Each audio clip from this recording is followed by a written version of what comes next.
Chotan had lived a full century, and today marked the final chapter of his mortal life. Surrounded by his descendants, he lay on his deathbed, imparting his last words. Once he had spoken his final instructions, he closed his eyes, surrendering to the inevitable. However, before his spirit could fully dissipate, a mysterious force intervened. The system had awakened. A voice echoed in the void, declaring that the host had met the requirement, a sufficient number of descendants. Initiating the system's reward, it set Chotan on an unforeseen journey, one that defied mortality itself. From this moment forward, Chotan embarked on the path of immortal cultivation. Far away, atop a mountain wreathed in mist, the funeral procession commenced. White banners fluttered in the wind, paper money scattered like autumn leaves, and solemn chants filled the air. Old ancestor, rest in peace as you journey to the Golden Springs. The Tio family, generation after generation, had gathered to honor their patriarch. Kneeling before the coffin, they mourned his passing with reverence and sorrow. Chotan had never been born with talent for cultivation. As a mere mortal, he had no innate gifts, no extraordinary aptitude. Yet through a lifetime of wisdom and foresight, he had established a mighty family. He had taken many wives, fathered many children, and in doing so, built an unshakable foundation. As he lay there, gazing at his gathered kin, a thought surfaced in his mind. Leaves return to their roots. Even if I could not change the world, at least the world could not change me. An old servant, eyes filled with devotion, approached his bedside. Master, your daughter-in-law in the third chamber is about to give birth. She could not be here, but the rest of the family has come to hear your final words. If you have any last instructions, please share them, and I shall carry them out without fail. Chotan's gaze softened. He took a slow breath and murmured, "Spring comes and goes. People arrive and depart." His weary eyes swept over the room, settling on the expectant faces of his descendants. "All is well," he finally said. Then, after a moment's pause, he turned to the housekeeper. The child yet to be born. Has he been named? The housekeeper shook his head. Chotan, with a final breath of authority, proclaimed, "Our Tio family flourishes. The boy shall be called Tio Hoaha." As soon as the name was spoken, Chotan's eyes closed for what should have been the last time. The room fell silent, only to be filled moments later with the unified chant, "Master, rest in eternal peace." But just as his spirit teetered on the edge of oblivion, a voice resonated within him, detected, descendant with spiritual roots. Tio Hoaha is born. Chotan's consciousness flared back to life as the system's interface materialized before him. System of 10,000 prosperous affairs officially activated. His eyes snapped open, and a flood of visions rushed through his mind. The system laid out its terms. For each grandchild born, he would receive cultivation techniques, divine pills, supreme weapons, and an array of unparalleled rewards. The surge of knowledge jolted him upright, startling the housekeeper. "Master!" the old servant gasped. His cry rippled through the household, sending waves of disbelief through the mourners.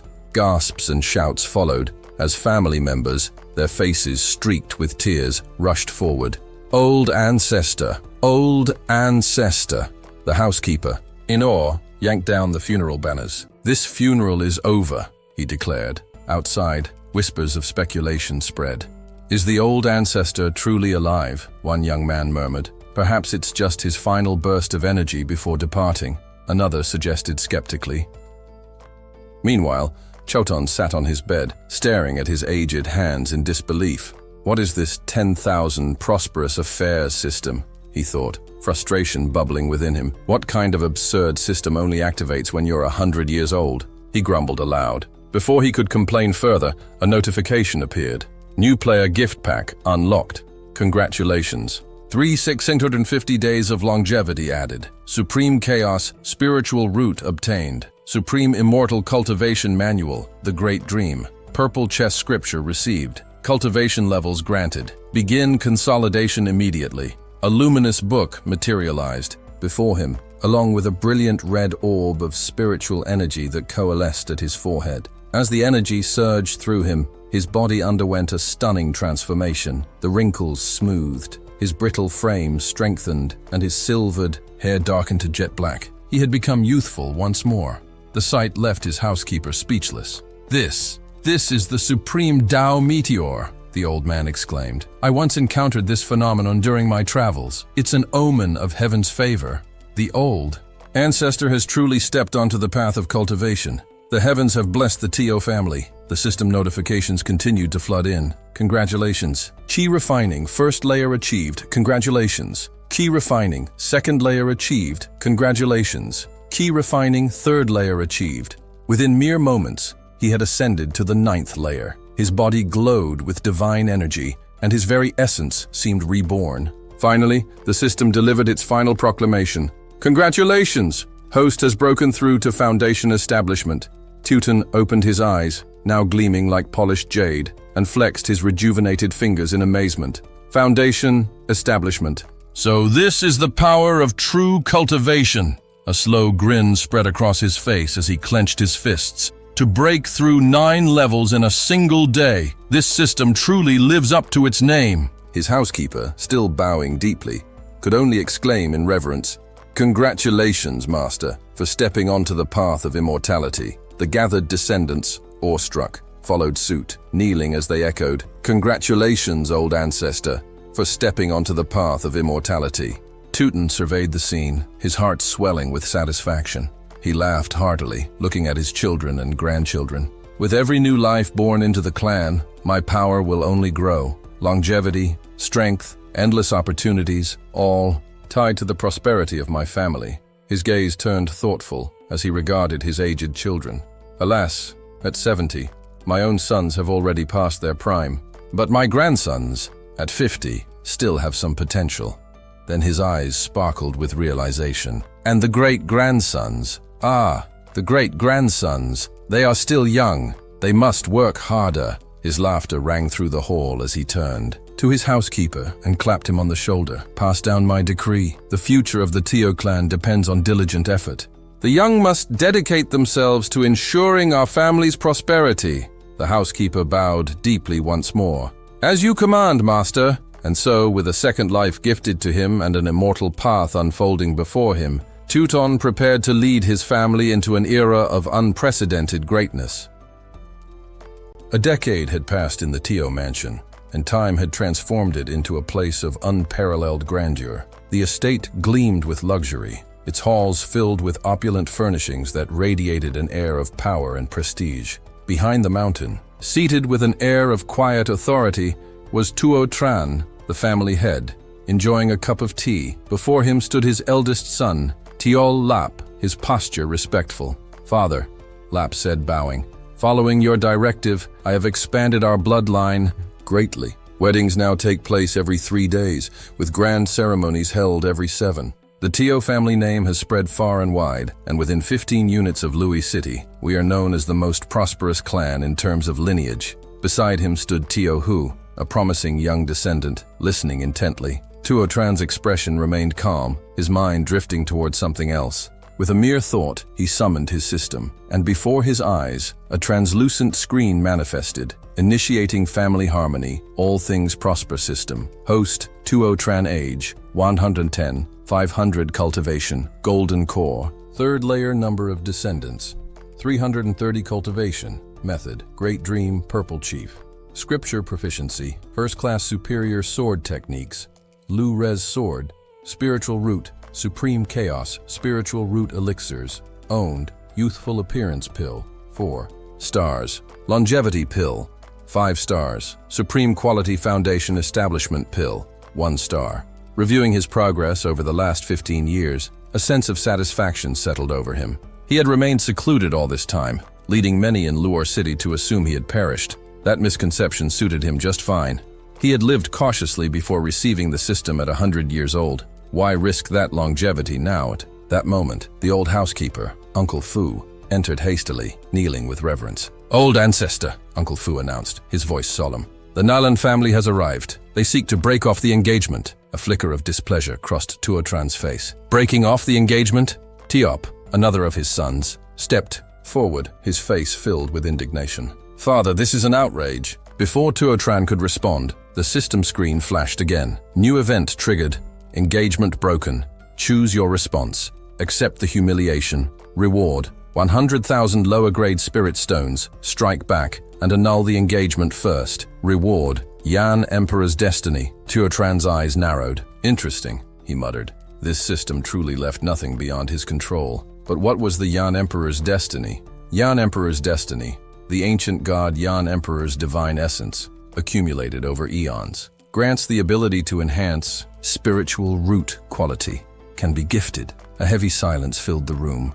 His son and the housekeeper exchanged anxious glances. Was the old ancestor so enraged that he had fallen into deep contemplation? Tuotran shifted his gaze toward Tiop, his expression unreadable. His son unfortunately lacked a spiritual root, rendering him incapable of cultivation. If the Tio family was to expand to 10,000, even 100,000 members, they would have to rely on later generations with greater potential, like Tio Hu. Finally, he spoke. Lap, my son, what do you know of the Qinglan sect atop Mount? Qinglan? Lap immediately straightened, his tone respectful. Father, the Qinglan sect's current leader is a formidable cultivator, on the verge of breaking into the Golden Core realm. A knowing glint flickered in Tuotran's eyes. I see, Lap clenched his fists. So this was the reason. The Nalan family dared to act so arrogantly because they had ties to a soon-to-be Golden Core cultivator. They were relying on borrowed strength to suppress the Tio family. Did they not realize that the Tio family had a Golden Core ancestor of its own?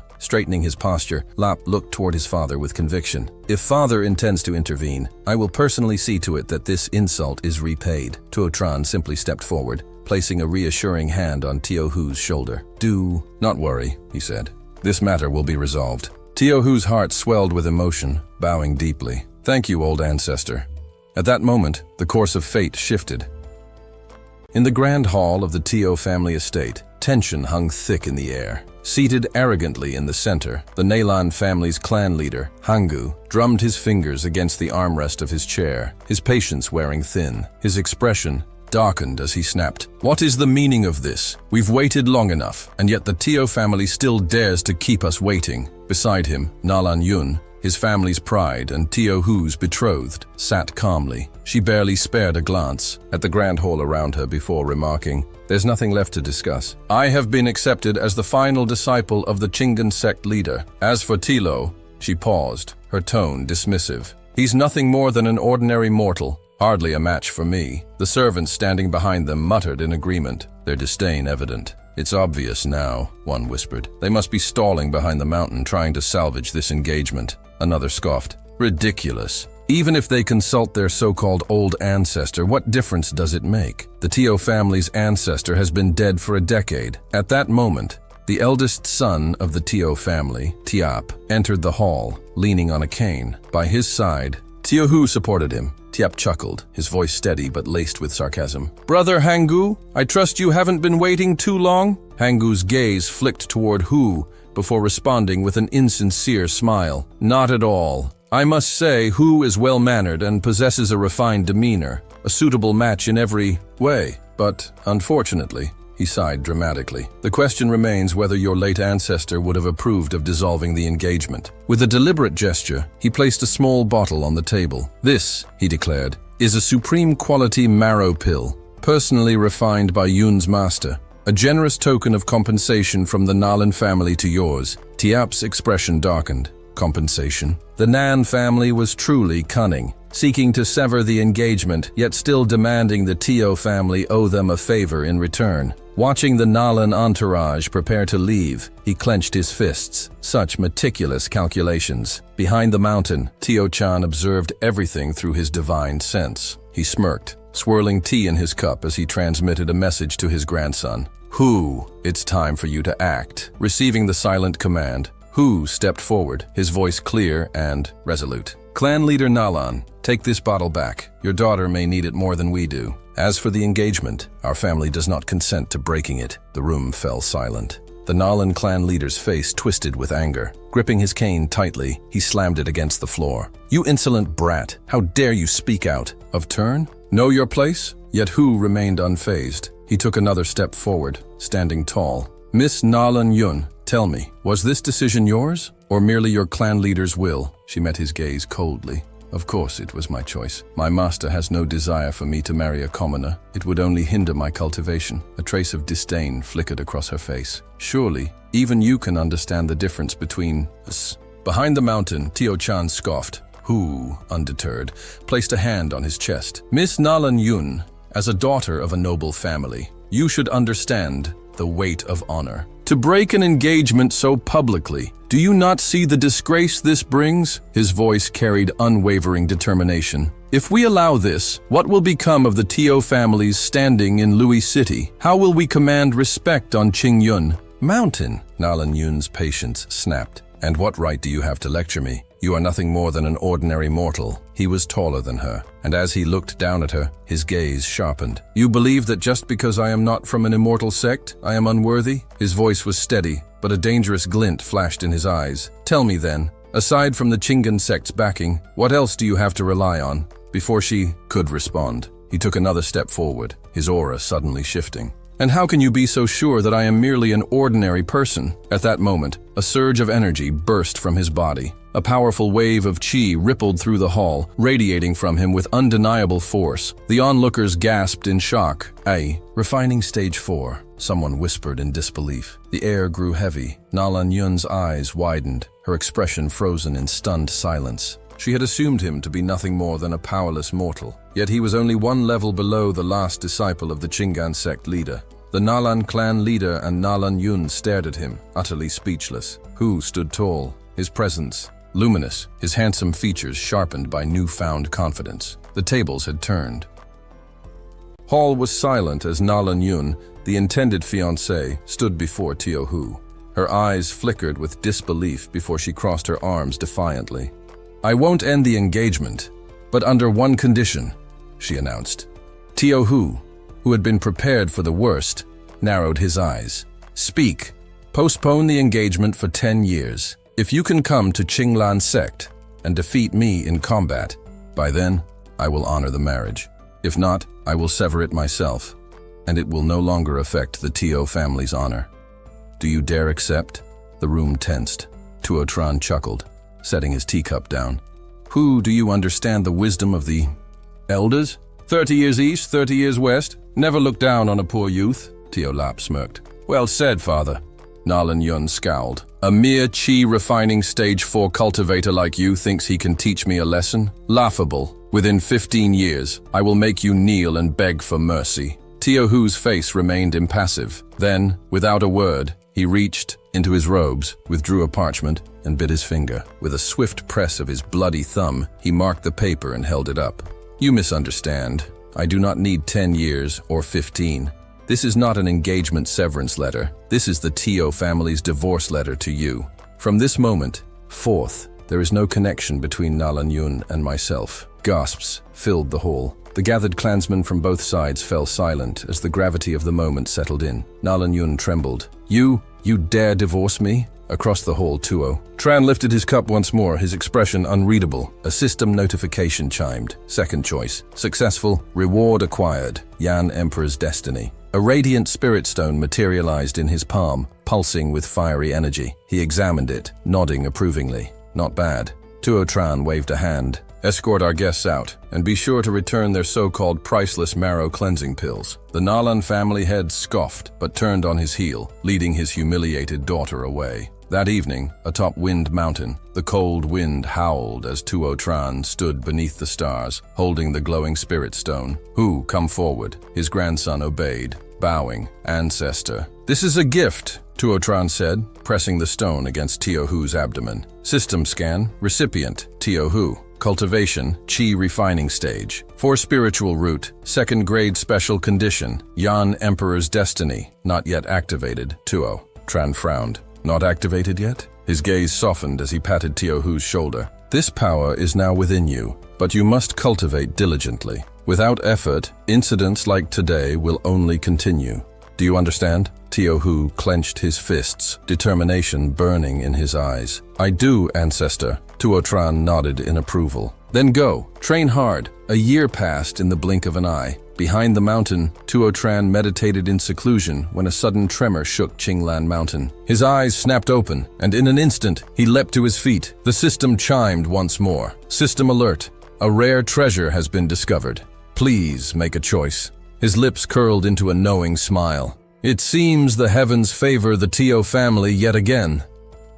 Riding his sword through the sky, He frowned at the system notification that had just appeared before him. Stroking his chin, he considered his options. Option 1. Use his Golden Core Stage 3 cultivation to seal off all of Qingyun Mountain and claim the treasure for himself. Reward, a top-grade level 5 magical treasure. Option 2. Stay out of the conflict, observe from the shadows, and avoid drawing attention. Reward, a top-grade level 3 magical treasure. Without hesitation, he chose the second option. The system's logic was clear. Keeping a low profile was always the safest move. As soon as he made his selection, the system responded, "Congratulations! You have chosen option 2. You have received the top-grade level 3 magical treasure. Flowing Cloud Armor." A golden glow wrapped around his hand before spreading across his entire body. The armor shimmered, appearing almost weightless, before fading into an invisible layer against his skin. He raised his arm, examining it with satisfaction.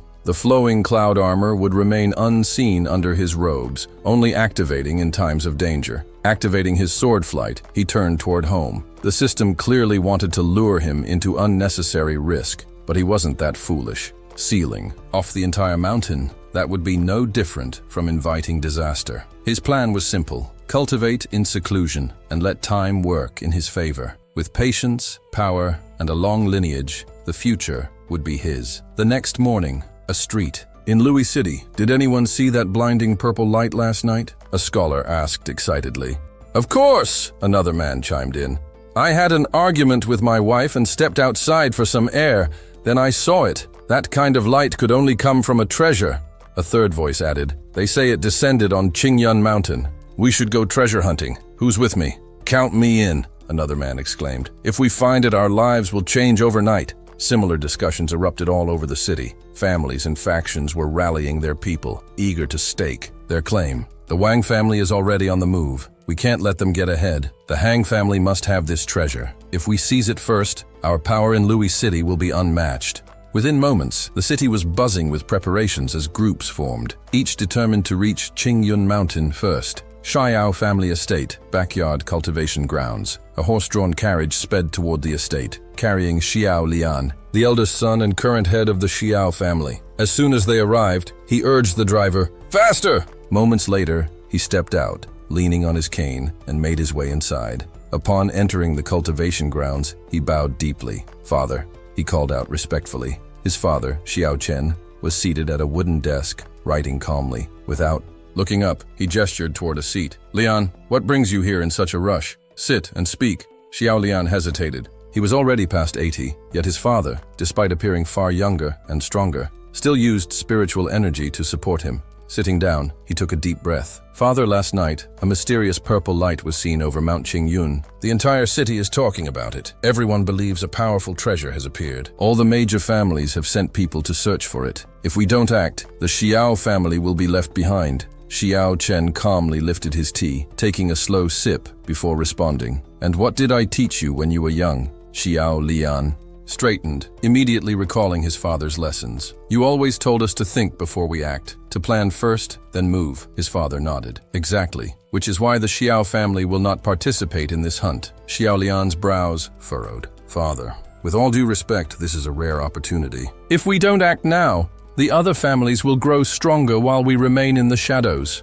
His father placed his cup down gently. "And if we do act, what then? Do you believe we can truly hold on to such a treasure? Even if we obtain it, we will only invite disaster. Powerful families will come for it, and our position in Louis City will be at risk." Xiao Lian clenched his fists, struggling with his father's words. He had spent his entire life working to elevate the Xiao family's status. How could they let this opportunity slip away? His father's voice softened. "Let the others fight. They will weaken themselves. We will watch, and when the time is right, we will reap the benefits like the patient fisherman." Xiao Lian finally lowered his head. "I understand, father.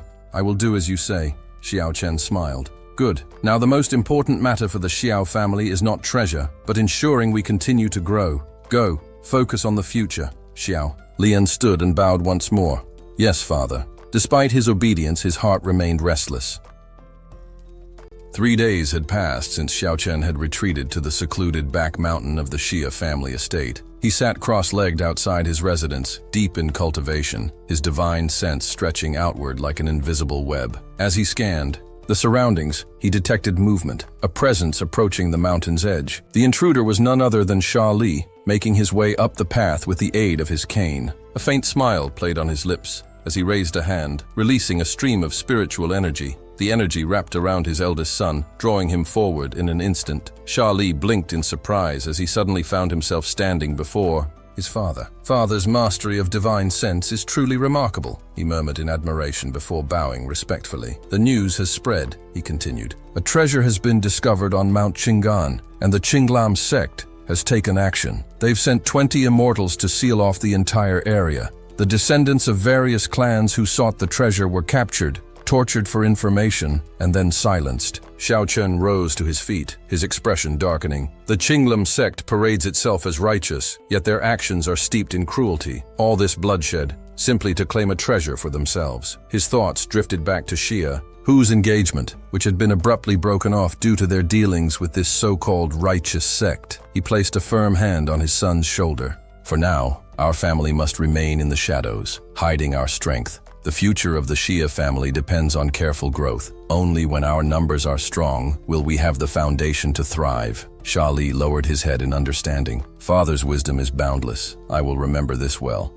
After a respectful bow, he excused himself and departed. Half a year later, time flowed swiftly, and 6 months passed in the blink of an eye. A system notification abruptly appeared before Xiao Chen. "Congratulations, the number of your descendants has reached 400. Choice activated. Option 1. Defy the heavens. Sneak into Mount Qinggan in search of the treasure. Reward. 1 medium-grade spirit stone. Option 2. Stay the course. Continue building the Xia family's strength without unnecessary risks. Reward. 1 low-grade spirit vein." Xiao Chen rubbed his chin, considering the options. Mount Qinggan was still heavily guarded by the Qinglam sect. Though they had yet to find the treasure, challenging them now would be reckless. He had no desire to risk everything for a single spirit stone. Without hesitation, he chose the second option, steady development. Ensuring the Xia family's long-term prosperity was his true goal. The system chimed again. Choice confirmed. The low-grade spirit vein will now be placed beneath an ordinary mountain range, transforming it over time. Xiao Chen pressed his palm against the earth behind the Xia family estate. Location selected, back mountain of the Xia family. Immediately, an immense surge of spiritual energy erupted from the ground, spreading rapidly through the air. Mist began to form as the concentration of energy grew. Xiao Chen's lips curled into a satisfied smile. This level of spiritual energy, it's nearly tangible. Settling into a meditative posture, he prepared to enter deep cultivation. Meanwhile, on Mount Qinggan, a chilling scream pierced the air. Blood splattered across the ground as a man collapsed, a sword wound gaping across his chest. The one who had delivered the fatal strike stood unmoved, Elder Lun Fang of the Qinglam sect. He held his sword aloft, its edge glistening with crimson. His gaze swept over the trembling figures before him. "Let this be a lesson," he announced coldly. "Laziness and failure will be punished without mercy." The captives cowered, pressing themselves into the dirt. Satisfied, Lun Fang sheathed his blade. But just as he turned away, his expression shifted. An intense wave of spiritual energy pulsed through the air, unmistakable even from this distance. He leaped onto a nearby tree branch, his sharp eyes scanning the horizon. One of the men below dared to ask, "Elder Lun, what is it?" His eyes narrowed. "This surge of spiritual energy, it's coming from behind the Xia family's mountain." Turning sharply, he issued his orders. "Keep watch over the prisoners. I will investigate this disturbance myself." With that, he launched into the air, streaking toward the Xia family's domain. As he flew, his mind raced. The closer I get, the stronger the energy becomes. If this is what I suspect, it could change everything. He controlled his breathing, suppressing his excitement. If I am the one to discover a spirit vein, I could rise to the rank of Grand Elder, perhaps even secure priority access to its energy, accelerating my path to the Golden Core stage. His thoughts burned with ambition as he neared his destination. Back at the Xia family's mountain, Xiao Chen's system suddenly sent out a warning. Alert, Qinglam sect Elder Lun Fang is approaching. Annoyance flickered across Xiao Chen's face. Who dares to disturb my cultivation? The system activated another choice function, offering a strategic decision. He pondered for a moment before selecting Observe quietly. Do not act rashly. Lun Fang finally arrived, landing atop a cliff overlooking the mountain. He extended his divine sense to scan for hidden cultivators but detected none.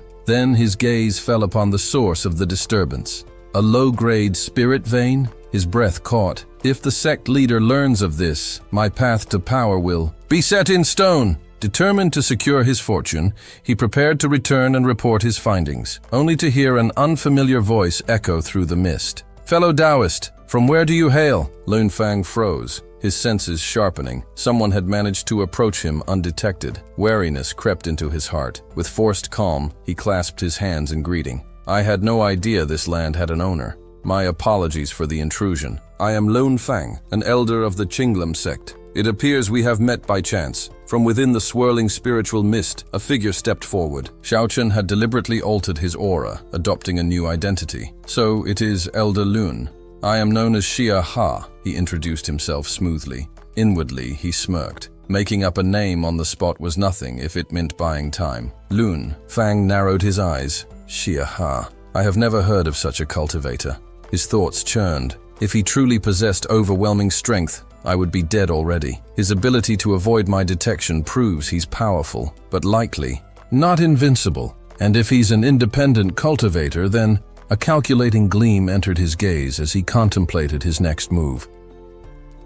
In the cultivation world, trespassing on someone else's cultivation grounds was a grave act, a significant taboo. If the other party was strong, they would never listen to any explanation. Instead, they would likely add another set of bones to the world. All it would take was a surprise attack. Strike swiftly, kill the intruder, and seize the spirit vein. After that, advancing to the golden core stage and becoming the sect's grand elder would be within reach. She carefully took out a bottle from his robe. "Senior, this is my top-grade marrow cleansing pill. I apologize for inadvertently intruding into your territory. Please accept this as compensation," he said, offering the pill respectfully. "In the future, I invite you to come to Qinglam's sect, and I will make sure to host you properly." Xiaoan took the bottle, considering the offer. The man's eyes always glinted with greed whenever he saw the dense spiritual energy turning to mist. But to Xiaoan's surprise, he actually offered a gift as an apology. He smiled lightly. "It's fine. Fellow Taoist, you are correct. It was indeed a misunderstanding. Another time, I will certainly visit the Qinglam sect," he replied. He probed the man's aura. Shui's cultivation level was not particularly impressive, though he had reached the foundation establishment stage. Xiaoan quickly assessed the situation. With Shi off guard, it would be easy to strike. Severely wounding him and killing him would not be a difficult task. "I won't disturb you further," Xiaoan said, clasping his hands. "There are still matters to attend to at the sect. I will come to invite you to Qinglam sect in 3 days." As Shi turned to leave, Xiaoan's face grew cold. "I must obtain this spirit vein," he thought. As the man walked away, Xiaoan sighed in relief. Finally, I can send him on his way. His expression hardened as he began to calculate how he would seize the spirit vein for himself. With it in his grasp, breaking through to the golden core stage and attaining the title of Grand Elder would be well within his reach. Just then, the system displayed a notification. "Killing intent from Lun Fang has increased by 1." Xiaoan frowned at the message. "Damn, a wolf in sheep's clothing," he thought. "I thought everything was fine. This Qinglam sect has no good people at all." Without hesitation, Xiaoan used his strike first for the advantage technique, swiftly activating the entering Yang sword technique. He charged towards Shi. The moment Shi sensed the attack, an overwhelming force filled the air, and a deep, unnamed fear gripped his heart. He tried to react but suddenly spit up a large mouthful of blood. His chest wound pulsed with searing pain as the terrifying sword Qi pierced his internal organs. She was horrified. "He ambushed me?" He hadn't expected such a direct attack. Although he wasn't immediately dead, his situation was grim. From above, Xiaoan looked down at him with cold eyes. "You wanted to kill me and seize my spirit vein, right? If you wanted to kill me, I had no choice but to kill you. Your death is not unjust," he said, his voice firm. Shi stumbled backward, stammering in disbelief. "How did you know? I hid my intentions so well. How did you see through them?" He began to panic. "Please, Senior, spare my life. I was blinded by greed. I'm a disciple of Qinglam sect. You can't kill me. If you kill me, Qinglam will never let you off." The system chimed again. "Killing intent from Lun Fang has increased by 1. Xiaoan didn't hesitate. He raised his sword, and the words, "Sunsets over western mountains," flashed through his mind. In a blur of motion, he swung his sword down with immense force. Lunfang's eyes widened in terror as the sword moved toward him, and before he could react, the strike was upon him. His head fell to the ground with a sickening thud. Still wide-eyed in disbelief, his body slumped to the ground, lifeless. Xiaowen sheathed his sword and looked at the severed head. Even in death, you still look surprised, he thought. The system pinged again. Congratulations, you have successfully chosen the first option. Reward received. Superior grade magical treasure, Zhongchangkun, level 3. Xiaowen glanced at the golden bell in his hand. He shook it gently, and a smile spread across his face. The Zhongchangkun is indeed useful. It's essential equipment for killing. He threw the bell into the air using his spiritual power, watching it float away. The bell's resonance echoed in the air. He then turned to check Lunfang's storage bag. After rummaging through it, he found only 10 spirit stones and some basic pills. Xiaowen crossed his arms in disappointment. He's really dirt poor, he thought with a sigh. 3 days later, the sky was a brilliant blue, dotted with soft white clouds, and the sun shone warmly. Shi moved slowly toward the door of the Xia family home, his steps deliberate. As he reached the threshold, a voice from inside called, "Come in." He reached for the door handle but paused, taking a moment to adjust his clothes before entering. Inside, Xiaochen sat comfortably in a chair and greeted him. "What brings you here, my son?" She bowed respectfully and spoke, "Father, there have been troubling developments. The Qinglam sect, unable to find the treasure on Mount Qingyun, has grown impatient. They plan to leave this morning. The last of their immortals has already departed." Xiaochen raised an eyebrow, clearly surprised. "They've all left. It seems this treasure can only be claimed by someone truly destined for it. If the Qinglam sect no longer has immortals at Mount Qingyun, then it's time for us to redouble our efforts for the prosperity and growth of the Xia family." Shi lowered his head in respect. "I understand, Father. I will inform the young men in the clan when I return." As Shai turned to leave, a notification from the system flashed before his eyes. Host's descendants with spirit roots have reached 50. Special reward unlocked. Congratulations, host. You have received 65 cultivation points and 10,000 low-grade spirit stones. Activating Heavenly Dao Field function. Curious, Shai opened the new Heavenly Dao Field function. The display showed the dense spiritual energy of the Xia family's Heavenly Dao Field behind the mountain. The energy concentration was 10 times higher than usual, and the cultivation speed was doubled. Additionally, he could monitor developments within the field at any time. He smiled. This is truly a blessed land. He had now reached the 6th level of the Golden Core stage, and the absorption of the 65 cultivation points had boosted his strength further. He pondered for a moment before the system announced, "1,000-year Jinsang detected in the Heavenly Dao Field. Activation choices available. First choice, immediately capture the Jinsang, which will increase cultivation by 500 years. Reward, 350 cultivation points. Pure wind technique, 9 variations. Second choice, take the Jinsang as a disciple, allowing it to gradually increase the spiritual energy within the field. Reward, 6 bottles of longevity pills. Heavenly technique, 9 transformations." Sha pondered deeply. The 1,000-year Jinsang was a spirit that had absorbed 1,000 years of sunlight and moon essence on Mount Qingyun. It had gained consciousness 200 years ago and had transformed 10 years prior, now possessing earth-moving divine abilities. This seemed to be the treasure the Qinglam sect had been desperately seeking. With a thoughtful expression, Shi expanded his divine sense, scanning the area around the mountain. He smiled slightly. "It would be a shame to simply consume it. I will subdue it instead." Without hesitation, he soared into the air, swiftly making his way to the back of the Xia family's Heavenly Dao Field. Meanwhile, a child, dressed in a red bib, frolicked nearby, laughing gleefully. The boy marveled at the dense spiritual energy, exclaiming, "The spiritual energy here is so thick. This must be an immortal realm." Just then, a voice interrupted his thoughts. "Little friend, what are you searching for? Can I help you?" Startled, the boy began to cry. Shi descended slowly beside him, smiling. The boy immediately used his earth-moving technique to burrow into the ground, attempting to escape unnoticed. Shai watched, amused. So, this is how the Qinglam sect and other clans' young men were unable to find it. It's no wonder. The boy, enveloped in a stream of immortal energy, seemed to disappear into the earth effortlessly. Shi smiled, his eyes glinting. "This is the Heavenly Dao Field, my territory," he said. "The spiritual energy here is unmatched. Thanks to the enhancement from low-grade spirit stones and the field's inherent energy, this place rivals the blessed lands of major sects. It's no wonder that a treasure like the thousand-year ginseng is so drawn to it. Raising his hand, Shu summoned a stream of energy that surrounded the boy and gently lifted him out of the ground. "Little friend, I've found you again." As he lowered the boy to the ground, the boy's eyes widened in terror and he wailed, "Immortal!" The spiritual energy that had enveloped the boy dissipated, leaving him gently placed on the ground. The old man, standing tall and composed, bent down, a warm smile on his face. "Do not fear, little one," he said softly. "I mean you no harm." The boy gazed up at him with wide, admiring eyes, his curiosity apparent. As the man reached down to lift him, the boy instinctively grasped his finger. Without hesitation, the old man pulled the boy into his arms, his smile widening. He stroked the boy's small round head gently, marveling at how adorable he was. Suddenly, a thought crossed his mind. "Little one," he asked, his voice turning warm yet serious, "would you like to take me as your master?" The boy, still nestled in the man's embrace, blinked up at him, confused. "Master," he mumbled. "If you accept me," the old man explained, "you will live safely here on this mountain, free from harm. I'll teach you the ways of immortal cultivation, and you'll walk the path of the immortals." A sense of wonder filled the boy's eyes as he absorbed the offer.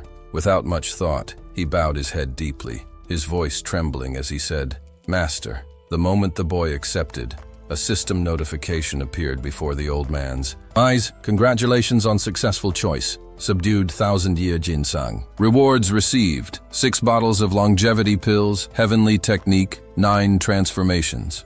A satisfied smile spread across his face. "Good disciple," he murmured, patting the boy's head affectionately. He cradled the boy gently in his arms, the moment feeling strangely perfect. "As a thousand-year ginseng who has taken human form," the old man continued, "I will name you Ling Shenz." The boy's face lit up with joy. "Ling Shenz," he repeated, delighted by his new name. "I'm so happy," the boy exclaimed, laughing with pure joy. The old man, his heart warmed by the child's happiness, said, "To welcome you properly, I'll give you a gift." He carefully passed a scroll to the boy. "This is the manual for Heavenly 9 Transformations, a top-tier 3rd-grade technique. With this, you will grow stronger." The boy's face brightened with curiosity. "Heavenly 9 transformations?" he asked, confused.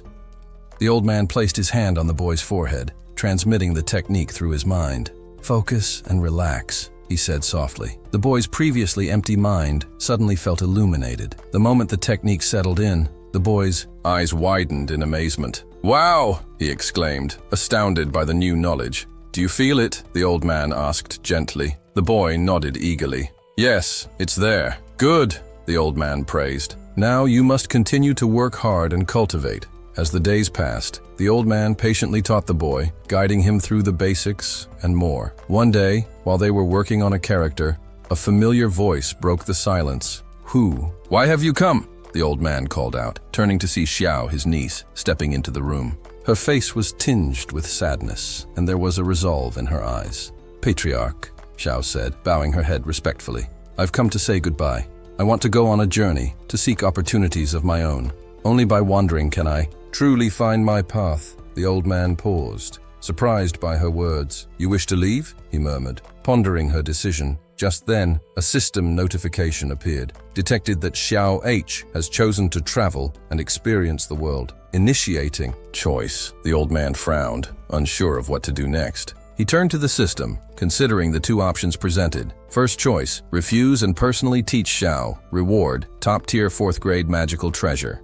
Second choice, agree to let Xiao go on her journey. Reward, top-tier 3rd-grade magical treasure. After a brief moment of thought, the old man chose the second option. Xiao looked up, sensing her uncle's decision. "Patriarch," she said, her voice filled with determination, "I will find my own way." The old man smiled gently. "A jade cannot shine without being polished. Go, but remember, the Xia family will always be your greatest support." Tears welled in Xiao's eyes, touched by his words. "Thank you, Patriarch," she whispered, bowing deeply. The system chimed once more. "Congratulations, host. You have agreed to let Xiao go on her journey. Reward received: Azure Dragon Sword, top-tier 3rd-grade magical treasure." The old man's heart was heavy as he handed Xiao a sword. This is the Azure Dragon Sword, a treasure for self-defense. Take it with you on your journey. Xiao accepted the sword, her hands trembling slightly. Thank you, Patriarch. Go, but be careful. Think before you act, the old man urged, watching as his niece left. She turned to bid him farewell once more. I will not disappoint you, she promised. After watching Xiao leave, the old man let out a sigh, his eyes following her as she disappeared into the distance. The path ahead was uncertain, but she was determined to walk it. Months passed. One quiet afternoon, the old man sat in the courtyard, meditating when a sudden notification broke his concentration. He opened his eyes in surprise. Your nephew, Xiao, has had an unexpected encounter with a master, receiving guidance. As a result, his cultivation has increased dramatically. The old man's heart raced. Increased dramatically, he thought. How could this be? He opened the system panel, his eyes scanning Xiao's updated status, cultivation level, foundation establishment, 3rd layer, talent, supreme grade spirit root, special destiny, flame emperor. Already at the 3rd layer of foundation establishment, the old man muttered, astounded. Who helped him progress so quickly? He looked up at the sky, his heart filled with awe and wonder. It's just like using a cheat code, he whispered to himself, a knowing smile tugging at his lips. Hu was deep within a secluded cave, completely immersed in his cultivation. In his hand he held a ring that emitted a soft glow filled with soul power, catching his attention and halting his practice. His curiosity piqued, he listened as a voice emanated from within the ring. Little one, as long as you continue to feed me your spiritual energy, I will guide you to greater strength. However, if you accept me as your master, I will teach you everything I know, the voice said. Confused but intrigued, Hu carefully removed the ring and held it in his palm, contemplating the offer. After a moment, he knelt, clasping his hands in respect, and spoke, Master.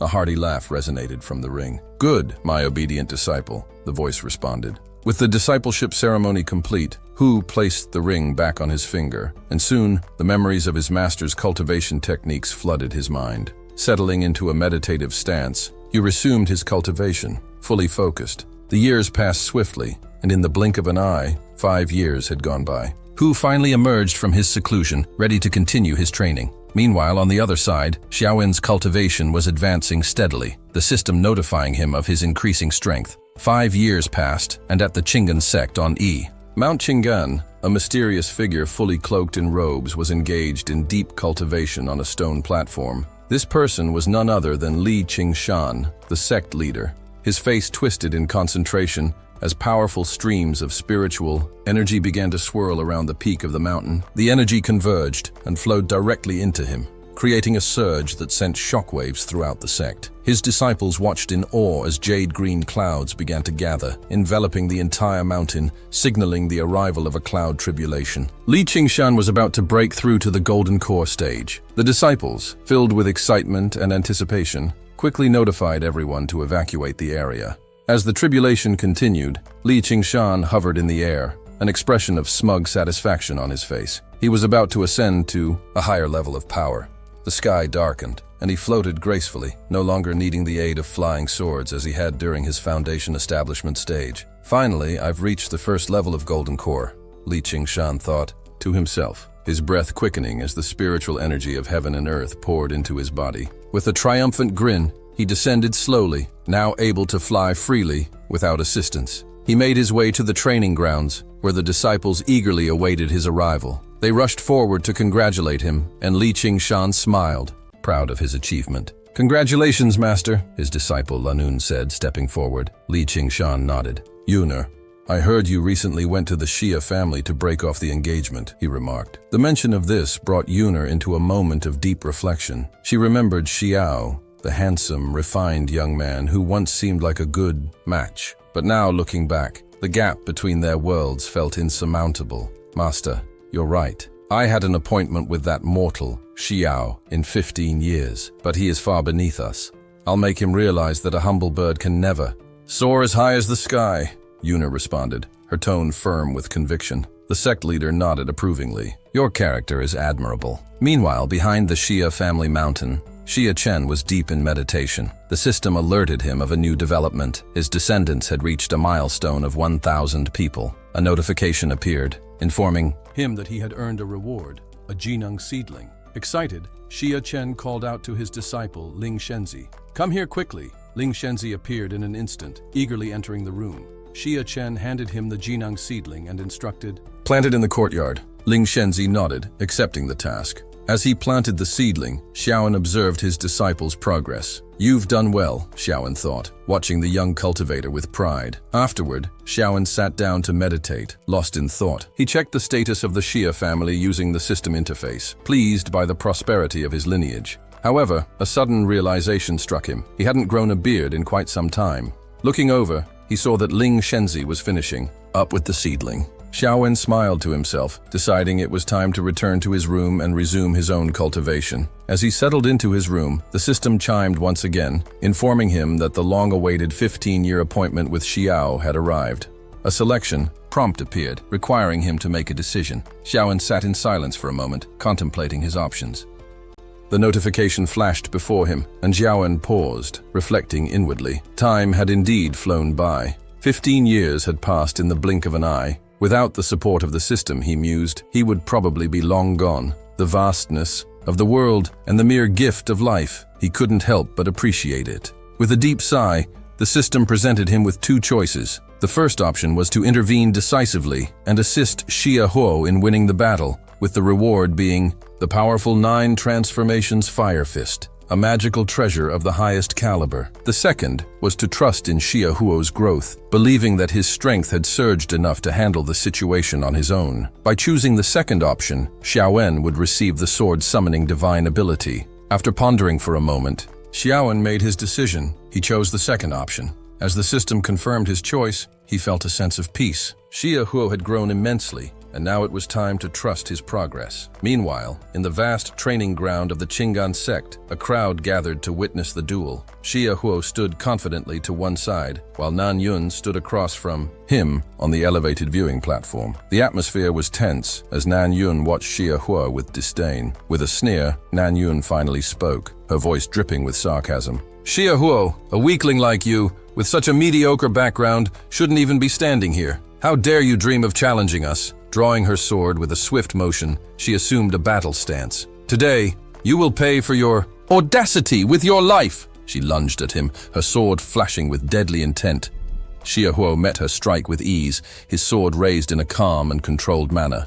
The force of her attack was easily deflected, and Nan Yun, sensing his growing power, stumbled back in shock. His cultivation had advanced to the 6th layer of foundation establishment. Xia Huo's calm voice cut through the tension. "So, the Qinggan sect harbors such weaklings, with so much mediocrity." He raised his sword, summoning a surge of spiritual energy. The blade pulsed with power, transforming into a colossal blue dragon that coiled in the air, radiating immense energy. Nan Yun's eyes widened in shock. Desperately, Nan Yun lifted her own sword, calling upon her wind-tearing sword technique. A blast of red spiritual energy shot toward the dragon, colliding with it in a violent explosion. Dust and debris filled the air. When the smoke cleared, Xia Huo stood, unscathed, while Nan Yun was on her knees, visibly defeated, with a cold look.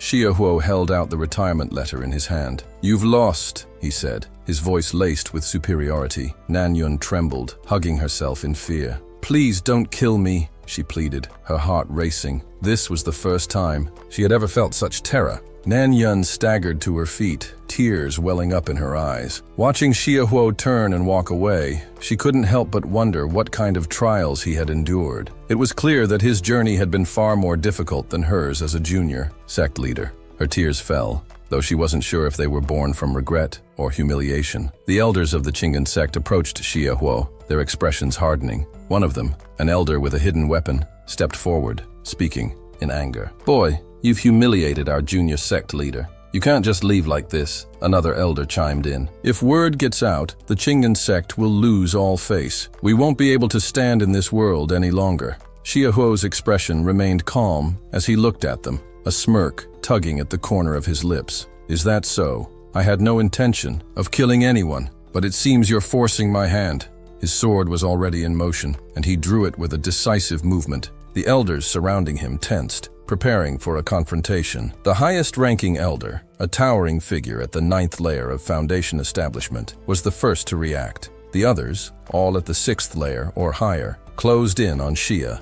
Huo, but he was already exhausted from the earlier battle, and his spiritual energy was depleted. Despite this, he stood resolutely, ready to face them. Just as the situation became dire, the ring on his hand began to glow with a sudden surge of spiritual power. Xia Huo's cultivation began to rise rapidly, pushing him closer to the golden core stage. With newfound strength, he swung his sword, sending several of the elders flying back. One of the elders, shocked by the sudden surge in his power, stammered, "What's happening? His cultivation. How did it increase so quickly?" Another elder muttered, "Don't worry, this surge in power has side effects. He can't keep this up for long." They quickly realized that Xia Huo's newfound strength was not his own. It was a result of support from his mysterious master. His sword technique, now enhanced by his master's guidance, became even more formidable. The flying dragon's claws lashed out, striking down the surrounding elders with deadly precision.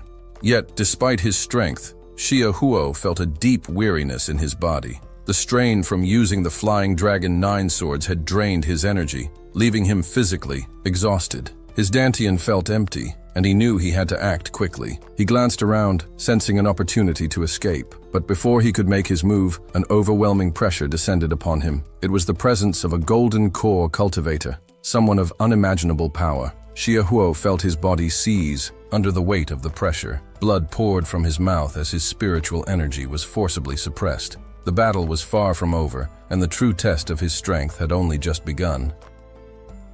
The weight of the situation came from none other than the sect leader of the Qinglan sect, who floated high above, his gaze cold and unyielding. "The Qinglan sect will not be humiliated like this," he declared. His words were sharp, echoing through the air as he looked down upon Xiao Hu, who was still trying to escape. "Kneel and admit your guilt. If you do, perhaps you can still live." Blood dripped from Xiao Hu's mouth as he half knelt, his body trembling. With great effort, he wiped the blood from his lips and, looking up at his captor, muttered, "So, the 15-year agreement was nothing more than a joke. Whether I win or lose, there's no way I'm leaving here alive today, right?" Wiping the blood from his chin, he steeled himself. "In that case, try to stop me from leaving this mountain." The sect leader sneered, disdain evident in his gaze. "You ignorant fool," he hissed, raising his hand. A wave of spiritual power surged from his palm, growing larger and more menacing as it moved toward Xiao Hu. Xiao Hu gritted his teeth, steeling himself for impact. Just as the blow was about to land, a voice rang out from the ring on his finger. "Trust your body to me," the voice said. "The Qinglan sect shall not humiliate my disciple. No one can stop you from leaving." A surge of energy filled Xiao Wei, and his body glowed with a mysterious aura. As the massive hand of the sect leader came down, an explosion of force erupted around Xiao Hu, shrouding the area in a thick cloud of dust. The Qinglan sect leader stepped back, startled. "What's this? Does Xiao Hu possess this kind of secret technique as well?" he muttered. His divine sense searched for Xiao Hu, but he couldn't pinpoint his location. Frustrated, the sect leader barked orders to his disciples. "Prepare 2 elders. Head to the Xiao family on Qing'an Mountain. Exterminate every last one of them." The elders nodded and quickly set off toward the Xiao family, determined to carry out their sect leader's command. Meanwhile, in a small cave hidden away in the mountains, Xiao Hu was tending to his wounds. He closed his eyes and silently called out to his master, hoping for guidance. Days passed, and on the back mountain of the Xiao family, dark clouds gathered. Bolts of lightning crackled in the air, signaling the beginning of the lightning tribulation.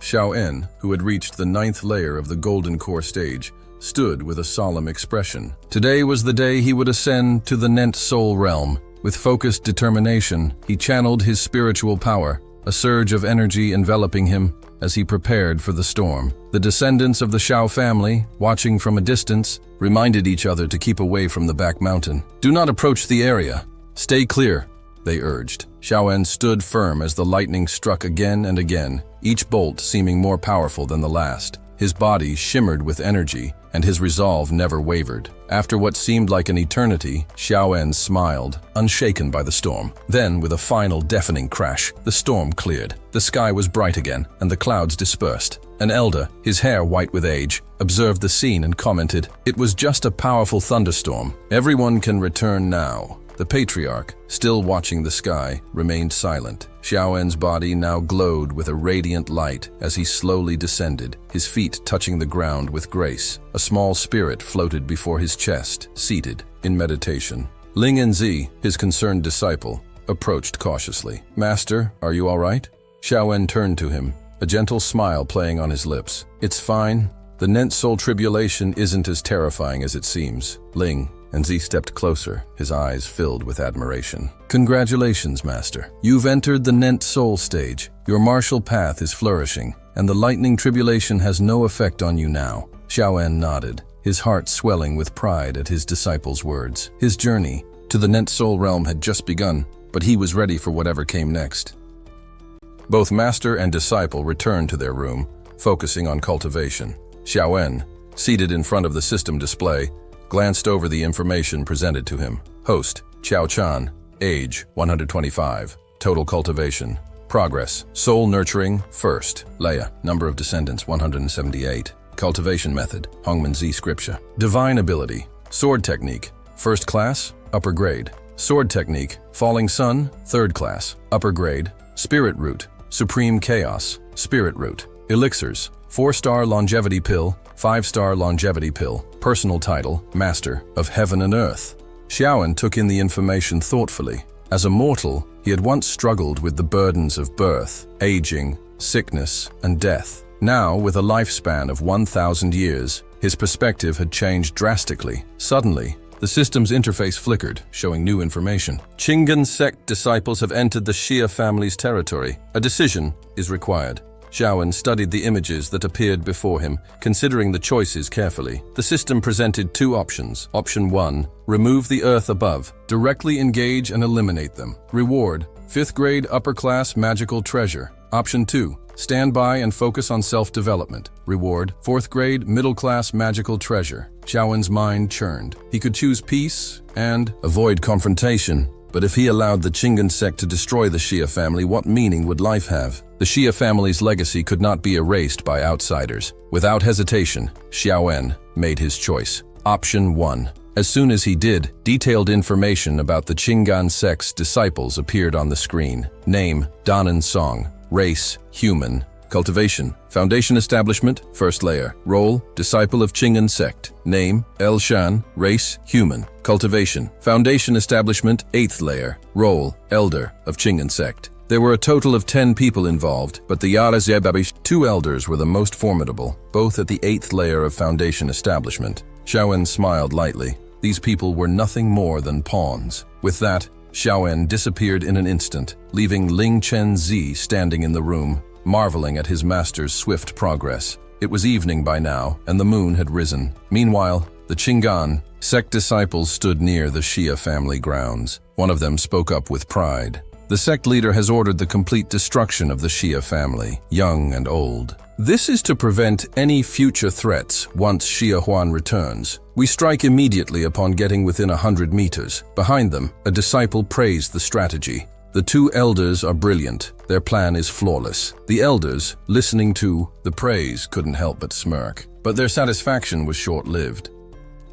Suddenly, Xiaowen appeared behind them, like a shadow in the night. The Qinggan sect claims righteousness, yet I see your actions for what they truly are. Treacherous and vicious, he said calmly. The disciples froze in shock. Who was this person? Before they could react, Xiaowen's voice rang out coldly. If that's the case, then I can't allow you to live. The Qinggan sect members quickly drew their swords. One of them shouted defiantly, "Who are you to speak like this? Our master is at the Golden Core stage. Are you not afraid your words will be your undoing?" At that moment, the 2 elders signaled their disciples to attack, their swords thrusting toward Xiaowen. They sneered, confident in their victory. Xiaowen, however, merely smirked. "Where does your confidence come from?" he mused aloud. With a swift gesture, he used his technique to turn their swords back on them. The elders were stunned, unable to comprehend what was happening. "What's going on?" one of them gasped. "Where are these swords coming from? Could the Xia family have set up an ambush?" Panic began to spread.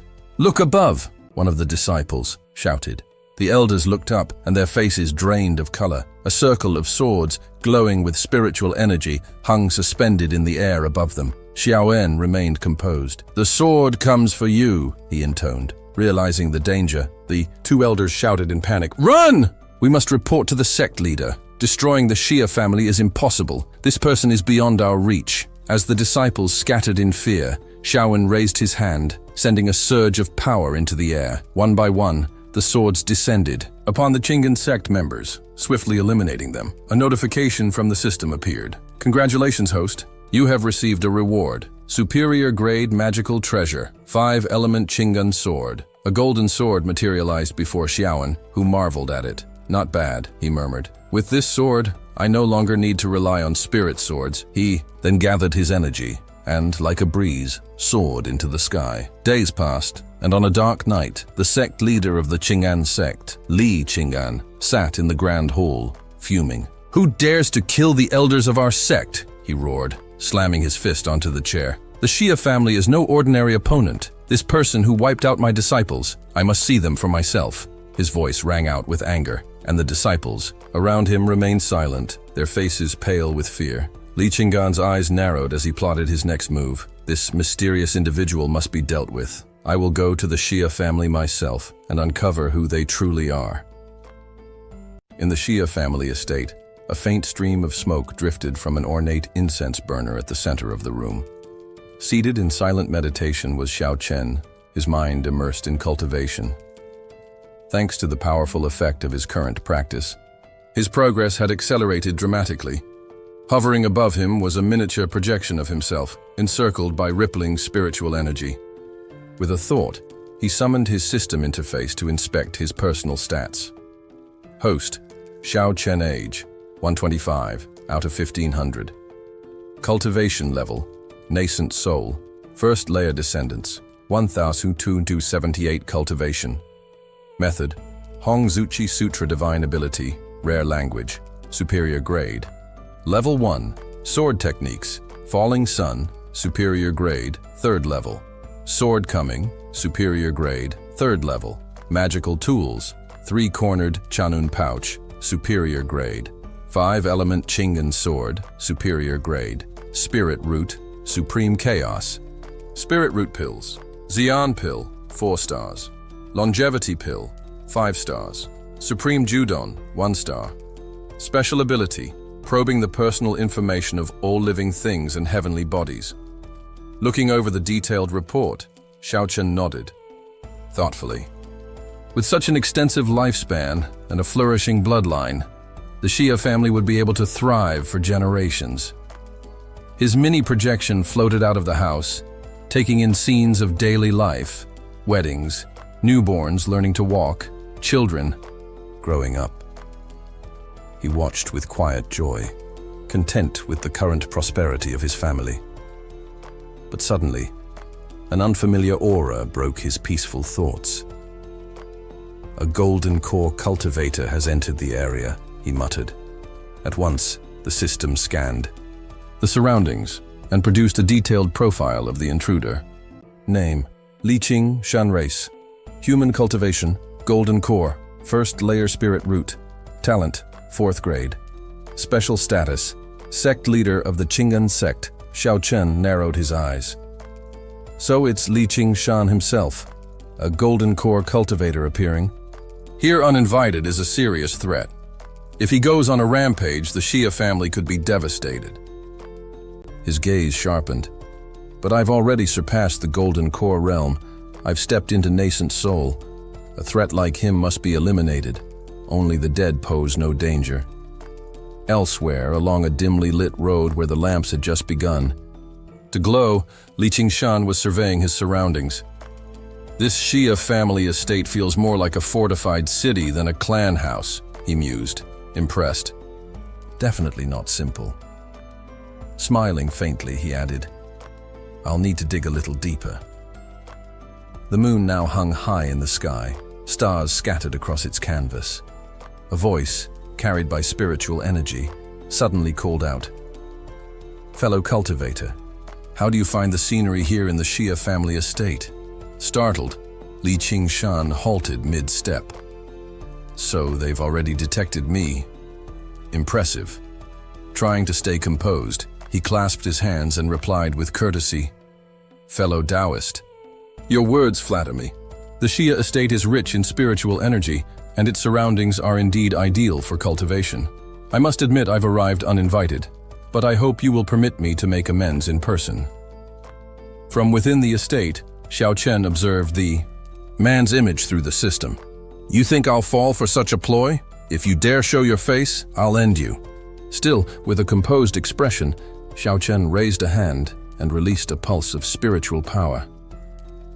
"Since you've come all this way," he said aloud, his voice reaching the intruder, "allow me to host you with top-grade tea. Meet me at the rear mountain behind the Xia estate." Hearing the invitation, Li Qingshan promptly made his way to the appointed location. He landed softly where Xiao Chen was waiting.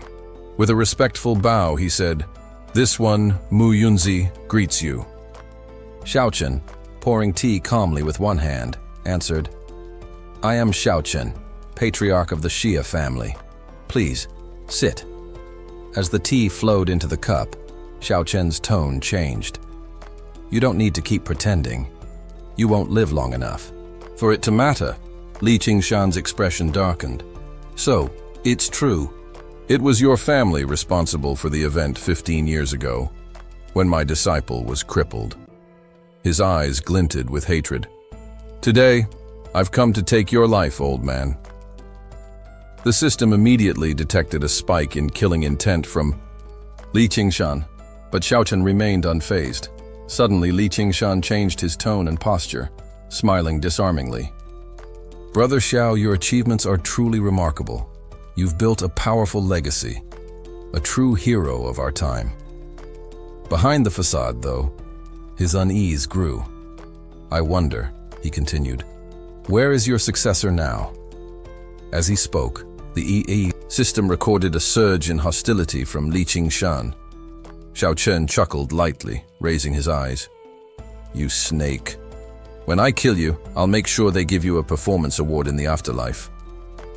With those words, Xiao Chen crushed the teacup in his hand. Ling Shan stepped forward and spoke with a respectful tone. "Brother Xia, your residence is truly magnificent. If it's not too much, may this junior request a tour?" Xiaowen nodded, unfazed. With a calm air, he led Ling Zhan through the estate. As they approached a large painting, Xiaowen gestured toward it. "This is the work of Master Mingjia from the northern region," he explained. "And that sword over there? That's the 5th grade Qingyun sword. It can cut through iron as if it were paper. A rare treasure indeed. Over there, that ox-shaped flower only grows on the left bank of the river. Consuming it can significantly enhance one's cultivation." Laying. Zan's thoughts churned. The Xia family's influence stretches across countless regions. Yet I still can't sense the presence of his disciple. This man is as enigmatic as an abyss. Then Xiaowen glanced at him and said plainly, "I'm just a simple mountain cultivator. I belong to no sect. My strength is nothing impressive, only at the 2nd stage of the Golden Core realm." Laying. Zan's mind raced. "Even if I have to dig up all his ancestors' graves, I'll find out who he really is. And when I do, I'll kill him." Despite Xiaowen's unassuming words, Ling Zan couldn't decide whether to believe him. Still, from what he observed, there was only one cultivator present, Xiaowen. The spirit-devouring worm had vanished, its aura sealed away. All that remained in front of him now resembled a simple white radish. He cast a dark look at Xiaowen. "An old man at Golden Core Stage 2? He dares pretend before me?" He forced a smile, clasped his hands, and said, "It's been an honor to meet the Xia Patriarch today, but I still have other matters to attend to. I won't trouble you further." As he turned to leave, Xiaowen raised a teacup and muttered under his breath, "The Qinglan sect really is all the same." That comment stopped Ling Shan cold. He froze mid-step. Xiaowen's voice rang out clearly. "Safe travels, sect leader." "Lei!" The words landed like a thunderclap in Ling Zan's ears. His identity exposed. Panic surged in his chest. Danger loomed. Xiaowen didn't wait. In one fluid motion, he summoned his sword, channeling spiritual power into a flying strike. Ling Shan felt the pressure of nascent soul cultivation barreling toward him. He didn't even turn around before the attack landed. The blades, moving at Xiaowen's silent command, pierced through Liangzhan's body with precision. Liangzhan's eyes widened in shock. I came here to ambush him, and he ambushed me instead. Xiaowen remained composed, as if nothing had happened. One strike, swift and merciless, was all he needed. Using his divine sense, Xiaowen scanned what remained of Liangzhan. It was clear. The man was gone. No life essence, no soul trace. But then something flickered in the air where Liangzhan had stood. Xiaowen narrowed his eyes. What is this? The system in his mind responded. Fragment detected. Soul remnant from a local elder of the Dark Soul Palace. Identity, Wangi. Dark Soul Palace? Wangi? Never heard of them. But if he's the one pulling the strings behind Liangzhan, then he needs to die too. The soul fragment began to vibrate and speak. Who are you? How dare you kill a servant of the Dark Soul Palace? Xiaowen smirked and tilted his head slightly. You want to know who I am? He raised his sword and said coldly, I'm your father. Then, with one sharp swing, he cleaved the soul remnant in half. The system chimed, resentment from Wangi Panduan. Far away, in the deepest chamber of the Dark Soul Palace, Wangi's eyes snapped open. A wave of pain crashed over him, and he coughed up blood. Clutching his chest, he fumbled through his robes, retrieved 2 pills, and swallowed them. Dare to destroy my soul fragment? He seethed.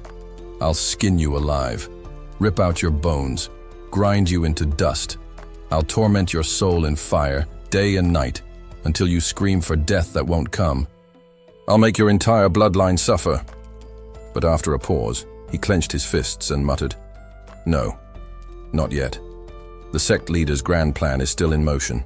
I'll endure this, for now. Days later, whispers filled the halls of the Qinglan sect. Have you heard? Sect leader Le Qingzhan has vanished. No trace at all. All the elders, gone too. It's like their entire leadership was wiped out overnight.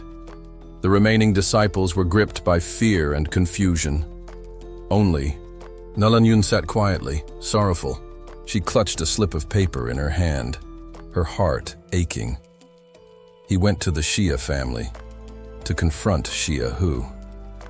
Tears welled in her eyes. There's no medicine for regret, she whispered. Her gaze stretched into the distance, her hair now stark white from grief. All her convictions were crumbling. The Qinglan sect had made many enemies in its arrogance. Now their foundation was gone. As the chaos spread, some disciples began hoarding valuables and making up excuses to flee the sect. Those who remained were inexperienced, without loyalty or ability. The collapse was inevitable. Soon after, Qinglan sect formally announced its dissolution. Meanwhile, in a lively inn, rumors flew. I heard their sect leader just advanced to the Golden Core stage. Doesn't matter, someone else chimed in. Clearly, they offended the wrong person. Another man added, Qinglan sect ruled this region for over 1,000 years. Whoever crushed them must be terrifying. Back on Xia Mountain, Xia Yi struggled up the steps with his cane, wheezing from the climb. Suddenly, a burst of spiritual energy surrounded him. Father's teleportation is amazing, he mumbled, blinking in awe. Xiaowen appeared beside him and asked gently, Why have you come? Still catching his breath, Xia Yi stammered, Father, the Qinglan sect, it's gone. Xiaowen gave a faint nod. Yes, that was my doing. Xia. Yi nearly choked on his tea. You destroyed an entire sect, so casually. Seeing his son's astonishment, Xiaowen just smiled softly. Without saying another word, Xiaowen turned to his son and said firmly, Gather all Xiao family members with spiritual roots and bring them here. Linki will instruct them in the ways of cultivation. Xiai gave a respectful nod. Yes, father. I'll see to it right away. Xiaowen waved his hand, signaling him to leave. Go now. I must return to my cultivation. Xiai bowed deeply, hands clasped in reverence. As he left, he thought, I'll need to act fast and carry out Father's will immediately. Hundreds of miles from Qing'an Mountain, Xia Huo was seated, tending to his wounds. After a month of careful healing using various medicinal pills, most of his injuries had mended. Once I'm fully recovered, I'll head to Qing'an Mountain and look into what happened to the Qing'an sect, he thought. As he descended the mountain, he asked travelers along the road for news. One of them stopped and said, Qing'an sect? It's gone. Disbanded some time ago. No one knows who was responsible. Xia Huo froze, stunned by the news. All this happened while I was recovering? His expression turned cold. At least, its vengeance served, he murmured. He raised his ring and asked, Master, where to now? His master replied, Our next destination is Tianqing Tower. Xia Huo considered it for a moment, then nodded. He remembered the stories passed down to him. His master had founded Tianqing Tower personally, far beyond the strength and prestige of Qinglan sect. Years passed at the Xiao estate. Suddenly, a system notification echoed in Xiaowen's mind. Descendant count has reached 2,000. Reward, top-grade magical treasure, cloud-chasing boots. Xiaowen opened his eyes, surprised. He hadn't expected the family to grow so large so quickly. A pair of sleek, light gray boots shimmered into view, pulsing with spiritual energy. He reached out and took the cloud-chasing boots, slipping them on. The moment he did, they vanished, seamlessly melding with his form. Without delay, he tested their power. His movement speed doubled instantly. 5 years later, the entire Qing'an Mountain was under Xiao control. Even Louis City had become part of the family's domain. High above the ground, Xiaochen hovered, scanning the land below. Rumors had spread of a mysterious powerhouse backing the Xiao family. Thanks to Linqi's incredible teachings, many with spiritual roots in the family had taken up cultivation. Their numbers swelled, their power grew. The Xiao family was now a formidable regional force. Raising his hand, Xiaowen opened his system panel. Family unity brings prosperity, he declared, then checked his personal stats. Name, Xiaochen age, 130 of 2800. Cultivation, nascent soul realm. Level 2 descendants, Tutor 8 cultivation method, Dream Crimson Chest. Scripture divine skill, HSE sword technique top grade artifacts, Falling Sun Sword, level 1, Universe expanding treasure, level 3, Qing'an building treasure, level 5, Cloud chasing boots. Level 4, Spiritual root, Supreme chaos. Root, elixirs. Owned, youth preserving pill, 4-star. Longevity pill, 5-star, nascent soul pill, supreme grade. 1-star special ability, personal info probe, downfield heaven and earth. He rubbed his chin and smiled. Living this long, truly a blessing. Curious, he decided to check on Xia Huo as well. Name, Huo race, human cultivation method, divine flying dragon. 9 sword skills, world-class sword control, alchemy magical treasure, Azure dragon sword cultivation, golden core stage, 2 talent, supreme. Grade spiritual root identity, master of Qing'an tower destiny trait, flame emperor's fate. Reading it, Xiaowen let out a hearty laugh. Golden core already, and now the master of Tianqing Tower, truly outstanding. A worthy descendant of our family. Then he turned his gaze toward his eldest son. Xiai had recently broken through to the qi condensation stage. Xiaowen released his divine sense across the estate and quickly located Xiai, who leaned on a cane for support. With a thought, he enveloped his son in spiritual energy and brought him to his side. Xiai arrived, stepping forward respectfully. Father, did you call for me? Xiaowen looked him over. Name, Ji Li race, human cultivation, qi condensation stage, 1 talent, first grade spirit root. He smiled. So, you've taken your first step on the path, and your health has improved as well. He placed a firm hand on his son's shoulder. Now that you're a cultivator, come back later. I'll have someone give you a proper manual. Practice diligently. Xiai's voice trembled with emotion. Yes, father. I never imagined I'd live to see this day, let alone begin the path to immortality. Xiaoan nodded and sent him back. Without another word, the 130-year-old man returned to secluded cultivation. A new system notification appeared. An individual with extraordinary luck has entered your range. Selection initiated option. 1. Acknowledge this fated person and accept them as a disciple. Reward: mid-grade magical treasure, level 5. Option 2. Ignore the person due to potential danger. Reward: low-grade magical treasure, purple quality. A person with extreme luck? Xiaoan murmured, raising an eyebrow. Haven't seen that one before, he smirked. The reward for a disciple is tempting, but let's not rush. He extended his divine sense again, this time using his primordial spirit to search the entire Qingyun mountain. Suddenly he sensed a boy with a dirt-covered face and tattered clothes. Without hesitation, he summoned the child to his side, startling the boy as he appeared before the great patriarch. The young man looked around, disoriented. Where am I? A calm voice answered from behind him. Young one, don't be afraid. This old man means you no harm.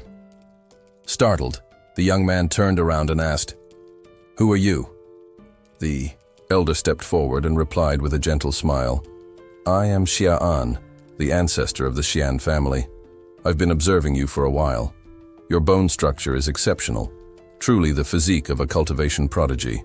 Would you like to become my disciple? The young man hesitated, still confused. Become a disciple? What's in it for me if I do? Xian let out a hearty laugh. Benefits? You'll have no shortage of them. I'll personally guide you on the path of immortal cultivation toward the dream of eternal life. The young man's eyes widened. I'm not sure I fully understand that last part, but becoming an immortal sounds amazing. Without hesitation, he dropped to his knees. Greetings, Master. Just then, a system notification appeared. Congratulations. Host has received a mid-grade 5th level magical treasure, Mystic Dragon Armor. Xian sat cross-legged, pleased. Good. Very good. Disciple, what is your name? The young man lowered his head. I don't have one. Then from now on I'll call you Sui. How does that sound? Thank you, Master, Sui said gratefully. Another system notification flashed. Name, Shuqi. Race, human. Cultivation, none. Identity, great fortune bearer. Spirit. Root, 8th grade. Xian smiled with satisfaction. An 8th grade spirit root, truly someone blessed by fate. He then called out, Ling Qi! Ling Qi appeared immediately, bowing. Yes, Master? I leave Suier's cultivation training to you, Xian said. Understood. I will obey, Ling Qi replied, bowing once more. Meanwhile, in the gloomy halls of the Dark Soul Palace, a man robed entirely in black hovered mid-air, red spiritual energy swirling around his body. Below him, rows of kneeling disciples shouted in unison, Congratulations, Palace Master, on breaking through to the Yuanying stage. The Palace Master gazed at the sky, muttering, Heaven favors the Dark Soul Palace. He took out a spirit pill, swallowed it, and stabilized his cultivation post-tribulation. Now that I've stepped into the Yuanying realm, it's time for the Ming Kingdom to change hands. The disciples below echoed fervently, Palace Master, your wisdom is unmatched. We will follow you to the end. May heaven protect the Dark Soul Palace. For your cause, we would walk through fire and water. We shall eradicate all sects in the He. Ming Kingdom! Raising his hand, the Palace Master commanded, Summon every disciple. Alert our spies. Move out. Destroy every force in the Ming Kingdom. We obey. they shouted. Just then, a man stepped forward cautiously, reporting, "Palace Master, the Tiansheng Tower seems to be showing signs of revival." The Palace Master sneered, "They're like headless flies. It would take no effort to wipe them out." The subordinate swallowed nervously. Yes, wise Palace Master. This subordinate was overthinking. Without another word, the Palace Master floated away into the distance. 5 days later, Xian stood in the Xian family courtyard, gazing at the sky. It had been 5 days since the Dark Soul Palace began their campaign of destruction across the Ming Kingdom. In that time, Xian's cultivation had reached the 6th level of the Yuanying stage. The Xian family resided atop Mount Qing'an, a relatively peaceful place within the Ming Kingdom. There were no powerful sects nearby. The only notable one, the Qing'an sect, had been destroyed long ago. As a result, they had avoided direct confrontation with the Dark Soul Palace for now. Walking across the courtyard, Xian observed Jianzi leading the younger Xian family members in their cultivation. Many had already reached the foundation establishment stage. He stepped forward, produced a few spiritual treasures and said, "Well, done on your progress. These pills are your rewards." The descendants received the pills with joy. "Thank you, great ancestor." Xian smiled warmly. He looked over their spirit roots, pleased. These children were the future strength of the Xian family. Just then Shay approached. "Father," he said, respectfully clasping his hands, "I have something to report." Shay had now reached the 4th stage of qi refining. Xian handed him a cup of tea. "No need to rush.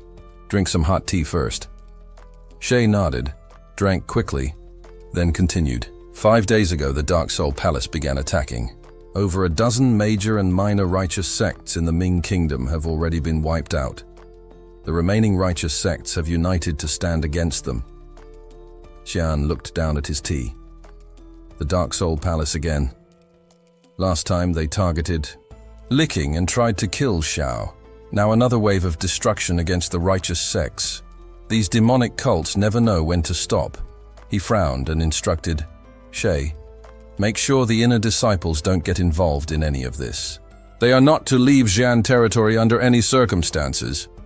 The safety of our descendants and the Xian clan must come first." "Yes, father. I will inform them immediately." Shay bowed and left. Watching his son's back as he departed, Xian's expression turned grim. After hearing Shay's report, he couldn't help but worry about Huo. He feared that Huo might encounter Dark Soul Palace cultivators while traveling. He quickly raised his hand to consult the system.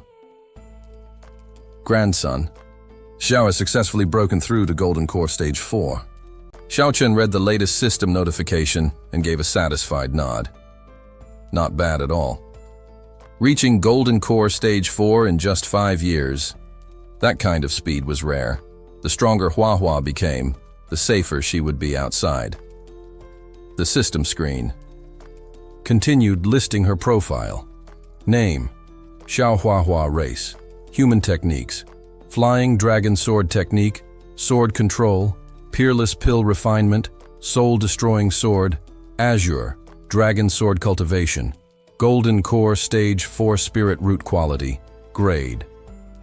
5 special identity, Master of the Qingqing Tower, Destiny, Flame Emperor's fate. Xiao Chen smiled proudly. It was because of the Flame Emperor's fate that Hua had made such rapid progress. Her spirit root had also upgraded to grade 5, and she'd even mastered a new technique. Another system alert caught his attention. He opened it and read, "Your A. Granddaughter Xiao Hua has killed 10 cultivators from the Dark Soul Palace. She successfully set a trap and eliminated Elder Shang Ming. Surrounded by members of the Dark Soul Palace, she managed to kill 2 elders and escape unharmed." Xiaochen raised an eyebrow in surprise, then burst into hearty laughter. "Outstanding! Even the elders of the Dark Soul Palace couldn't stop her. She truly carries the blood of the Xiao family." His gaze shifted to the grandchildren training nearby. Huo's progress has far surpassed my expectations, he muttered. A sword becomes sharp only after endless tempering. Plum blossoms bloom their brightest after the coldest winters. Hardship brings growth. Several months later, Xiao Chen sat meditating on a large stone when another system alert appeared. Detected. One of your grandchildren is an omnipotent reincarnation. Reward issued, Enlightenment Tea Tree. He stared at the message in awe.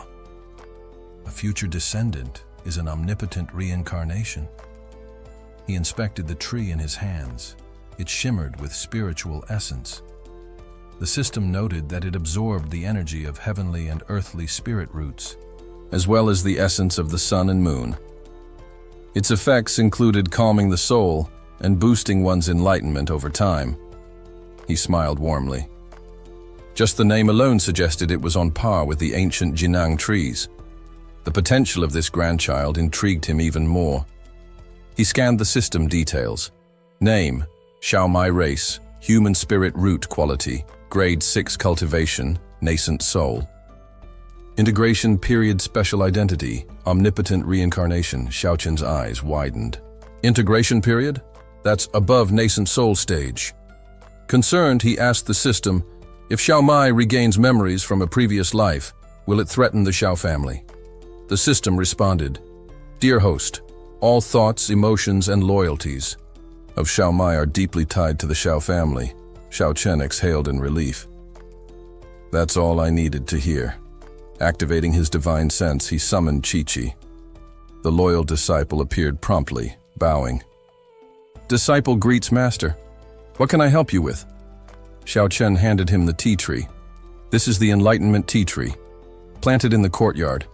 In the future, everyone can cultivate beneath it. Chi-Chi nodded. I'll do it right. Away. Then vanished with the tree. Meanwhile, at the Xiao family's front courtyard, Xiao Ye was organizing family affairs when his father's voice reached him through divine sense. The Xiao family's descendants are bright and promising. They must be nurtured well. Bring them to the back mountain. Ling Zhenzi will oversee their cultivation. Respectfully, Xiao Ye acknowledged the message. Back at his meditation spot, Xiao Chen rubbed his chin thoughtfully, then sent another divine sense message to Ling Zhenzi. You must pay close attention to training, Xiao Mai. Ling Zhenzi responded, with hands clasped. Yes, master. Another 5 years passed. Now, deep in cultivation, Xiao Chen sat motionless in the courtyard, his aura calm and vast. Suddenly, the spiritual energy around him stirred violently, surging into his body. It gathered so densely that he began to levitate slightly. Looking at his hand, he murmured, After 5 years, I've advanced 3 stages. Now at Yuan Ying. Stage 9. Faster than I anticipated, but acceptable. Under the Enlightenment tea tree nearby, his descendants sat cross-legged in deep meditation. Behind them, in the inner courtyard, the ancient Jinang tree stood tall, now bearing fruit, shaped like tiny children. Xiaochen stepped into the outer courtyard. The moment the descendants noticed him, they stood and bowed. Greetings, ancestor. Holding a jade bottle, Xiaochen smiled. Very good. You've all worked hard. These pills are your reward. He handed the bottle over. These are gifts from the system, and their quality is excellent. For someone like me, at the Yuan Ying stage, they no longer have much effect. But for you, they'll be valuable. The grandchildren received the pills with bright eyes and shouted together, Thank you, ancestor. Just then, Xiao Li ran over hurriedly. Father, urgent news! Xiaochen raised an eyebrow. What's got you so worked up? Xi hesitated, looking flustered. The Dark Soul Palace. Before he could finish his sentence, Xiaoan had already teleported them both. Everything around Xi went dark for a moment, and the next thing he knew, he was sitting in his father's study. Xiaoan sat calmly nearby and motioned for him to continue. Speak. What's the situation? Xi clasped his hands in front of him respectfully. Father, the Dark Soul Palace has become terrifyingly powerful. Not even the combined might of all the righteous sects can rival them anymore. Xiaowan, who had been holding a teacup, gave him a sidelong glance but said nothing. Xi continued. Over half of the Ming kingdom has already fallen into their control. They rule with cruelty and violence. Dead bodies line the streets. It's like hell on earth out there. Worst of all, their wave of destruction is heading toward our Qingyun mountain. He stood up, pacing anxiously. Thankfully, a new force, called the Celestial Star Tower, has emerged, opposing the Dark Soul Palace. Their resistance has at least slowed the enemy's advance. Xiaowan held his teacup in thought, worry flickering in his eyes. If Qingyun Mountain is next, we must prepare to relocate. I understand the old saying, as long as the green hills remain, there will always be firewood to burn. The enemy's forces are overwhelming, and we still don't know how strong their leader is. For all the righteous sects to have failed, it's troubling. He turned to Xi. Do we have any estimate of the Dark Soul Palace leader's cultivation? Xi responded cautiously. It's not confirmed, but the rumors say he's at the Yuanying stage. Xiaowan frowned. So, Yuanying stage? That's manageable. At least we know the limit of their strength. Very well, I understand the situation now. You're dismissed. Report to me immediately if you encounter any members of the Dark Soul Palace. Yes, father, Xi said, bowing before leaving the room.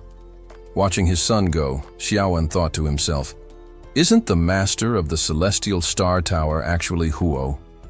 He summoned the system interface and quickly checked Huo's status. Name: Xiao race. Human cultivation technique: Divine Flying Dragon. 9 sword skills. Sword technique: world class. Pill refining. 1 sword soul destruction magical treasure. Azure Dragon sword cultivation level. Golden core stage 7 spiritual root quality. 5th grade identity. Master of the Celestial Star Tower special. Destiny Flame Emperor's destiny. Xiaowan smiled faintly. Huo has already reached the 7th level of the Golden Core stage.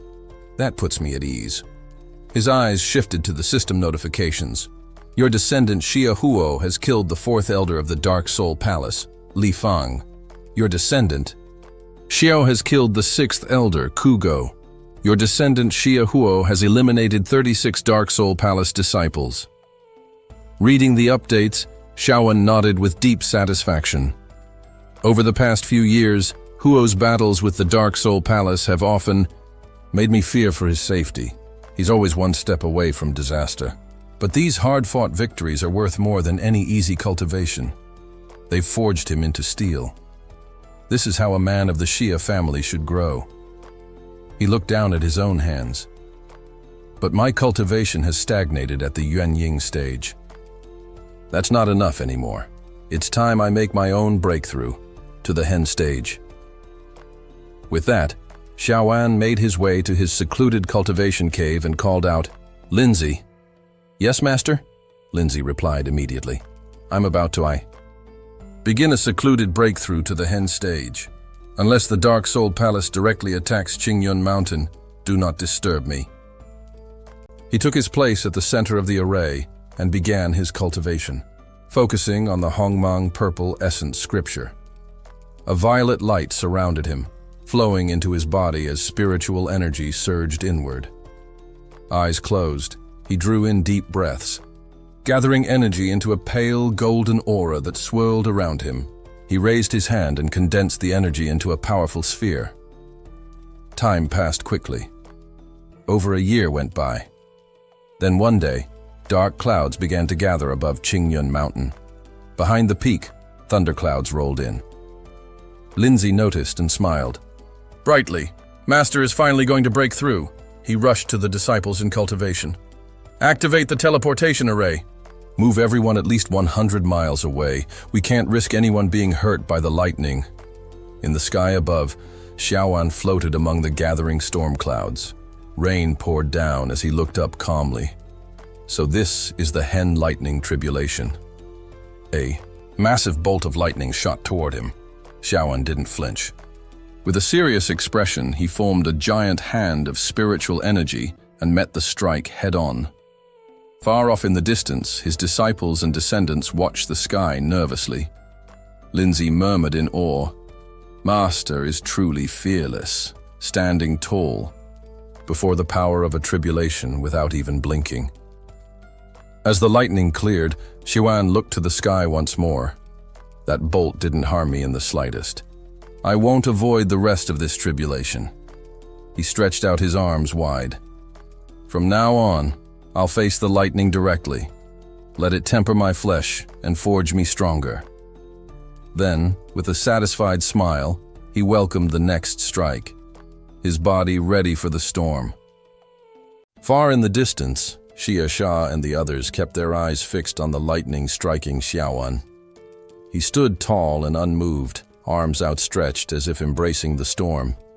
A serene calm painted his face, strangely at odds with the chaos surrounding him. From above, he cast his gaze downward across the vast expanse of his territory. Lifting a hand, he channeled a stream of spiritual energy into the heavens. "Let's examine the scope of my divine sense," he thought. At the Yuanying stage, one's divine sense could sweep across all of Qingyun Mountain. Now, with the power of the Hen stage, his perception extended more than 10,000 miles, clear, sharp, all-encompassing. The air around him responded to his will. Wind and rain answered his silent commands, the very elements bending to his presence. Xiaoan glanced at the system panel. So this is Hen stage. With mastery over Yuanying, he could now manipulate ambient spiritual energy, summon weather, and tap into the elemental forces of nature. Those who stepped into this stage could wield 1/3 of the Earth's spiritual power. A mischievous smirk curled at the corner of his lips. "This is incredible. I can feel it. True mastery." Just then, a notification chimed in his mind. "Congratulations! Host on advancing to Hen stage. Reward unlocked. Supreme one-finger divine skill." Startled by the system's sudden announcement, Xiaoan blinked. A new ability? He made a mental note to examine it in detail later. In a flash, he vanished from the mountaintop and reappeared within his secluded cultivation chamber deep in the back mountain. He sat cross-legged, back upright, eyes gleaming with anticipation. "Supreme one finger," he murmured, reaching out to touch the projection. The image shimmered oddly, but its description was clear. This divine skill channels the forces of heaven and earth into a single strike. When used, both the body and soul of the target may be destroyed, regardless of distance. Furthermore, it can track and connect with the user's bloodline across space. Xiaoan's eyes widened, and he chuckled. So powerful. It can even locate descendants and function remotely. That means my descendants can also harness Hen stage techniques. Amazing. Meanwhile, back in the back mountain, 100 miles away, Lingyi called out to the others. "The clouds are clearing. Let's head back to the mountain." Back in his quiet chamber, Xiaoan opened his personal system interface. It displayed his status. System: Family Prosperity. Panel host: Xiaoan age: 135 lifespan: 5,000 years. Cultivation stage: Hen stage. Level: 1 descendants. 278 cultivation method. Hongmang purple cheese. Scripture combat. Techniques: 1st grade, sunset sword technique. 3rd grade, superior, sword come. 3rd grade superior, supreme one. Finger magical treasures. 3rd grade superior, Chanun, bell 5th grade. Superior, Qingyu sword 4th grade. Superior, cloud chasing shoes 5th grade. Superior, Xuanlong armor spirit root, chaos, ancestor. Elixirs, 99, stored special abilities. Conceal personal information, create heaven and earth, domain Xiaoan's expression. Lit up as he absorbed the data. A lifespan of 5,000 years. Hen stage really changes everything.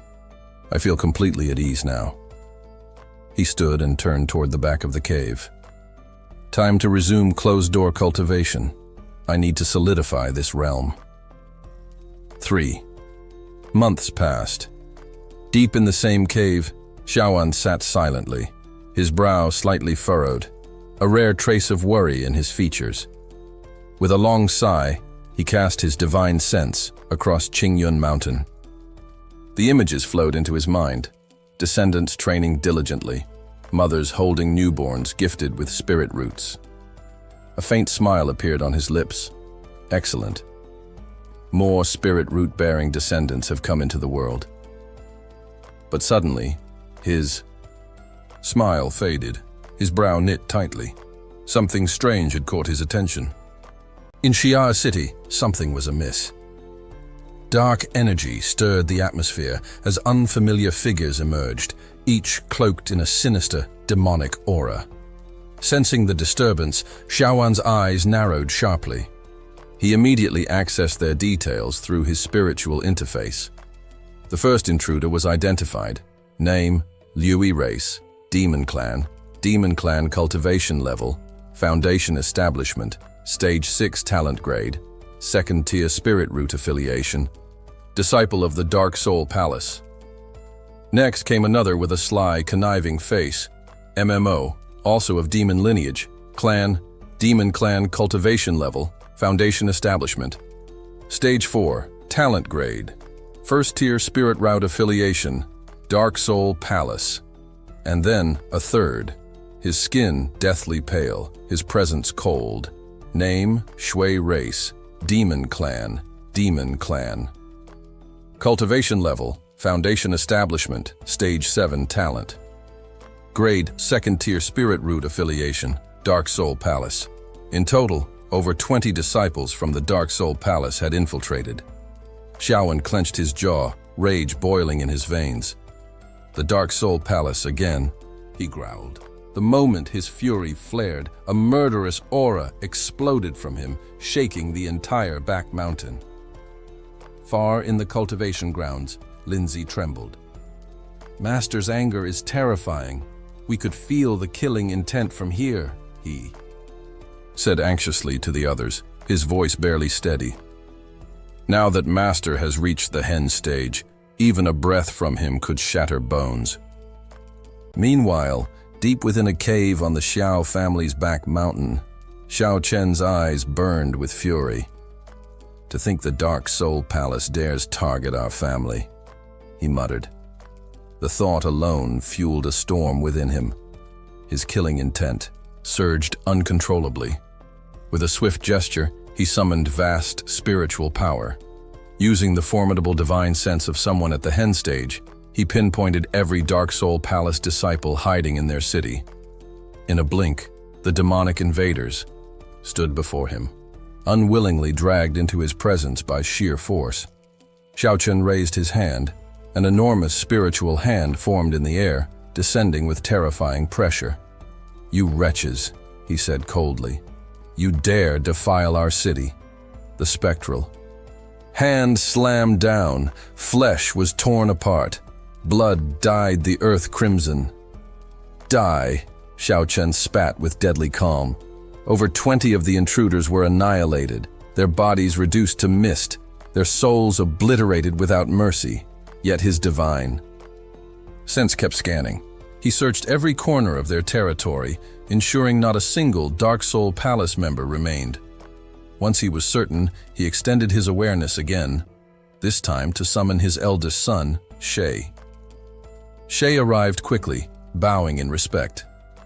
"Father, you summoned me?" Xiaowen's gaze was like a blade. "Disciples of the Dark Soul Palace managed to enter our city." Shay's expression twisted in shock. "What?" "I had been focused on ensuring no one left without authorization. I failed to consider those entering." His fists clenched. "Damn them. I'll rally our people. We'll sweep them out ourselves." But Xiaoan closed his eyes and raised his hand gently. "No need," he said with icy finality. "They're already dead." Shiai was stunned when he heard the news. Turning to his father, he said, "I've long known that you've broken through to the hen stage. Your cultivation and strength far surpass that of the Dark Soul Palace Master. With you as our pillar, the Xia family is truly blessed. Our foundation is now as solid as bronze." Even if the palace master of the Dark Soul Palace came here himself, you could cut him down with a single stroke of your sword. Xiaowen cast a sidelong glance at him, his tone calm but stern. The guiding principle of our family has always been humility, not arrogance. You must learn to temper your emotions. Starting now, increase vigilance over who enters the city. Our core members must heighten their security measures as well. Xia Li respectfully cupped his hands and replied, "I understand, Father." Xiaowen gave one final reminder, his voice edged with concern. "Make sure this is all done discreetly." Xi nodded deeply. "I accept your orders. I request permission to take my leave." Without waiting for a response, he vanished from the room. Back behind the mountain, in the cultivation chamber, Xiaowen resumed his meditation. "I must return to cultivation. If anything urgent arises, come directly to me. From now on, I will scan the entire Qing Mountain region with my divine sense every 3 months. Report to me here at the back mountain once a month." "Yes, Father," Xi responded solemnly. Time passed swiftly, and a year went by. Inside the cultivation chamber, Xiaowen sat cross-legged, deep in concentration. Suddenly, a notification echoed in his mind. "System alert. Your descendant Xia Hu is being hunted by the Dark Soul Palace Master. Choice event triggered. Please make your selection." Xiaowen's eyes narrowed as he reviewed the options. Choice 1. The Dark Soul Palace has committed countless atrocities across Ming country. You choose to strike down the Palace Master in the name of justice. Reward: 4th rank high-grade magical treasure, demon-slaying blade. Choice 2. Despite the Dark Soul Palace's many crimes, you fear retaliation could endanger your family. You choose to do nothing. Reward: 3rd rank high-grade magical treasure. Xiaowen scowled. The old demon again. Just last year his disciples infiltrated our city. He's already crossed the line. And now Hu is being hunted down by that madman. He slowly raised his hand, a faint smile playing on his lips. A perfect opportunity to test the heaven-piercing strike. Without hesitation, he chose the first option. System alert. Congratulations. Host has received a 4th rank high-grade magical treasure, demon-slaying blade. Far away in the capital of Ming country, a golden dragon-shaped spiritual force clashed in mid-air against a dark purple energy. The sky trembled as the two energies collided, shaking the heavens. The golden energy, fierce and radiant, belonged to Xia Hu. Injured and bloodied, Xia Hu fell from the sky.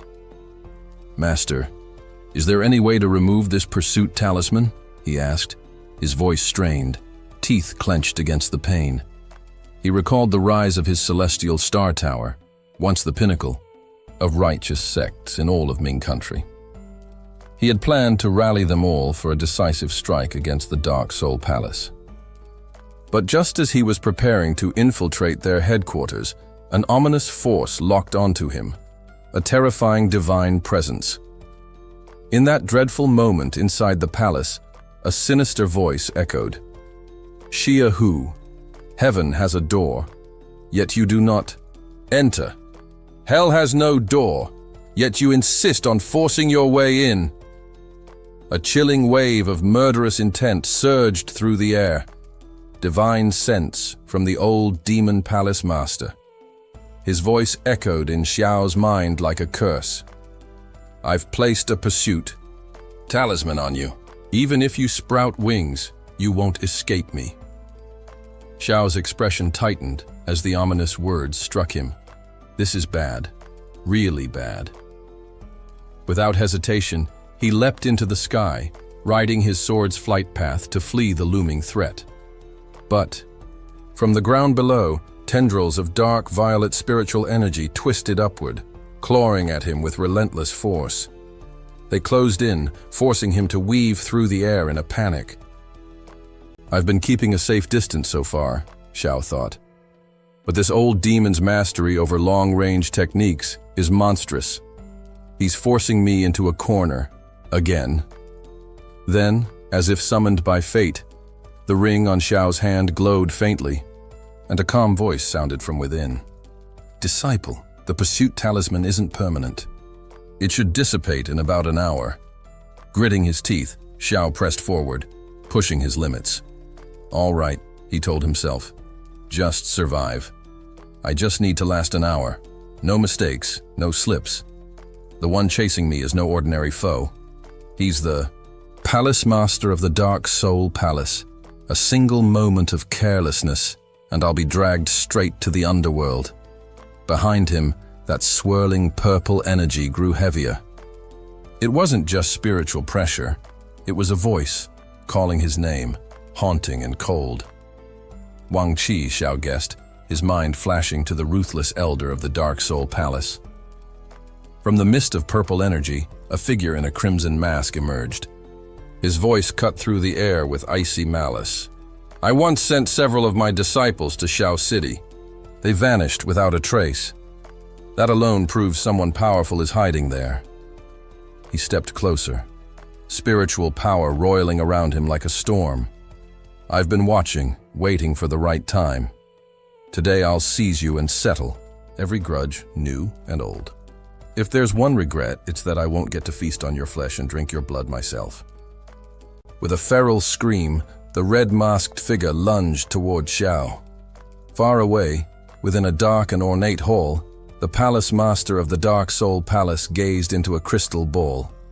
He watched the chase unfold, calm and calculating. Wang Qi has made his move, he muttered. Then there's no need for me to act, yet. The life-tracking talisman I placed on Xiao has already locked onto him. He won't escape. A mere golden core cultivator making me fail twice? That would be disgraceful. For someone at the Yuanying level. In the skies, Xiao realized, with sudden clarity, the old demon had pulled back. But Wang Qi remained, pursuing him relentlessly. Xiao! Wang Qi's voice howled behind him.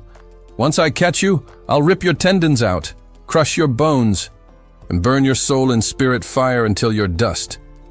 Behind that terrifying mask, his eyes gleamed with twisted pleasure.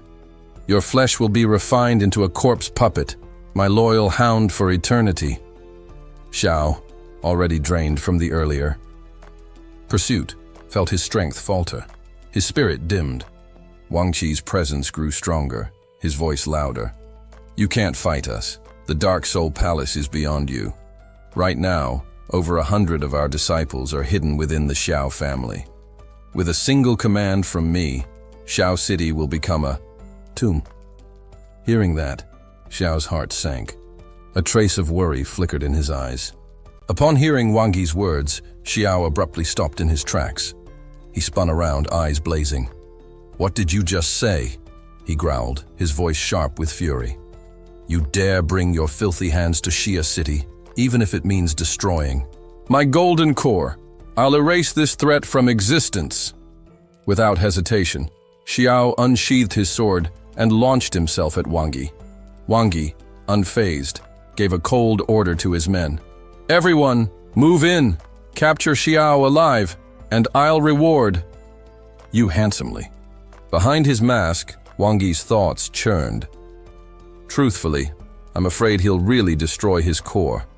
If that happens, his body will be ruined, unusable for puppet refinement, a total waste.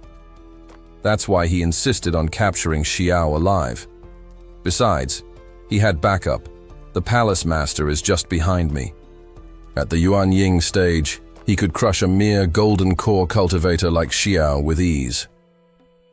Rage surged through Xiao as he learned that the Dark Soul Palace had already made a move on his home city. Without hesitation, he began slaughtering Wang Yi's men. He cut down foe after foe, but the numbers were overwhelming. No matter how many he killed, more kept coming, and soon he was encircled. Raising his sword high, Xiao roared, "Old thief, hand over your dog life!" A fierce spiritual energy burst from his body as his expression turned cold and resolute.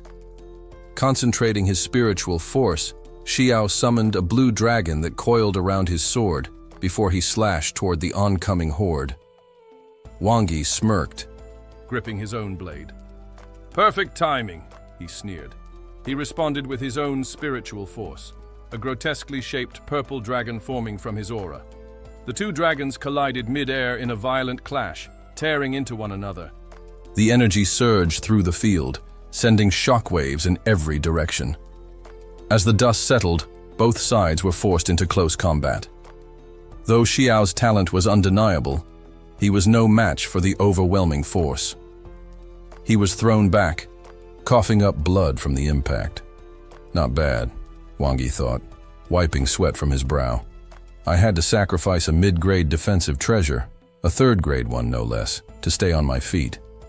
Didn't expect this much power from him, despite not being visibly injured. Wang Yi could feel the weight of the battle. We're both golden core cultivators, but the difference between us feels like the distance between heaven and earth, he mused, glancing at Xiao as the latter struggled to take medicinal pills. Then, without a word, Wang Yi turned and bolted at top speed. Even with the protection of that old demon, he thought. I'm not risking my life by staying. I won't become just another name cut down by Xiao's blade.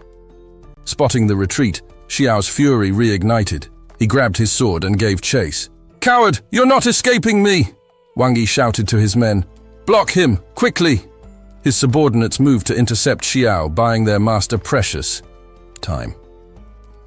From a distance, the Dark Soul Palace Master watched with disgust. "Useless trash," he muttered. "Looks like I'll have to get involved myself."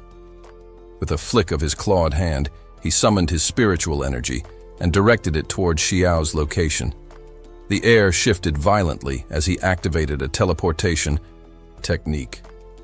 Meanwhile, Xiao continued to fight off the remaining enemies when suddenly, a chilling spiritual pressure descended from above. The battlefield froze. Both sides instinctively looked to the sky. From a swirling red mist stepped the Dark Soul Palace Master. He hovered above the ground, sword in hand, his aura thick with murderous intent. Just a trace of his energy was enough to create an oppressive force that pressed down on everyone present. Raising his sword, he directed a torrent of pressure toward Xiao, attempting to pin him in place. At that moment, Xiao was still fending off the palace's loyal subordinates. Gritting his teeth, he struggled to stay standing, beads of sweat trailing down his brow. The crushing force of the Nent Soul realm bore down on him. One of the attackers jeered. "Ha! With the palace master involved, Xiao's nothing more than a fish waiting to be gutted!" A wave of nausea hit Xiaohu. The sensation was like drowning in a sea of blood. The landscape around him littered with corpses piled high like mountains. The pressure grew unbearable. His breathing grew ragged. This is the strength of the Nent Soul realm, he thought grimly. If I survive this, it'll be by the slimmest margin. The overwhelming force knocked the palace subordinates flat to the ground, but Xiaohu, though pushed to his limit, merely dropped to his knees. He stabbed his sword into the ground to steady himself, surrounded by the slain bodies of his enemies. Blood pooled at his feet. With a weak, bitter smile, he murmured, "Master, it seems the only way I can repay your kindness is in the next life. To restore your body and breathe life back into the celestial star tower." His voice trembled with sorrow as he slid a ring from his finger, the weight of his impending death settling over him like a shroud. Tears welled in his eyes. "Forgive me, Master. I may not be able to keep my promise." In the shadow of the enemy's might, Hu's carefully laid plans crumbled. Just as despair threatened to consume him, the remnant soul of his master manifested before him. A soft glow surrounded the spectral figure. "My disciple," the soul spoke gently. "All that I have learned, I have already passed on to you." The spirit gave a faint, wistful smile. "So today, let me settle this grudge, once and for all." He gazed down at Xiao without emotion, calm and resolute. "Atidark." Soul Palace Master's eyes narrowed in surprise. The Medicine Spirit Master. An old demon stepped forward, eyes gleaming with malevolence. So a piece of your soul escaped that day. No matter. Today, I'll send both master and disciple to the afterlife. You can walk that path together." His expression twisted into one of wicked satisfaction. That explains it, he thought. That's how Xiao became so well versed in the secrets of the Dark Soul Palace. The remnant soul of the medicine spirit master hovered in the air, his form flickering with faint light. He looked toward the enemy and declared, "Old demon, today I am willing to give up what remains of my soul. If it means saving my disciples' life." His voice trembled with restrained fury.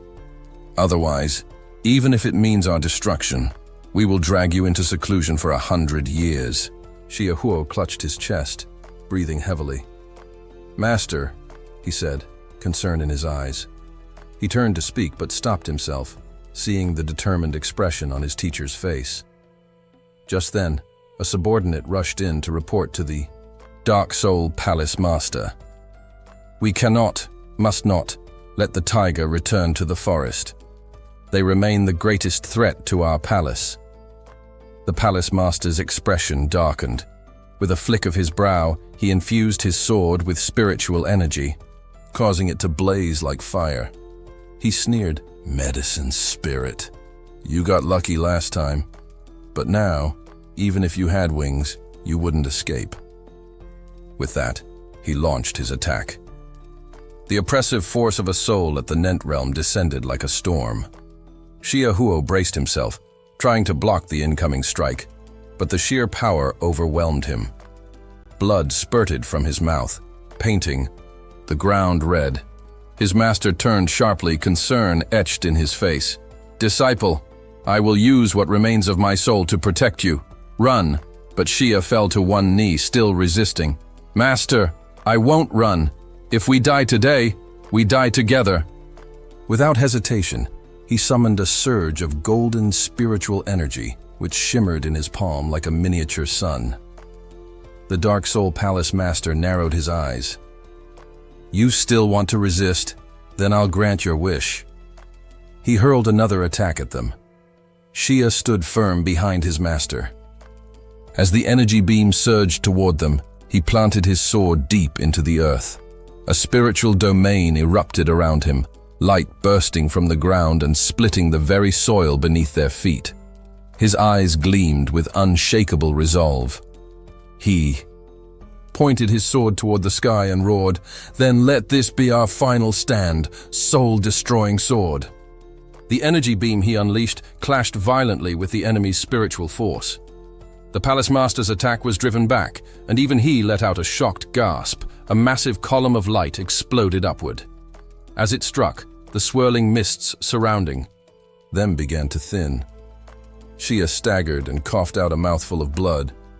His master rushed to his side, catching him just before he collapsed. "Disciple!" he cried. Xia had fallen face first into the ground. The master lifted him into his arms, grief clouding his eyes. "Foolish boy," he whispered, forcing back tears. "If only your ancestor Huo could see you now. If only I could tell you what I've endured all these years." The Dark Soul Palace Master observed from a distance, sneering. A brat is still just a brat. Lying weakly in his master's arms, Xia murmured, "Master, ancestor, I'm so tired." "Disciple, no, you must not sleep." The master cried, panic rising. But Xia's eyes had already closed, peaceful and still. A long sigh escaped the master's lips. He gently stroked his disciple's head. "It's all right now. Your master will go with you." He raised his hands, and a brilliant orb of spiritual light formed between his palms. With a final shout, he roared, "Golden Core! Self-destruct!" The skies cracked open with thunder. The winds howled and the palace trembled violently. The Dark Soul Palace Master stood frozen in the heart of a dark vortex. "Who dares to intrude here?" he bellowed. Even the master was taken aback by what unfolded next. Xia's eyes slowly fluttered open. Above them, a colossal hand descended from the heavens. As it appeared, Every subordinate of the Dark Soul Palace immediately vomited blood, their bodies racked by invisible force.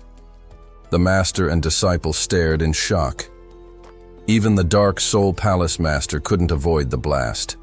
He too coughed up blood, his face twisted in horror and disbelief. Staring at the hand descending from the sky, crackling with lightning, Xiaowen cried out, "Venerable One, I bear no grudge against you. Why are you attacking me?" But deep inside, he knew. This pressure, it's beyond anything a soul-nurturing cultivator can endure. Whoever this was, their strength had to be at least on the level of deity transformation. No ordinary opponent. This was a being of unfathomable power. In another space, Xiaowen stood alone in a quiet chamber. His hand, stretched through the void, pointed unwaveringly toward the group from the Dark Soul Palace. His voice echoed with authority. Dark Soul Palace has committed countless atrocities, leaving misery in their wake. Eliminating you is an act of justice. Xiaohu clutched his chest as the voice resonated within him. There was something hauntingly familiar about it. Despite the disguised tone, it stirred memories of someone close, someone he had once known.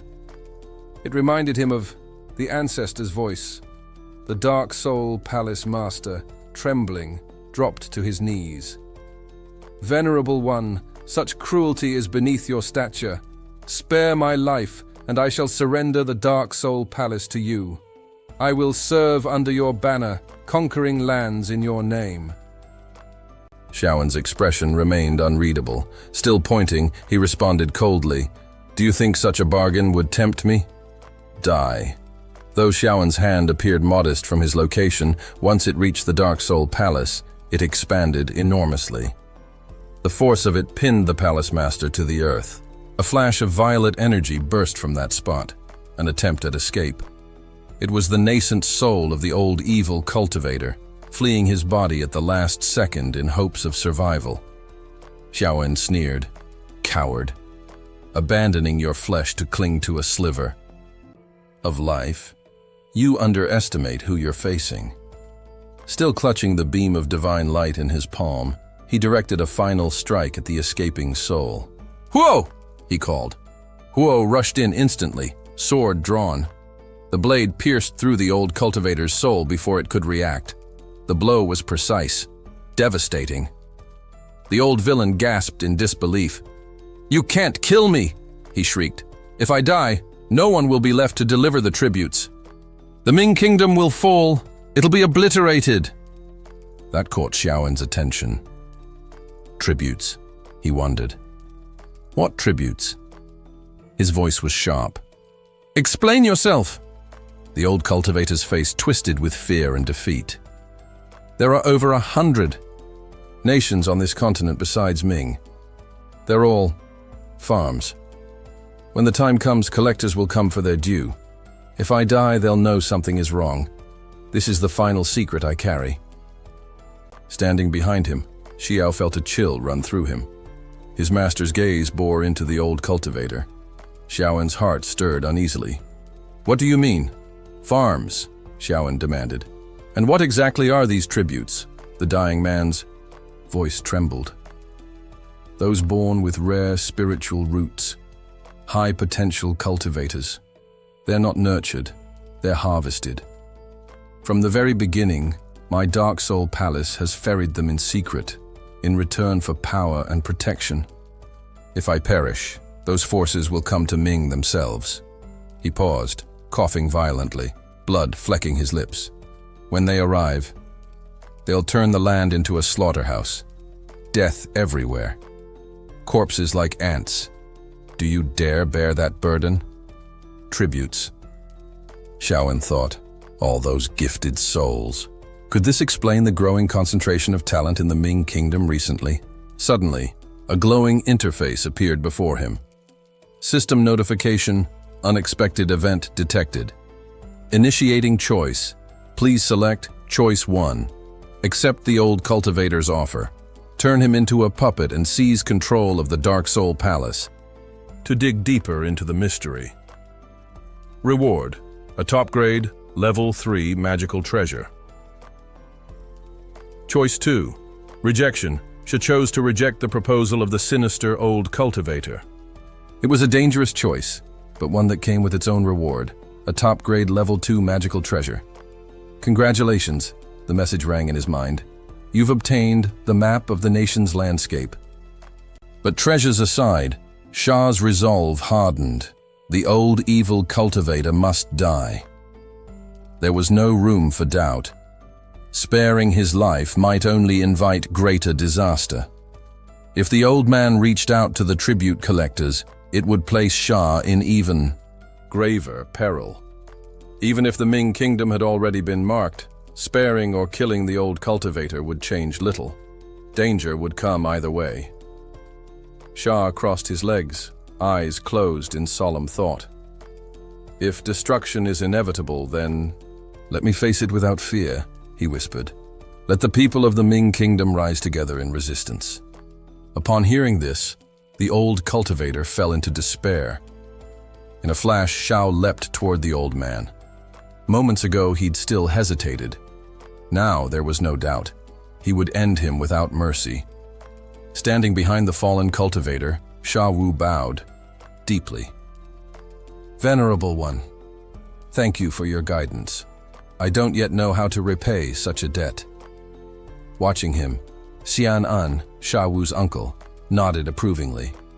Then become stronger, he said. If you are truly one of the tributes, you'll need the strength to protect yourself and others. Sha Wu turned to his master. Master, was what the old cultivator said true? His master's expression grew serious. Yes, I had hoped to tell you only once you were strong enough. But now that the truth is out, you must work even harder. Sha Wu's voice was steady. Who are these tribute collectors really? They are powerful beings, godlike, his master replied. Even I have never encountered them directly. The old cultivator had hoped to use them to bring you harm. Then, that venerable one who helped us just now, will he assist us again? His master looked him in the eyes. Do not rely on others. No one can protect you better than yourself. Only by growing stronger can you shield what you care about. Sha Wu clenched his fists. Then I will. I must grow even stronger. His thoughts turned to his ancestors, to his father, to his brothers, his clan, his loved ones. They were the reason he must fight, the reason he could not fall. Right, he said.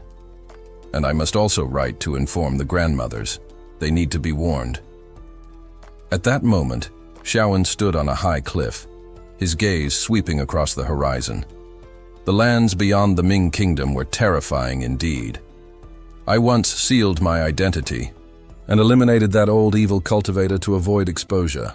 Now it seems my descendants are about to be dragged into this mess, one by one. He paused, eyes narrowing with thought.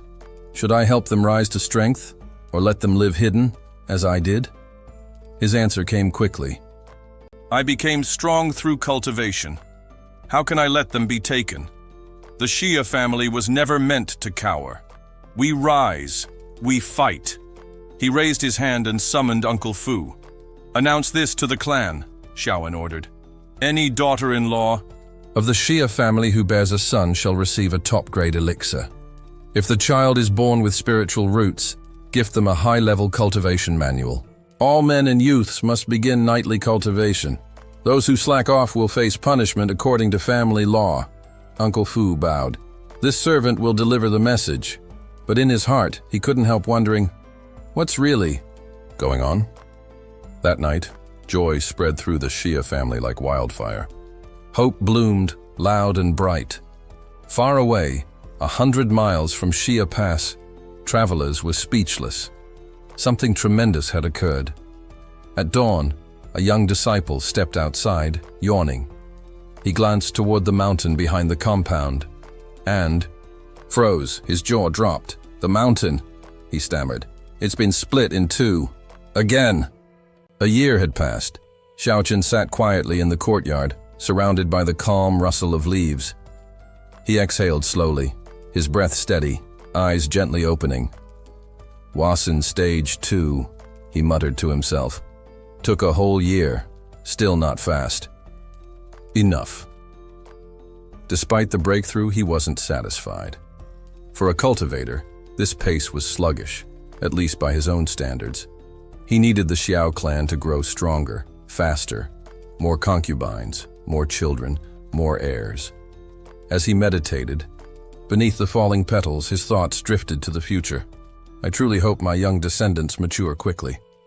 There's much work ahead. To an outsider, such musings from a man who looked no older than middle age might have seemed absurd. But those versed in cultivation knew better. In the Han realm, advancing just a single level could take 15 years, sometimes longer. Xiao Chen had broken through in just one, a feat so rare it bordered on the miraculous. A faint smile played at his lips as he called forth the system interface. Let's see how Xi is progressing. The glowing panel appeared before him. Name: Xi race, human talent, 6th grade spiritual path, proficient techniques, Dragon Yang sword. Scripture, Blood Flame Divine Sword, Swanang 1 Sword Scripture. Cultivation, Foundation Establishment Stage. Ain't a special identity, reincarnated from a powerful being. Awakened trait, innate sword. Body, Xiao Chen's eyes twitched slightly in surprise. Foundation Establishment Stage 8 already? In just a single year. This rapid cultivation wasn't random, clearly. Echoes from Xi's past life were beginning to awaken. The boy's affinity with the mountains and rivers painting was no coincidence either. With steady growth, he would undoubtedly become the future pillar of the Xiao clan. Watching Xi's figure, Xiao Chen's heart swelled with a mix of pride and hope. He's our first descendant to go out for real-world training, he murmured. I wonder how Huo is doing. The system responded instantly, displaying Huo's current status. Name: Xiaohuo race, human techniques, flying dragon, 9 swords, sword terminology, peerless pill refinement, 1 sword soul destruction, thoughtless demon transformation, azure. Dragon mystic flame / cultivation, golden core stage 9. Identity: sect master of Tianxing Temple, leader of the 36 sects of the Ming Kingdom. Special destiny: Flame Emperor's chosen. Xiao Chen narrowed his eyes with approval. Golden core stage 9. Impressive. And he's carved out serious influence in the Ming Kingdom, no less.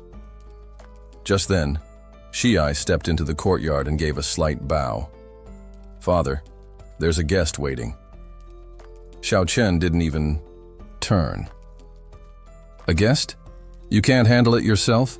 Xi hesitated, choosing his words carefully. It's someone from the Ming Kingdom's royal family. That gave Xiao Chen pause. Royalty didn't pay casual visits. He stood slowly, his expression sharpening. A royal, you say? And what does this noble person want from the Xiao clan? Xi cleared his throat. They've come to propose marriage. Xiao Chen arched a brow. Marriage? To whom? Has one of our girls been sneaking off with a prince? Xi shook his head. It's Princess Weina. She's fallen for Huo and wishes to propose to him. At that moment, the system chimed in. New event detected. Xiao Huo's fated encounter. Choose an action. Option 1. Let things unfold naturally. Reward: superior grade magical treasure. 4th grade auspicious wood option. 2. Take the reins. Organize the wedding yourself. Reward: divine puppet with split body technique. Xiao Chen chuckled as he made his decision.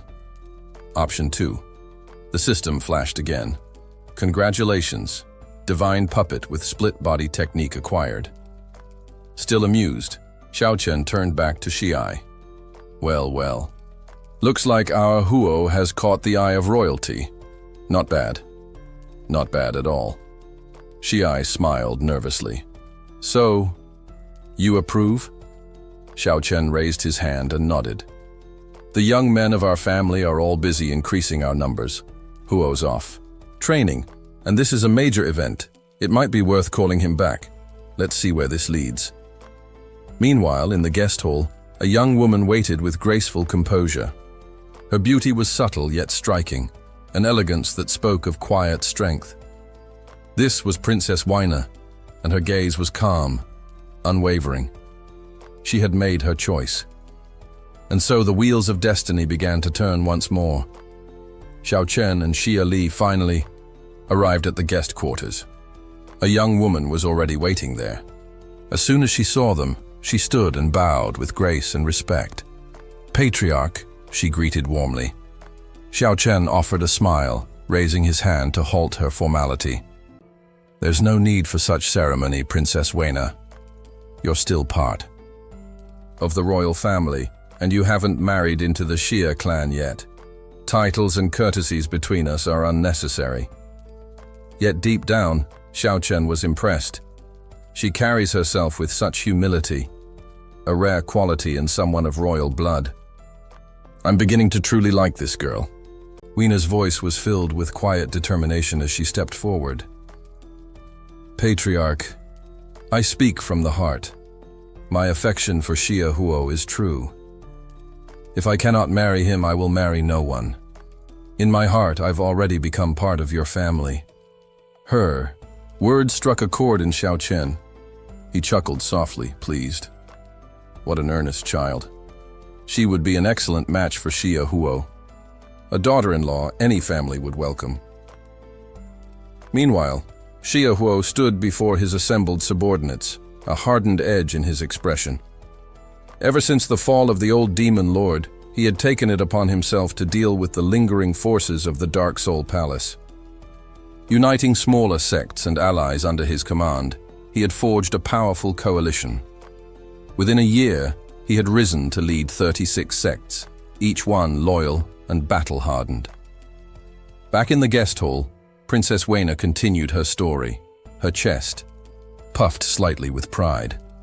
"After the royal family suffered that disaster last month, I barely escaped the palace with my life. I was being hunted down, until Xia Huo appeared and saved me. Since then, my heart has been his. I've made my choice. If it's not him, it will be no one." Xiao Chen turned to Xia Li. "It seems the heavens themselves have woven this bond. This is no coincidence. Send word to Huo. Tell him to return immediately." Xia Li bowed. "Yes, Patriarch. I'll have the letter delivered without delay." Princess Weiner lit up with joy at the decision, but the moment was broken by the sound of hurried footsteps echoing down the corridor. A royal nanny, flanked by guards, rushed into the room. She dropped to one knee. "Princess, we've searched everywhere for you. If you don't come back, I will lose my head." Weiner looked at the woman calmly, then spoke with quiet resolve. "Return and tell the royal family. I will only marry Xia Huo. If they will not allow it, then you may bring back my corpse instead." There was a collective intake of breath from the room. The members of the Xia clan raised their eyebrows, intrigued by the drama unfolding before them. From his high seat, Xiao Chen furrowed his brow. Could it be that the royal court disapproves of this match? The Xia family is not what it once was. Xia Huo's name is known across the land now. Why would the Ming Dynasty royal family object? Before he could voice these thoughts, Weiner took a sudden step forward and fell to her knees. "Patriarch," she said solemnly, "whether in life or in death, I belong to the Xia family. No force in this world can change my heart. I, Weiner, humbly ask permission to enter the ancestral hall and pay respects to the Xia ancestors as a daughter-in-law." Just as the atmosphere became reverent and still, a thunderous voice rang out behind them. "If you dare marry into the Xia family, I will burn the entire Xia clan to the ground." Gasps echoed through the hall. Weiner froze, her body stiffening as she turned in shock toward the source of the voice. Xiao Chen's expression hardened, his usually composed demeanor shifting into something far more intense. A family as powerful as the Xiao clan. Who would dare speak against us so brazenly, he thought. Rising to his feet, he shouted with thunderous authority. "How dare you? Who gave you the audacity to speak like that within the halls of the Xiao family? We are like the rising sun, brilliant, ever ascending. Our strength runs deeper than you can imagine, and we will not tolerate slander from anyone. The one who had just entered stepped into the light. It was none other than the princess's royal uncle. Princess Weina turned toward him, voice steady but full of resolve. "Uncle, I see you've come to retrieve me in person, but no matter what you say, I will not change my mind. In this life, if I cannot marry Xiao Huo, then I will not marry anyone." Her gaze sharpened as she continued. "Not long ago, when assassins infiltrated the palace, I fled for my life. I was cornered until Xiao Huo appeared and saved me. That moment, our meeting, it was fate, a bond destined by the heavens." Around them, members of the Xiao family narrowed their eyes, realizing the situation had become far more complicated. So these elaborately dressed intruders, they're part of the royal family, they thought. And that man at the front, he's no ordinary official. Indeed, the figure leading the group stood with a frigid, arrogant air. This was none other than Prince Gong, the emperor's younger brother. At his side, a bold official stepped forward and declared, "The Liang Kingdom has already sent its betrothal gifts. The marriage between Princess Weina and their royal envoy is a diplomatic promise. You cannot defy the will of the two kingdoms," a nearby attendant added with a hint of disdain. "Princess, it's time to stop resisting. Accept your fate and proceed with the arranged marriage." Princess Weina's face darkened. "Uncle," she said sharply, "do you think I don't know who orchestrated this? It was you who led the Liang envoy here. You who pushed my father into accepting this political union. You who conspired behind my back." She stood tall, her voice unwavering. "But my fate is mine to decide. Who I marry will not be dictated by politics or power." Xiao Chen listened carefully, his thoughts racing. "So, Prince Gong is the mastermind behind this farce. No matter.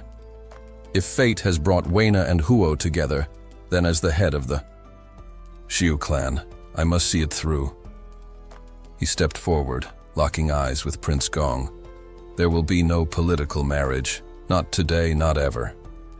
Even if the whole world stands against this union, I will officiate their wedding myself. Tonight, they will pay their respects in our ancestral hall, and tomorrow, we celebrate their union." The princess nodded firmly. "Yes, let it be so." Prince Gong clenched his jaw, rage barely contained. "You fools don't understand the gravity of your defiance."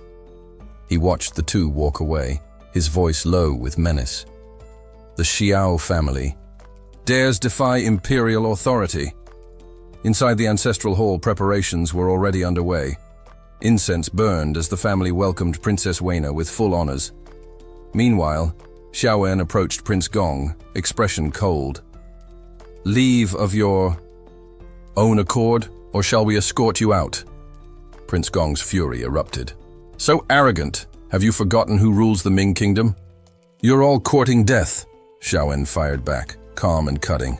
"And you seem to have forgotten who the true emperor is. The door is that way." One of Prince Gong's subordinates leaned in and whispered urgently, "Sir, Xiao Huo is no ordinary warrior. He single-handedly subdued 36 sects. He commands their loyalty and is deeply respected in the Dragon Kingdom. If conflict breaks out, we'll be overwhelmed." Grinding his teeth, Prince Gong gave one final glare before pointing a finger toward them. "Fine, but this isn't over. Just you wait." Later that night, in the shadows of Prince Gong's private study, the sound of a brush against parchment was interrupted by the presence of a cloaked figure. A voice, cold and sharp, echoed through the room. "Where is Princess Weina? Why hasn't she returned?" Prince Gong stood and bowed slightly. "She refuses to cooperate. The Xiao family has taken her under their protection. But rest assured, messenger, I'll deliver her to the Liang Kingdom. The Crown Prince will get what was promised. The cloaked man stepped closer, voice low and threatening. You'd better make sure of it. The Crown Prince prefers delicate blooms, still. Unplucked. If anything goes wrong, he didn't finish the sentence. He didn't have to. The warning hung in the air like a sword over Prince Gong's head. The mysterious figure finally vanished, leaving Prince Gong alone in the now silent chamber. Sweat clung to his brow as he stood frozen in place, fists clenched in fury. With a sudden burst of rage, he slammed his fist down on the table. The Xiao family. "Xiao," he snarled, "you won't escape justice." His thoughts churned with fury. First, they dared attempt an assassination on the royal family. Then, they kidnapped Princess Weina. It had taken immense effort to bring her back, and now, Xiao dared go even further. He wanted to marry her. Unforgivable. At the Xiao estate, a servant stepped forward with a polite bow. "Princess Weina, now that you've paid your respects at the ancestral hall, may I ask you to stay the night here?" At the residence, he gestured graciously, and Weina nodded, allowing herself to be guided deeper into the estate. The following morning, joy buzzed through the air. The Xiao household was a flurry of celebration. Red silk and festive decorations were being strung up with care. Xiao Huo had just returned when a retainer approached him eagerly.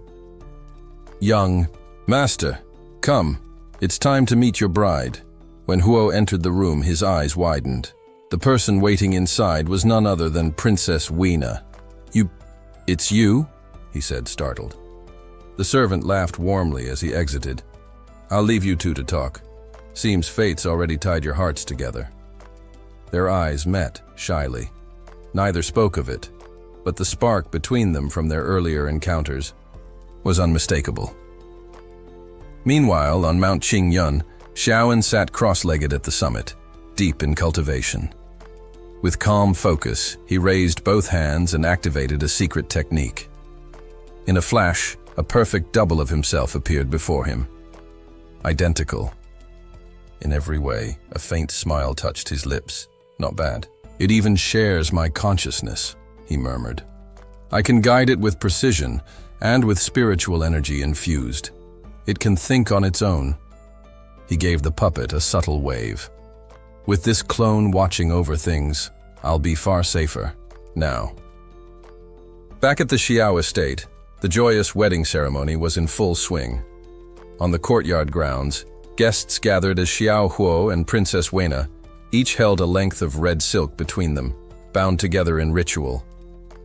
From his distant perch, Xiaoan observed through divine sense. Every movement of the ceremony reached him in detail. The officiant's voice rang out clearly. "Bow to heaven and earth. Bow to your ancestors. Bow to one another," as the ceremony concluded. A sudden alert flashed in Xiaoan's mind. His system had picked up an intrusion. Alert. Prince Gong and his forces approaching. Choice 1. Eliminate them personally. Gain combat experience, plus a third-tier magical treasure. Choice 2. Warn Xiaoho to let him deal with the threat. Gain a second-tier magical treasure. Xiaoan chuckled, amused. So Prince Gong dares cause trouble today of all days? The gall, to crash his own niece's wedding. He pondered for a moment. Before, I'd have let Huo and the 36 sects handle it. But now with my puppet clone, I can deal with them myself. And if something happens to Prince Gong, well, that's hardly my problem. Without hesitation, Xiaoan used his teleportation skill and vanished. Outside the estate, Prince Gong and his soldiers lurked in the cover of trees. He whispered to his men in a low growl, "Listen up. When I give the signal, storm the estate. Kill as many as possible. I want chaos, so much that the entire 36 sect hears of it. Capture Princess Weina before they reach her. Fail, and none of you will live to see the next dawn." He took a step forward, raised his hand and roared, "Attack!" But before they could move, the earth ahead of them erupted in a thunderous blast. The ground cracked open, sending shards of stone flying in all directions. Dust swirled violently as a figure appeared amidst the destruction. Xiaoan stood tall, his eyes cold and sharp as blades. "You want to slaughter members of the Xiao family," he said calmly. "Then prepare to become compost for the mountain grass." As the sun dipped below the horizon, cloaking the world in darkness, Xiaoan stood alone with an air of quiet defiance before the assembled soldiers. His hands clasped behind his back, his expression unmoved.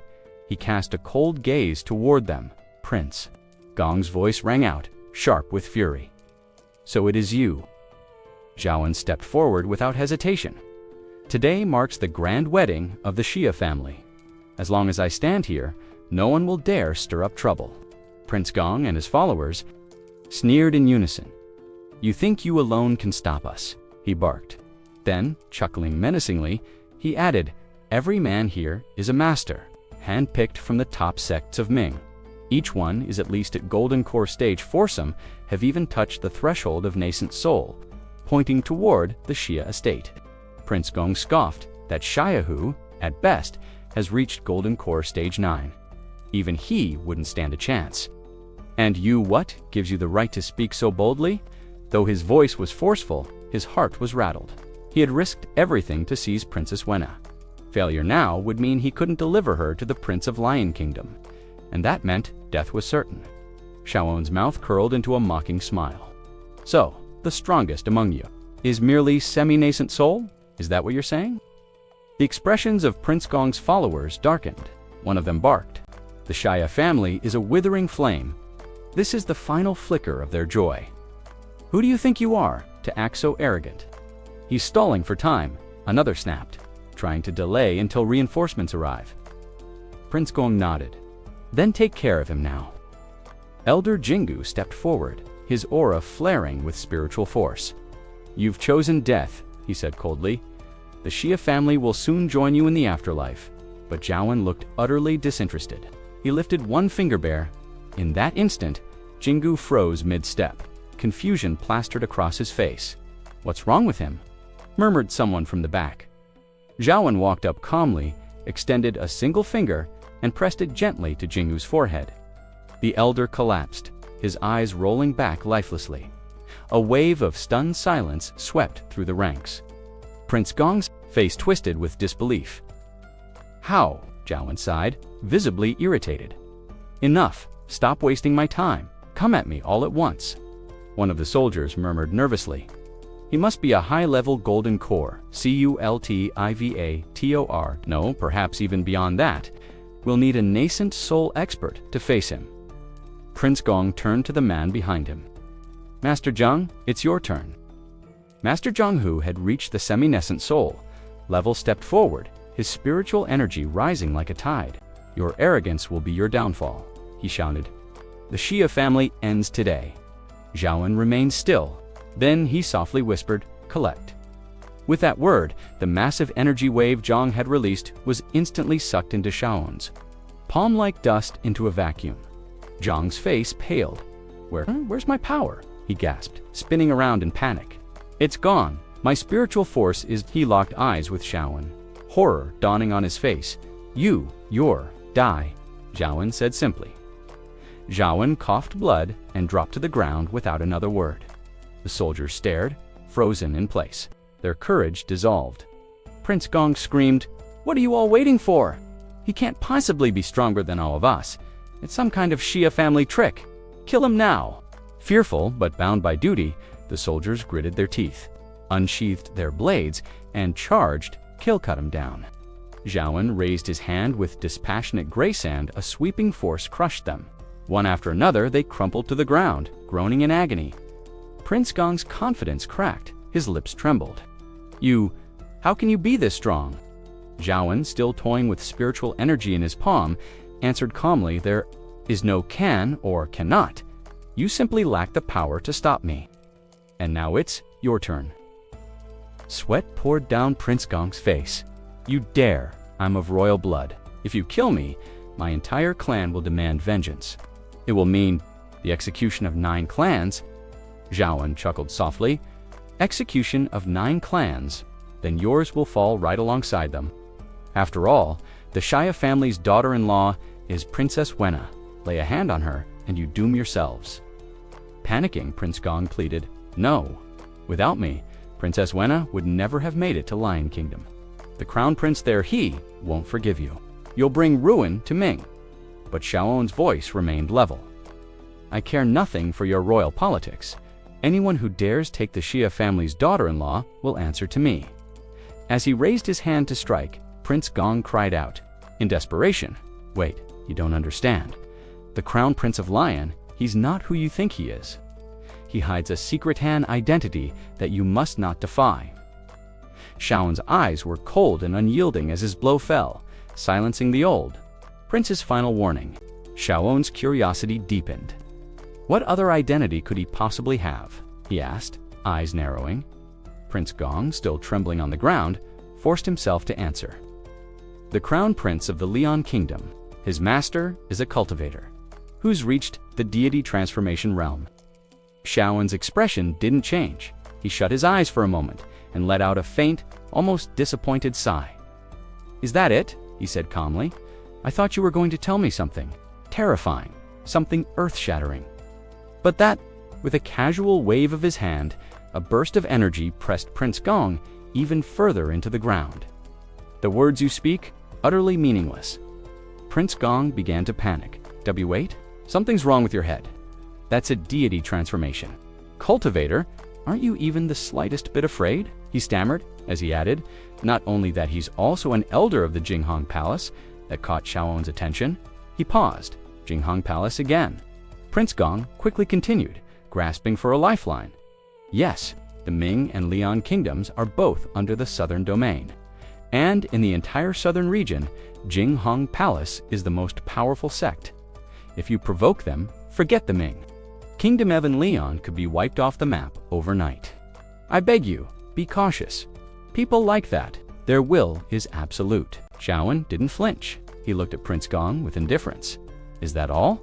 Prince Gong blinked in confusion. "What do you mean?" "I'm asking," Xiaowen said flatly, "if you have anything else to say." By now, Prince Gong was drenched in sweat. There was more he could say, but Xiaowen had already lost interest. He raised his hand and brought it to the man's forehead. "Whether there is or isn't," Xiaowen said coldly, "I don't care to hear it anymore." A simple tap of his finger. Prince Gong's eyes rolled back. His body went limp, collapsing lifelessly to the ground. A system notification blinked before Xiaowen's eyes. "Loot acquired Chunin Bag high-grade Tier 3 treasure. Confirm usage." He nodded, planning to use the treasure to erase all evidence. No traces left behind, no trail for anyone, not even the Jinghong Palace, to follow. The task complete. Xiaowen activated his teleportation technique and vanished. He reappeared on a ledge overlooking Qing Mountain. Below him, the descendants of the Zhao family were in the middle of a grand wedding ceremony. His puppet stood at the altar, solemnly presiding over the event. It took the role of officiant, declaring the vows. Xiaowen pressed his hands together. "Respectfully, Ancestor Huo," he said aloud, "I ask your blessing. I have more to take care of and must depart." The voice of Xiao Chen, the family's old ancestor, responded warmly. "A man's path spans the four corners of the world. Go, our family will always stand behind you." Encouraged, Xiaowen smiled and turned to his wife, gently taking her hand. "So, where do you want to go from here?" Princess Wei looked at him with affection. "Wherever you go, I'll follow." They embraced. The crowd looked on as the newlyweds took their leave, disappearing into the distance. Their future unwritten dot. Meanwhile, another system message appeared in Xiaowen's vision. Jinghong Palace. Agents detected in Ming Kingdom. Estimated location. Approaching Tianrun City. Activating choice function. Option 1. Eliminate one agent. Gain combat experience. Reward Tier 3 high-grade magical treasure. Option 2. Befriend them. Form foreign alliance. Reward Tier 2 high-grade magical treasure. Xiaowen smirked. So the dogs from Jinghong Palace have arrived after all. This is getting interesting. He stood tall on a balcony, overlooking the town with an unreadable expression. With a flick of his wrist, he sent his puppet to intercept the visitor. The puppet made its way down the mountainside, approaching the intruder with eerie calm. "You've come all this way, and so late at night," it said politely. "What business?" brings you here?" Inside, Xiaowen watched and waited. He studied the man before him with sharp eyes, silently assessing his strength. So, he's already stepped into the Nunt Soul realm, but he's yet to touch the upper threshold of that stage, still lacking finesse. The visitor introduced himself with quiet authority. It was Chang Tan-ren. Without delay, he asked, "Who are you?" Xiaowan replied smoothly, his tone calm and unbothered. "No need for alarm. I'm just an old, insignificant member of the Z family. I see you're searching for something here. May I ask what you're looking for?" Chang Tan-ren's gaze didn't waver. "Has any corpse turned up in this area today?" Feigning ignorance, Xiaowen gave a light chuckle. "Today is a day of celebration for the Z family. Why bring up such dark topics?" He cupped his hands respectfully and gestured toward the table. "Why don't we sit and share a drink? We can talk through whatever it is you're concerned about. This is, after all, our family's territory. Perhaps I can be of some assistance." Even as he spoke with composed hospitality, Xiaowen's mind was turning. Last time, those two from Chang'an Mountain Li Sheng and Feng Snuken, I offered them the same civility. Could have profited more if Feng hadn't let his killing intent slip. That opportunity was wasted. But now, I've been given another chance.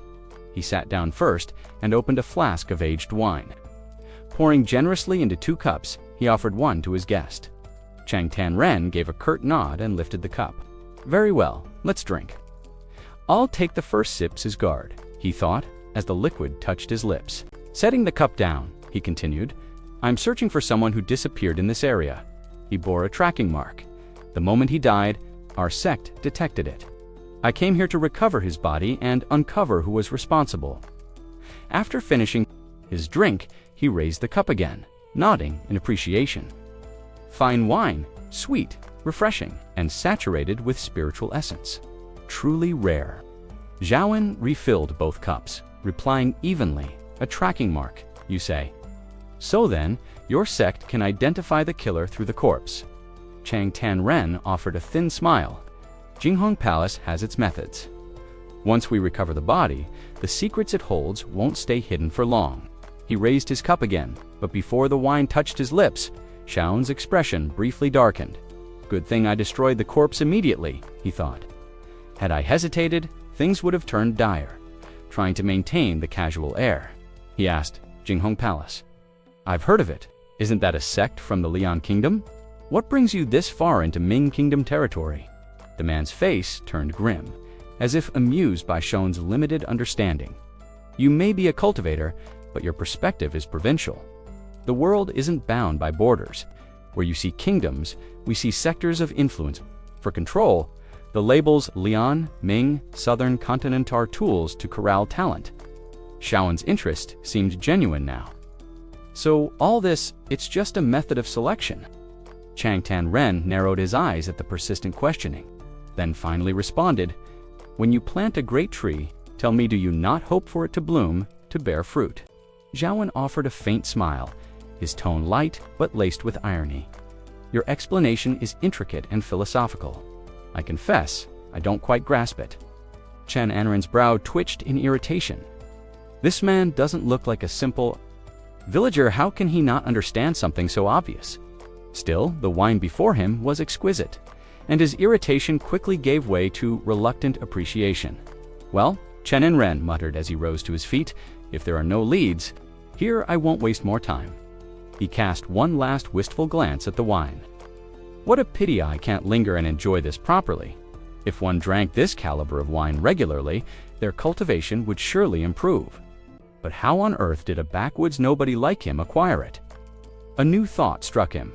Maybe the Xiao family stumbled upon some hidden trove and decided to offer this bottle to me as a gesture of goodwill. He gestured toward the wine with casual entitlement. "Do you have more of this?" Xiaowen raised the bottle with a pleasant smile. This was a fortunate find. Just the one bottle. Chen Anren didn't hesitate. "Then give it to me." Still smiling, Xiaowen handed it over without protest. Of course, as the bottle passed between them, he added curiously, "May I ask something? What kind of mark lets you determine that someone was last seen here?" Chen Anren replied, a note of pride slipping into his voice. "It's a special mark, a tracking sigil used on prisoners to monitor them. Through it, we can trace movements and even events surrounding them, but if the body's missing, the mark is useless. Now holding the bottle, Chen Anren's satisfaction was evident. Xiaowen's voice interrupted his quiet moment of triumph. "One more question," he asked, eyes glinting. "Since you're from Jinghong Palace, do you wear such a mark?" Chen Anren scoffed, full of scorn. "Me? Nonsense! That mark is only used on outsiders, those who beg for protection, desperate to grow stronger. It's a leash for the weak." Xiaowen nodded thoughtfully and gave a lazy wave. "Ah, I see." Chen Anren popped the cork on the wine with visible excitement. This wine must have come from some great treasure hunt. Xiaowen rose to his feet, still composed. "You could say that. We're there." "Other treasures found during that hunt?" Chen Anren asked, his voice suddenly a little too eager. Xiaowen's smile faded slightly, his tone sharpening. "What exactly are you implying?" Chen Anren's hand tightened around the bottle. "I'm just saying, since I'm already here, how about you invite me in? I'm not picky, even a cup of tea would do." Xiaowen's face remained polite, but there was a finality to his tone. "It's late. I should be going. My place isn't really fit for visitors right now." He turned to leave. So obvious, he thought. You're not even trying to hide your greed. Behind him, Chen Anren's voice called out, tinged with menace. "You're not being very honest, friend. What are you hiding? The man from Jinghong Palace vanished here. It would be hard for you not to be involved."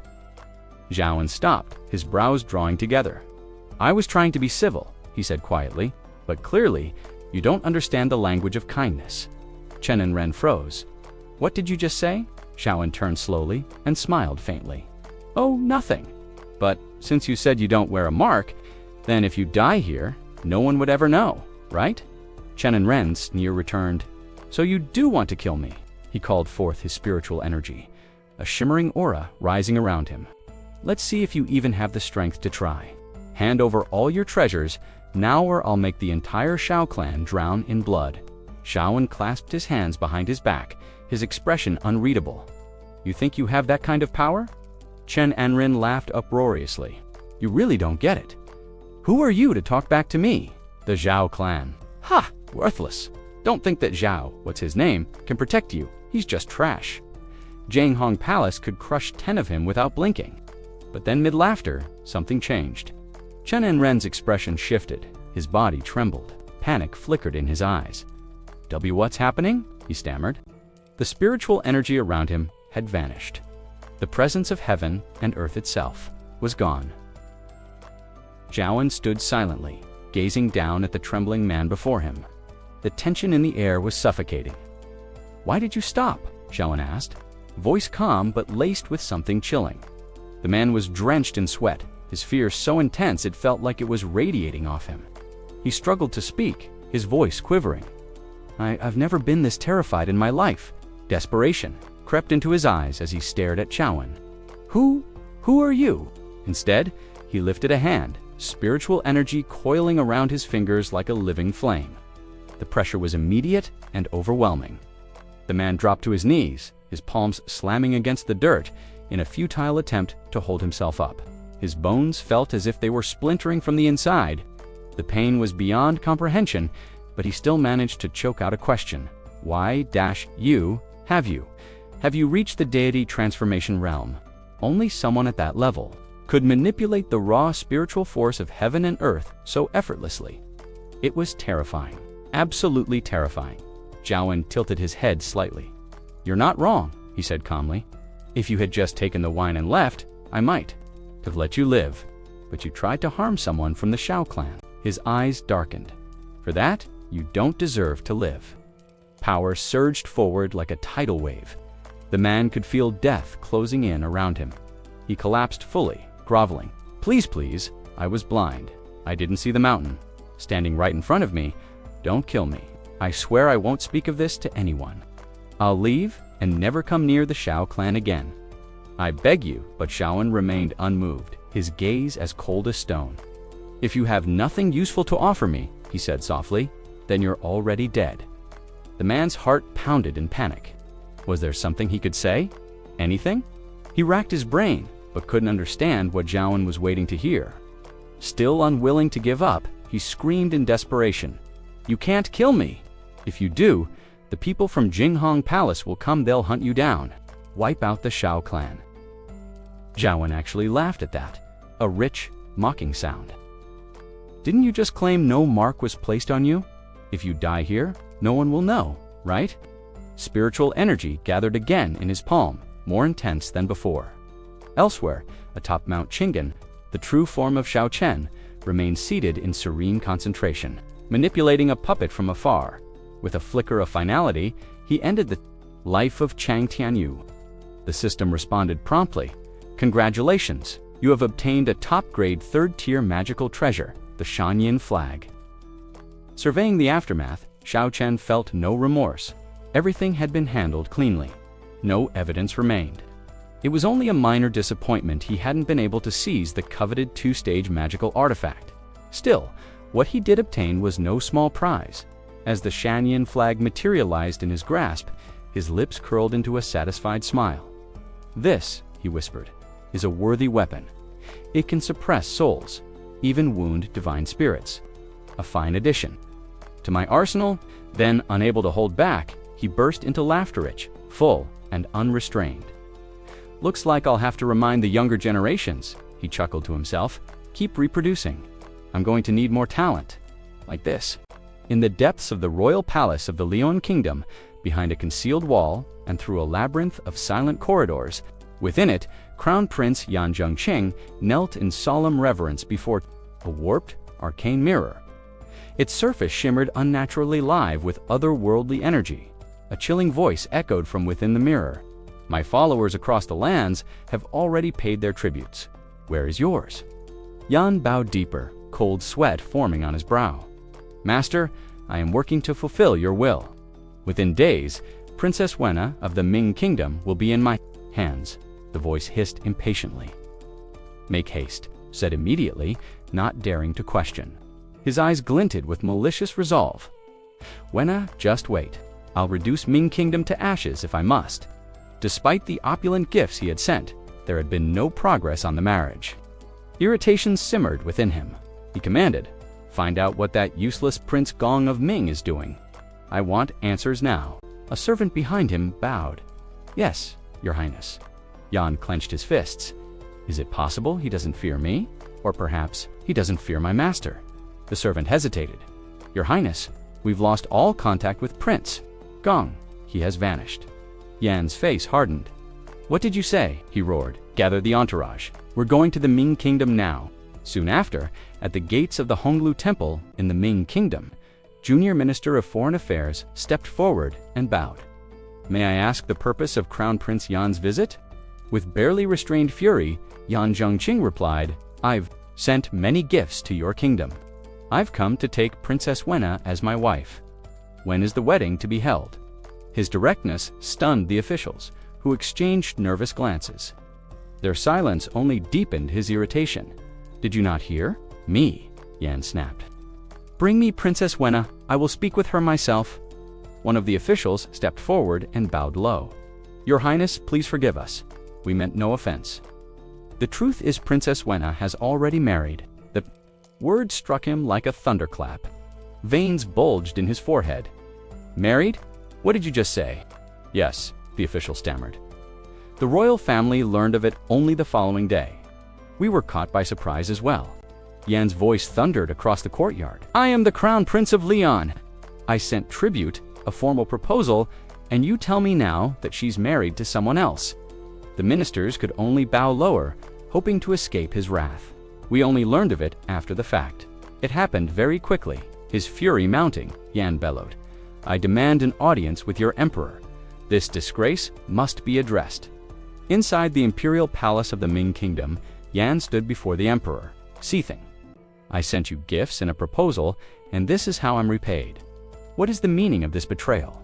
The Ming emperor, calm yet firm upon his throne, responded with quiet finality. "Princess Wenna was married yesterday. The suitor is of noble Ming blood. Your offerings and letters will be returned in full." Behind his composed demeanor, the emperor cursed the unexpected turn of events. "I was sure everything was under control. How could this happen?" Yan's voice turned cold and dangerous. "Where is Prince Gong? He promised to help me secure this marriage." The emperor raised a hand. "Prince Gong's whereabouts are unknown. No one has seen or heard from him. Now, if your highness has no further business, I suggest you take your leave." The veiled dismissal sent Yan over the edge. "You dare speak to me like that," he shouted. "I am the crown prince of Leon. Do you think your feeble kingdom can insult me without consequence? If I don't see Princess Wenna today, I will drench this palace in blood." The ministers and guards rushed to defend the throne. "He's a golden core cultivator 5th level. Protect the emperor." Unfazed, Yan unleashed a wave of spiritual energy that knocked the guards aside like leaves in the wind. He sneered. "Pathetic, out of my way." The Ming emperor rose to his feet, his gaze sharp. "Crown Prince Yanor Kingdom may not rival yours in brute force, but do you truly wish to ignite a war over your wounded pride?" He charged toward the emperor. Eyes blazing. "I demand to see Princess Wenna," he shouted. "If you don't let me, everyone here dies." Just as the air turned tense and the palace guard stiffened, a figure stepped between the emperor and Danger Zhao. Without hesitation, Zhao struck. One powerful move sent Yanzhang crashing backward, skidding across the marble floor. The impact echoed through the royal court. Princess Wenna rushed to her father's side, her voice trembling. "Father, are you hurt?" The emperor waved a hand, still catching his breath. "No, I'm all right." Then, setting his gaze on Zhao, he smiled. "This young man is my daughter's husband. Today marks the 2nd day of their marriage. As tradition dictates, they've returned to visit the bride's family." Zhao bowed respectfully, hands clasped. "Father-in-law," he greeted with calm dignity. The court officials murmured among themselves in surprise and curiosity. So this is Princess Wenna's new husband. Meanwhile, Yanzhang, now on his knees and struggling to compose himself, lifted his head with disbelief. His eyes fell on Princess Wenna, then shifted to Zhao. Extraordinary, he thought. The perfect union of yin and yang. Zhao's body radiated the pure force of extreme yang, powerful, rare, and overflowing with potential. Wenna, in contrast, possessed the rarest of gifts, the extreme yin constitution, a balance so perfect their combined cultivation potential could grow tenfold if they trained together. To Yanzhang, the implications were tantalizing. If I could bring both of them to my master, this would far surpass any offering I ever imagined. Far better than bringing Princess Wenna alone. He coughed, still shaken, and muttered aloud, "I underestimated you, Zhao. Your cultivation is formidable for someone so young."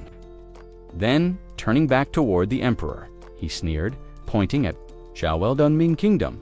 Not only did you break the engagement, you also assaulted an envoy in your own court." Zhao stood tall, voice unwavering. "You call yourself an envoy, yet you barged into our court and attacked our people. Is this how the Lion Kingdom starts wars now?"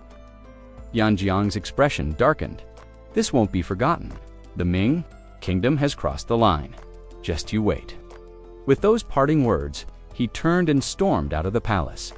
The emperor exhaled deeply and then turned to Wenna, smiling broadly. "You've chosen well, daughter. I'm very pleased with this young man." The officials nodded in agreement, echoing praise. Yes, Princess Wenna's husband is no ordinary man, a fine addition to the royal family. Flushed with joy, Wenna slipped her arm around Zhao, holding him close, and Zhao, his eyes warm, looked down at her with all the love he could hold. "Father, I saw it with my own eyes," Yanzhang Qing said, standing solemnly before a mirror. He clasped his hands together, speaking with unwavering certainty. "Using the people reading technique you taught me, I've discovered something important. Princess Wenna and Zhao share exceptional physiques. They're unlike anyone else I've observed." The figure within the mirror stirred, his reflection rippling slightly like a disturbed pond. His voice echoed back, deep and calm. "Perhaps this is the will of heaven. I'll send my senior disciple to capture both of them." With that, the figure vanished. Hearing this, Yanzhang Qing's lips curled into a pleased smile. So it's senior brother, the invincible golden core cultivator. With his aid, Zhao, who won't escape this time. Victory is within reach as long as nothing goes wrong. Meanwhile, deep within the forest behind the Shai clan estate, A secluded waterfall roared across moss-covered stones. Beneath it sat Xiao-an, silently meditating in the flow of crashing water. Suddenly, his concentration broke a surge of energy. From the realm map alerted him, a descendant of the Xia clan had just recovered fragments of memories from a past life. Opening his eyes, Xiao-an's expression turned grave. Though Xiadi had always been a reincarnated powerhouse, the return of such memories could be dangerous. Painful secrets lay hidden in that forgotten past treasons for death. The truth of reincarnation, betrayals yet unrevealed. Without hesitation, Xiao-an vanished into the waterfall's mist. He needed to see what Xiaoyi had remembered for himself. Inside the realm map, Xiaoyi sat motionless, staring down at his own trembling hands. His face was pale, his expression twisted with pain. Around him, waves of spiritual energy surged wildly. He slowly closed his eyes. A vision emerged. A young man, his previous self, lay, bedridden, strong in body but gaunt in spirit. Blood dripped from his wounds into a basin beneath the bed. The room was thick with the stench of suffering. Then came a voice. "You're tougher than I expected. 3 days and still breathing." It was a woman with striking blue hair, her tone playful, almost amused. She stepped closer, crouching beside the bed, brushing a finger along his face. "But that's good. The longer you live, the more I can extract. Your Keelan soft bone, your azure dragon marrow, your vermilion bird bloodline, they'll all be mine soon enough," she whispered with a cruel softness. "To truly absorb them, I'll need your black warrior blood to nurture it all. The stronger your vitality, the higher my success rate. So don't die yet, all right?" The young man's chapped lips parted, his voice weak. "Why? I treated you with honesty. I loved you. Why would you do this?" She gave him a look of feigned innocence, then said coldly, "Guess." Before he could speak again, another presence appeared, an indistinct figure, his voice echoing from the shadows. "Everything you have, every skill you learned, every opportunity, she arranged it all. You were molded, groomed, so she could harvest you." The man on the bed shook his head in disbelief.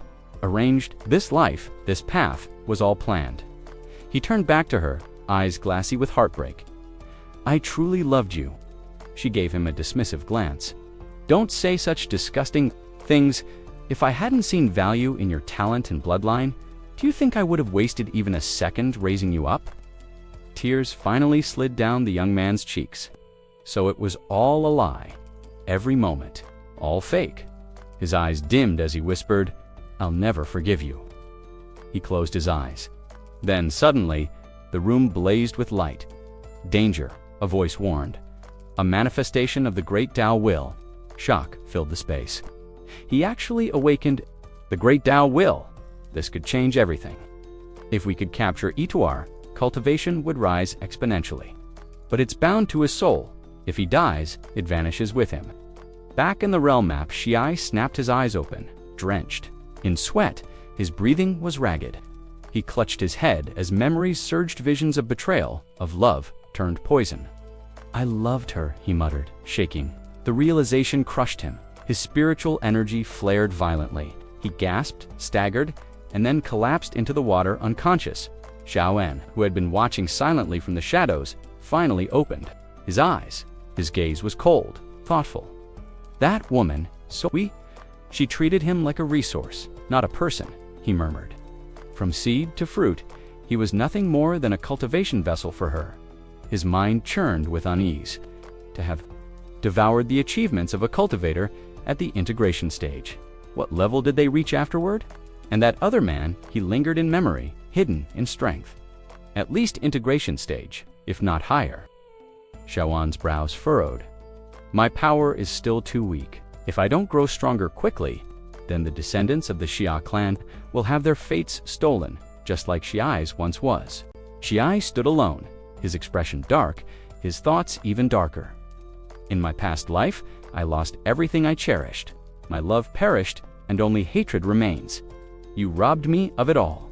How could someone like me, once invincible, be lacking in talent that wasn't fat? It was theft." Without hesitation, he raised his hand toward the sky. His voice rang out, fierce and resolute. "In this life, even if I must defy the heavens themselves, I will reclaim what was taken. I will bring justice with my own hands." Not far off, a figure stood quietly beneath a tree Chen. He watched a surge of spiritual energy spiral into the air as Xiao Mai emerged. Bowing respectfully, Chen called out, "Great Ancestor." Xiao Mai turned with a composed face. "I've made my decision. I want to leave on a journey to temper myself." Xiai's expression remained calm. He closed his eyes slowly, then gave a faint nod. "This land of rivers and mountains can no longer contain you. It's time to go." Although the treasured painting that housed him was powerful enough to preserve countless cultivators, it had its limits, and now, with Xiaomi's memories from a past life reawakening, the heaven and earth energy within him was no longer something the painting could suppress. Xiao Mai thumped his chest with pride. "Great Ancestor, I swear once I leave, I'll make the Xia clan a name that strikes fear into the hearts of the strong." Xia raised an eyebrow, startled by the bravado. He placed a firm hand on the young man's shoulder, his tone suddenly more serious. "Don't be so quick to show off. Strength should be hidden, not flaunted. Above all, I'll survive." His gaze turned sharp. "The outside world is cruel, boy. It's a place where people hunt each other like beasts. If you wave your talents around, someone will come to take what you have. One Xiao Mai already draws attention. With you and Xiao Wai both, the Xia clan will be marked for death." Xiao Mei nodded solemnly. "Then I'll remember your words, Ancestor." Satisfied, Xiai produced 2 glowing objects. "Take these, you'll need them." He held out a pair of finely woven boots and a fluttering black flag. "These are treasures, cloud-treading bootstop grade, 4th tier, and this flag is the dark yin bannertop grade, 3rd tier. They won't make you immortal, but they'll help you flee when death is at your heels." Overwhelmed, Xiaomi dropped to his knees. "Thank you, Great Ancestor. I won't forget your kindness." Xiai's expression softened with a rare smile. "Remember, staying alive is the foundation of everything." Just then, the system chimed in Xiaomi's mind. "Enemy approaching the Xia clan. Choose your response. Option 1, strike first, crush the enemy. Reward, top grade, 4th tier, treasure frost collar. Option 2, let Xiai deal with it. Reward, top grade, 3rd tier, treasure frost ring of the outer heavens." Xiao Mai turned toward Xiai, who simply gestured toward the main gate. "Go, I'll handle this." Xiao Mei obeyed without hesitation, exiting through the front. Outside, someone was already yelling for him. "Bring out Xiao Wai." Before Xiao Mai could respond, Xiao Wai appeared from behind and stepped forward. "What business do you have with my brother?" she asked coldly. A man sneered at her. "The affairs of the Jinghong Palace are no concern of outsiders." The name Jinghong Palace made Xiai pause. Su Shi. The memory surfaced.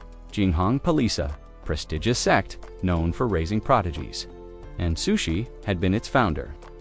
Stepped forward, passing Xiao Wai without looking at her. "I know where he is.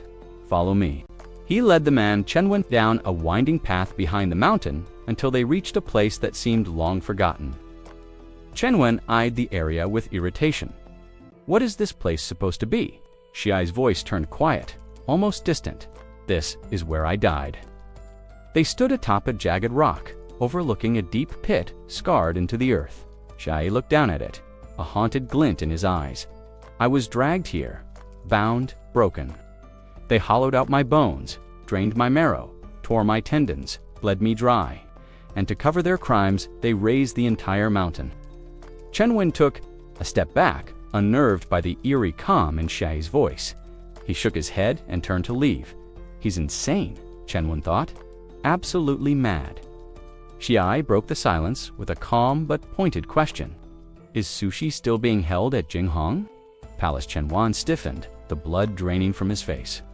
The question struck too deep, too specific. He spun toward Xiai, his voice rising with fury. "How dare you speak that name so casually? Do you even realize who you're talking about? That name belongs to our sect's revered ancestor." His eyes narrowed with suspicion and disbelief. "That name is only known to the most senior members of the sect. Who are you?" Xiadi met his gaze without flinching, his tone as sharp as ice. "Still clinging to the same old schemes. I see, Jinghong Palace, luring prodigies from across the world, only to torture them in silence, far from the eyes of the world. Have your methods changed at all? Chenwen's breath caught. For a moment, he didn't respond. Then, without another word, he flared with dark spiritual energy. The force twisted and coiled into the shape of writhing black dragons, launching toward Xiai with lethal intent. A cruel grin spread across Chenwen's face as the dragons roared through the air. Dust exploded, smoke billowed, and when the chaos-cleared Xiai was gone without a trace, Chenwen sneered. Turned to ash, just another piece of trash. He turned to leave, satisfied only to freeze in place. There, directly behind him, stood Xiai, unscathed, composed, and still as a statue, hands calmly folded behind his back. Chenwen's jaw dropped. No? How are you still standing? Xiai's eyes were unreadable. What is it you want from Xiaohu? He asked, his voice eerily quiet, but Chenwen didn't answer. Rage overtook him again, and he launched another furious attack. Don't act so high and mighty, you scum. You've barely broken through to the Golden Core stage. How dare you pretend to be my equal? A genius like me, you're dreaming. The resulting explosion echoed like thunder, tearing through the air. Trash. Wind roared again. Yet when the dust once more began to settle, there he was, Xiai, still standing, still calm, unmoving. Not a scratch on him. Chenwen's face turned ghostly pale. He staggered back a step, panic rising in his throat. How is this happening? Xiai finally smiled, faint and knowing. Perhaps you've heard this. Saying, he said smoothly, at my level, I am untouchable. And when I fight above my level, it's always 1-for-1. Chenwen lowered his gaze, his tone heavy with regret. Our sect once nurtured a prodigious talent exceptionally gifted with power that left others in awe. Unfortunately, he strayed from the righteous path and embraced demonic cultivation. We had no choice but to cast him out. At this, Xiao Mai crossed his arms, fury flashing in his eyes. Ridiculous slander, he spat. I am that so-called prodigy. Chenwen stared at him, disbelief twisting his expression. Have you lost your mind? That tale is ancient hand. That man is long dead. Xiao Mai simply raised a finger and pointed to the heavens. Drawing upon the forces of heaven and earth, he summoned a wave of spiritual energy that surged through the air like a divine current. It struck Chenwen squarely in the chest, launching him backward. He tumbled, hitting the ground hard. Clutching his chest, Chenwen convulsed. Pain racked his body, his meridians shredded, his muscles torn, and his danshin thrown into disarray. How could this be? He thought in horror, sweat pouring down his face. I'm at the 9th level of Golden Core, a genius of my sect, untouchable within my realm. How is this possible? Only at the moment of defeat did he understand there was always someone stronger, a higher mountain to climb. But Xiao Mai wasn't faring much better. The clash had drained him. One devastating move, and his spiritual energy was nearly spent. Golden Core Level 1, facing off against Level 9. It wasn't a trivial challenge. If I were still in my old body, Xiao Mai thought grimly, this would have been effortless. Chenwen now lay dead at his feet. Xiao Mai stepped forward, rummaging through the corpse. All he found was a jade token and a handful of spirit stones, nothing of real value.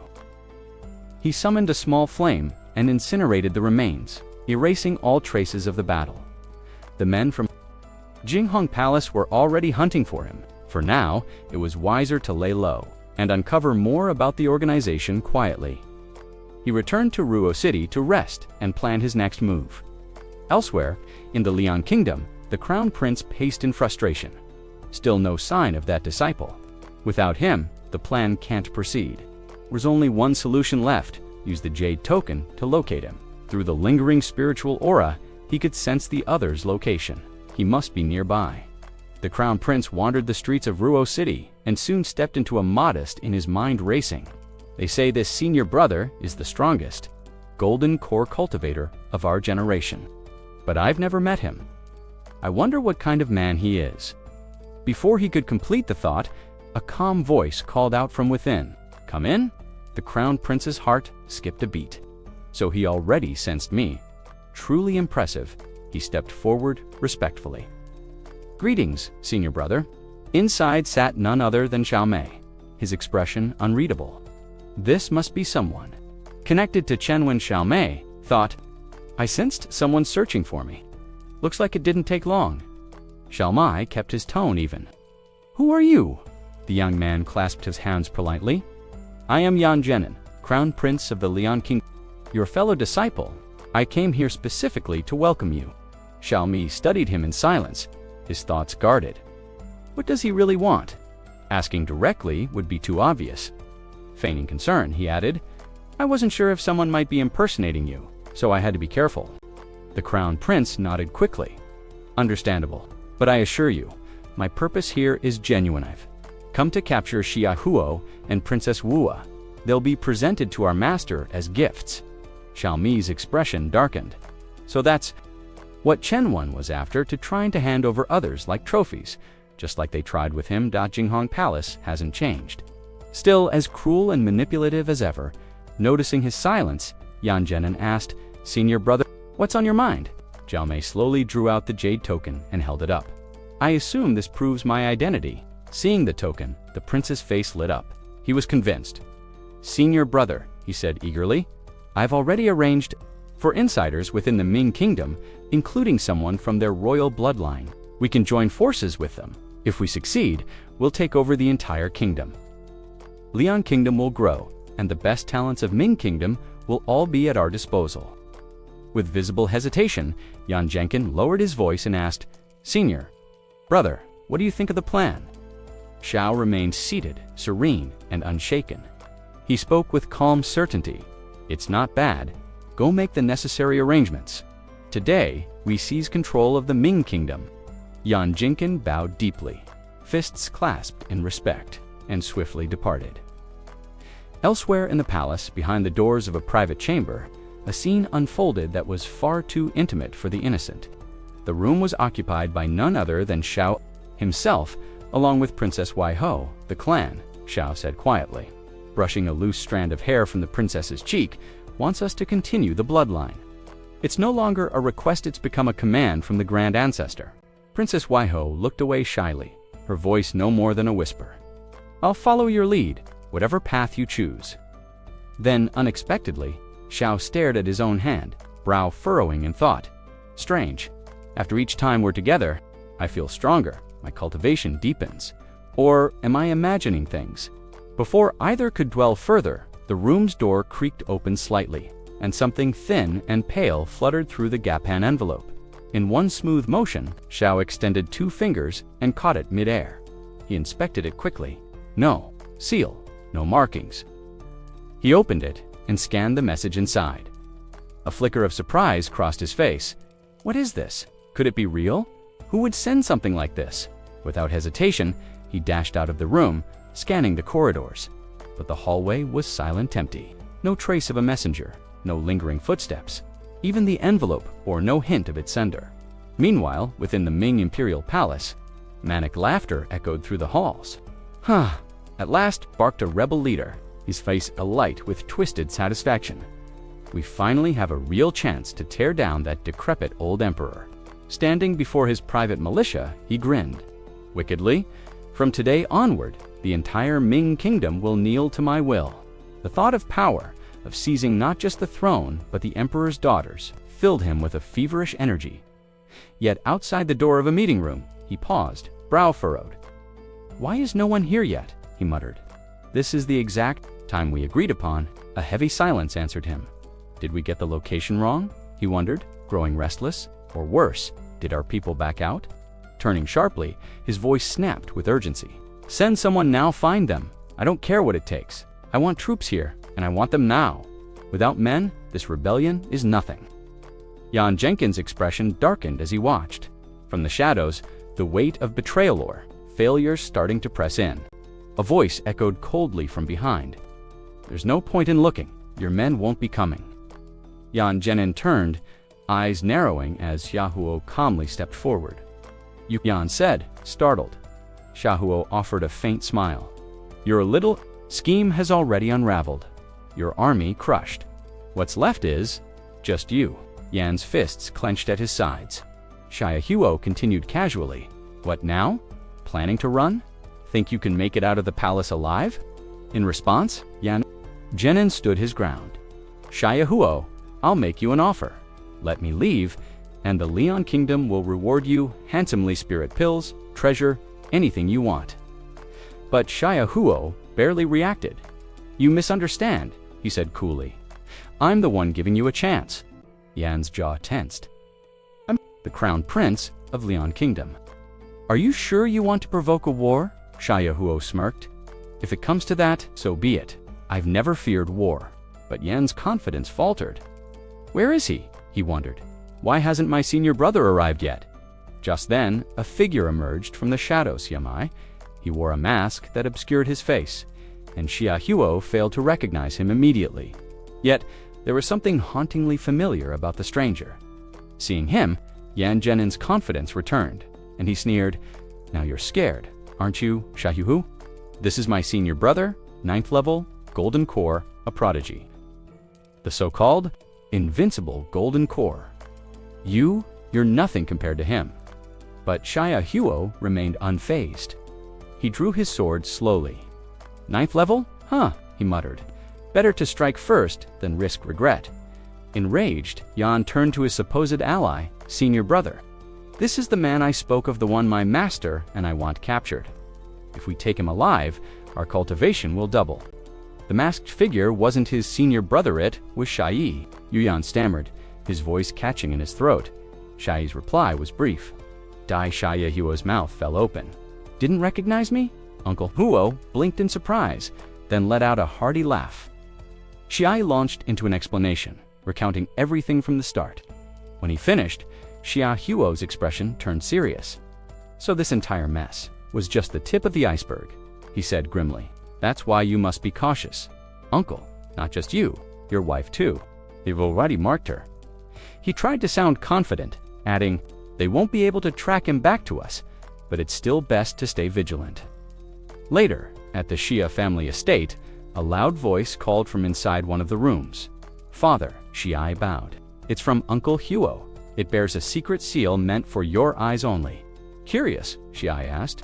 What did Uncle write? Xiaoen waved his hand and walked away. Oh, nothing urgent. Just a reminder, our young men must train harder. And apparently, a year passed on the Xia family's secluded back mountain. Zhao Chen sat in quiet meditation. Descendant count has reached 3,000. Reward unlocked Huo's Boa top grade tier 2 magical treasure. He opened his eyes, stunned. The effort it had taken to reach this number finally paid off. Examining the reward, he smiled. This bow can lock onto any target with perfect accuracy and doubles the user's power. A true weapon of destruction. Now, he no longer needed to hesitate. With this, anyone who threatened him could be wiped out. The system chimed again, displaying Yahello's updated profile, name Yahello race, human cultivation, winning stage. 2 techniques, 9 flying dragon swords, soul-destroying sword, infinite devil transformation, Heaven's Blessing, Buddha Blade, Azure Dragon, origin, titles Master of Tanning Tower, leader of the 36 sects of Ming Kingdom Destiny, Flame Emperor's Fate Talent, 6-star spiritual root Chao N. Upon reading the profile, chuckled. Not bad at all. That kid's growth has skyrocketed. In just a year, Yahello had advanced from the peak of the Golden Core stage into the Yi1 Ying realm. More notifications rolled in. Your grandson, Yahello, has eliminated 3 spies from Jinghong Palace. He has uncovered and executed secret agents from the Leon Kingdom. He led forces to help the Ming Kingdom defeat the Leon Kingdom's army. He killed a top genius from Jinghong Palace and acquired their secret map. Zhao En nodded thoughtfully. With each move, he's drawing more attention. But the more pressure they apply, the stronger he becomes. Smiling, he raised his hand to the sky and said softly, He really is just like me. Gazing at the system display, Xiao Chen let out a faint, knowing smile. Name, Shai race, human talent, 6-star cultivation path, Dragon Yang, Sword Blood, Technique, Destiny, Divine Sword, Mysterious Yang, One Sword Spirit, Mountain Forming, Primordial, Void Realm, Golden Core Stage 1, Special Identity, reincarnated cultivator from the fusion period, awakened with an innate physique, chosen by the will of heaven and earth. Not bad, Xiao Chen muttered. My great-grandson Xiai has already infiltrated Jing Mountain while concealing his identity. Training quietly at a branch of the Jinghong Palace, the system continued to update. Status update. Xiadi has slain 10 enemies without being discovered. Xiao Mai, another of your descendants, rescued the gifted yin bearer of the rare heavenly yang physique and helped him escape the encirclement. At the same time, Shai also rescued another prodigy, this one gifted with dual spiritual roots from the ambush at Feng in Jing Mountain. More and more notifications rolled in. Xiao Chen stroked his beard and smiled, composed and pleased. Good. Operating in the shadows, killing cleanly, leaving no trace. He remembered my teachings. Excellent. Just then she approached, leaning on his cane. Father, he said, we've received another letter from Elder Huo. This one includes a diagram looks like a treasure vault layout. Xiao Chen accepted the letter without hesitation and read through it carefully. Letter content. While on an expedition, I stumbled upon a very old map.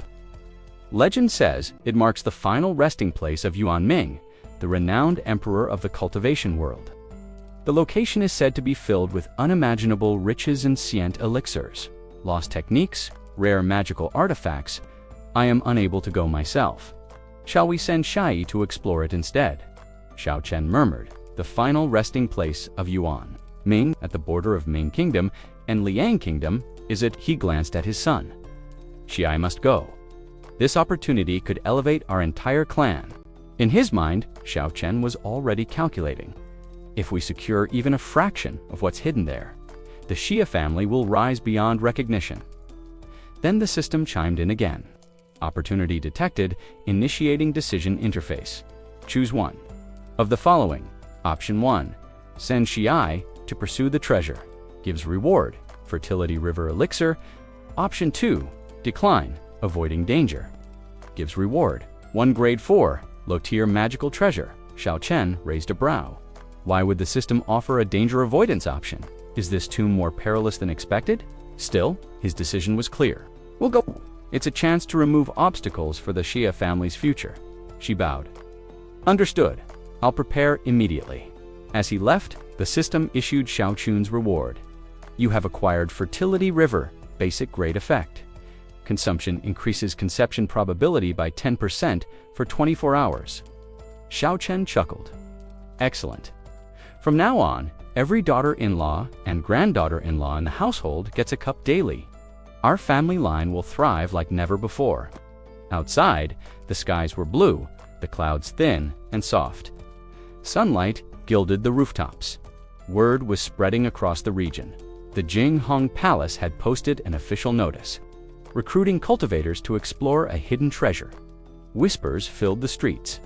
I heard this treasure lies at the edge of Ming and Liang, kingdoms said to be the legacy of a cultivator who defied even destiny. Why would the Jinghong Palace invite outsiders to claim such wealth with them? Don't you know? The palace has a noble reputation. In Liang Kingdom, they've even trained commoners into cultivators. They say they stand against fate itself. The excitement rippled through the crowd. Let's register. If I were even 20 years younger, I'd be in line already. Just seeing that tomb would be worth it. Someone sighed. Even if I didn't survive. Just then, a bright-eyed youth burst into the square, waving a notice. Listen to this. Jinghong Palace is offering rewards. If you recommend a talented cultivator and they pass selection, you get an elixir that helps you break into cultivation. The plaza erupted in murmurs. Let's go. Maybe someone from the Xia family can enter like that young Xia Chen. Meanwhile, at the Xia estate, Xiao Chen's descendants gathered before him. Bowing low, great-grandfather, one of them spoke, the treasure being sought by the Jinghong Palace. Isn't that the same site marked on the map Elder Hu sent? Xiao Chen's gaze turned sharp. The locations do align. Perhaps this isn't an opportunity, it's a trap. Hua had most likely fallen straight into their trap, but even so, the map they acquired was the real deal. It's authentic. One of the clan members confirmed. Xiao Chen gave a cold chuckle. And why has Jinghong Palace been gathering talent for so many years? Do you really think they're doing it out of the kindness of their hearts? eager to share some hidden treasure? He shook his head and added disdainfully, "They're simply nurturing pawns to harvest when the time is ripe. A dog doesn't stop burying bones just because it wears a golden collar." He waved it off, his expression calm. "But it doesn't concern us, let them posture. The more arrogant they act, the more they'll attract attention from the other sects. Once enough parties are involved, the treasure will naturally be shared. No reason for us to shoulder the burden alone." The younger cultivators surrounding him bowed in agreement, acknowledging his strategy. Just then, the heavy wooden doors burst open. A servant rushed in, out of breath. "Patriarch, great ancestor, representatives from Jingheng Palace have arrived. They say they wish to discuss matters peacefully." Xiaowen raised an eyebrow but remained composed. "So they've come to us first." "Interesting." He stood, brushing the dust from his robes. "Very well, let's hear what they have to say. Make sure no conflict breaks out. We don't want any sparks just yet." He paused, thoughts racing. Xiao Mai is the reincarnation of a mighty expert, and those two who eliminated the Tuvi boy, they're no weaker. Jingheng Palace knows it can't afford a head-on clash with us right now. They'll grit their teeth and play nice for now. Turning to a steward, Xiaowen instructed, "Bring out the finest tea in the Xia family's storehouse. We'll host them properly." The meeting was arranged in one of the ancestral halls. As the fragrant tea was poured into porcelain cups, the atmosphere remained poised and civil. At that very moment, Shilin had just broken through to the nascent soul stage, and Jiang Shen had achieved the same. As they sipped, Jiang Shen remarked with a smile, "This tea is exquisite. Even at Jingheng Palace, something like this is reserved only for the most elite disciples." Musha, standing nearby, smirked. "With your cultivation realms, aren't you considered elite disciples yourselves?" Lin let out a soft laugh and replied graciously, "The family head jests. If we were truly among the elite, would we be the ones sent to handle trivial errands?" Her voice was sweet, but her words struck a chord, slightly as he mulled it over. If even these two are considered low-ranking within Jingheng Palace, then just how terrifying must their top-tier disciples be? It was clear now any clash with them would need to be approached with extreme caution. Xiai stepped forward and asked calmly, "May I know the purpose of your visit?" Xielin didn't hesitate. This time, the Jingheng Palace is recruiting exceptional talents, those capable of shaping a brighter future for our world. A secret island has recently surfaced, and with mutual cooperation, we can seize this rare opportunity together. She added, "This will benefit not only Louis City, but also the Xia family and every citizen here." Xiai offered a polite smile. "Such an opportunity, I didn't expect that. But considering that the Xia family is the most influential in Louis City, perhaps it would be better if we allowed others to step forward instead." Shilin's expression immediately sharpened. "Head of the Xia family, the offer from Jingheng Palace isn't something just anyone receives. Are you sure you want to decline? Or perhaps you're looking down on the palace?" Xiahai held back a sigh. So she's dropped the polite act already. Youth these days really don't have much patience. "You misunderstand," he said diplomatically. "The truth is, our family has always been filled with individuals of average talent. Cultivation simply isn't something we actively pursue anymore. Most of our younger generation are focused on business, leisure. They have no desire to walk the harsh road of cultivation. You'd only be disappointed." "Nonsense," Shilin snapped. "Xia herself is a direct descendant of your family, a noble lady of the Ming Empire, and a rare talent in the cultivation world. I've heard she reached the Yuanyan stage at such a young age. If that's considered average, then what? Would the rest of us be trash?" "Xia left the family years ago," Shai replied coldly. "Whatever she's achieved since has nothing to do with us. She walks her own path." At that, Shilin and Jiang Shen exchanged glances. Jiang Shen finally spoke.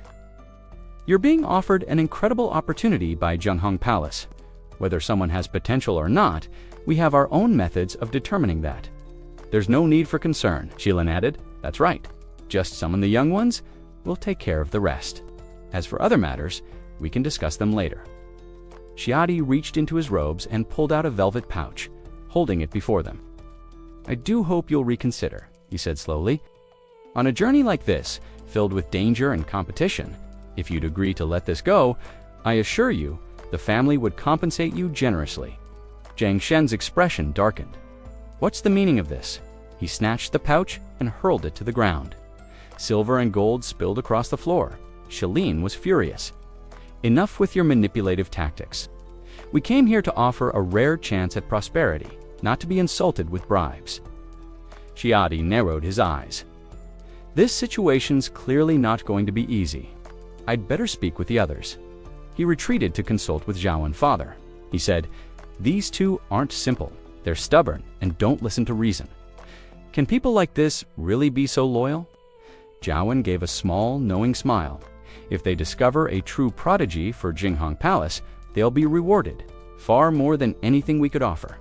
That kind of motivation drives people more than you think. So, should we just let them search freely within the clan? Xia asked hesitantly. No, Xiaoan said firmly. Only the people we choose. But they've all gone into seclusion to cultivate and regulate their state, Xiahe noted. Then, I'll go to them myself, Xiaoan replied. Let's not let this escalate. Yes, father. Without delay, Zhaoan summoned a puppet under his command and sent it out to represent him. Xiai followed closely behind, using his spiritual will. Zhaoan made the puppet speak. If the Xia family truly possesses a genius worthy of your palace, what will the family receive in return? Standing beside the puppet, Xia added, "This is our ancestor. If you want to recruit someone from our family, his approval is required." Shilin glanced at the puppet with mild disdain. This is unusual. Jiang Shen stepped in. You're asking what the Xia family will receive. Shilin answered with a calm, steady voice. If one of your descendants is chosen, joining Jinghong Palace alone is a monumental honor. For someone with true talent, the path ahead might elevate them to a force strong enough to protect the Xia lineage for centuries. Even after thousands of years, Xia Chen thought to himself, some things never change. All these people, ever, did was sell grand visions with empty promises. The woman before him continued speaking, her voice calm but edged with arrogance. In truth, your Haya family has already benefited far more than you realize. Our very presence here is a blessing to you. Jiang Shen nodded in agreement, sneering. The young men in your clan? Please, mediocre at best. Don't expect any prodigies. You might end up more disappointed than impressed. Then Shine stepped forward, her tone sharp. From the moment we arrived, you've done nothing but stall. It's obvious you've been looking for excuses to turn us away. I wonder, do you perhaps hold contempt for Jinghong Palace? Do you think we're beneath you, or is it that you look down on our entire cultivation system? Suddenly, a cold glimmer flashed in Xia Chen's eyes. A system notification blinked silently in his vision. Threat detected. The Xia family is under pressure. Initiating decision protocol. Please choose, reject the request. Reveal your true power and eliminate the intruders. Reward, advanced disguise, technique accept their proposal. Allow them to proceed with the selection. Reward, Eye of Deception. Technicia Chen considered his options carefully. Revealing his strength now and wiping out the intruders would be easy, but doing so would undoubtedly catch the attention of Jinghong Palace. They would send more, and worse. They'd start digging into his family. No, that wouldn't do. The advanced disguise technique would allow him to remain hidden, to bide his time.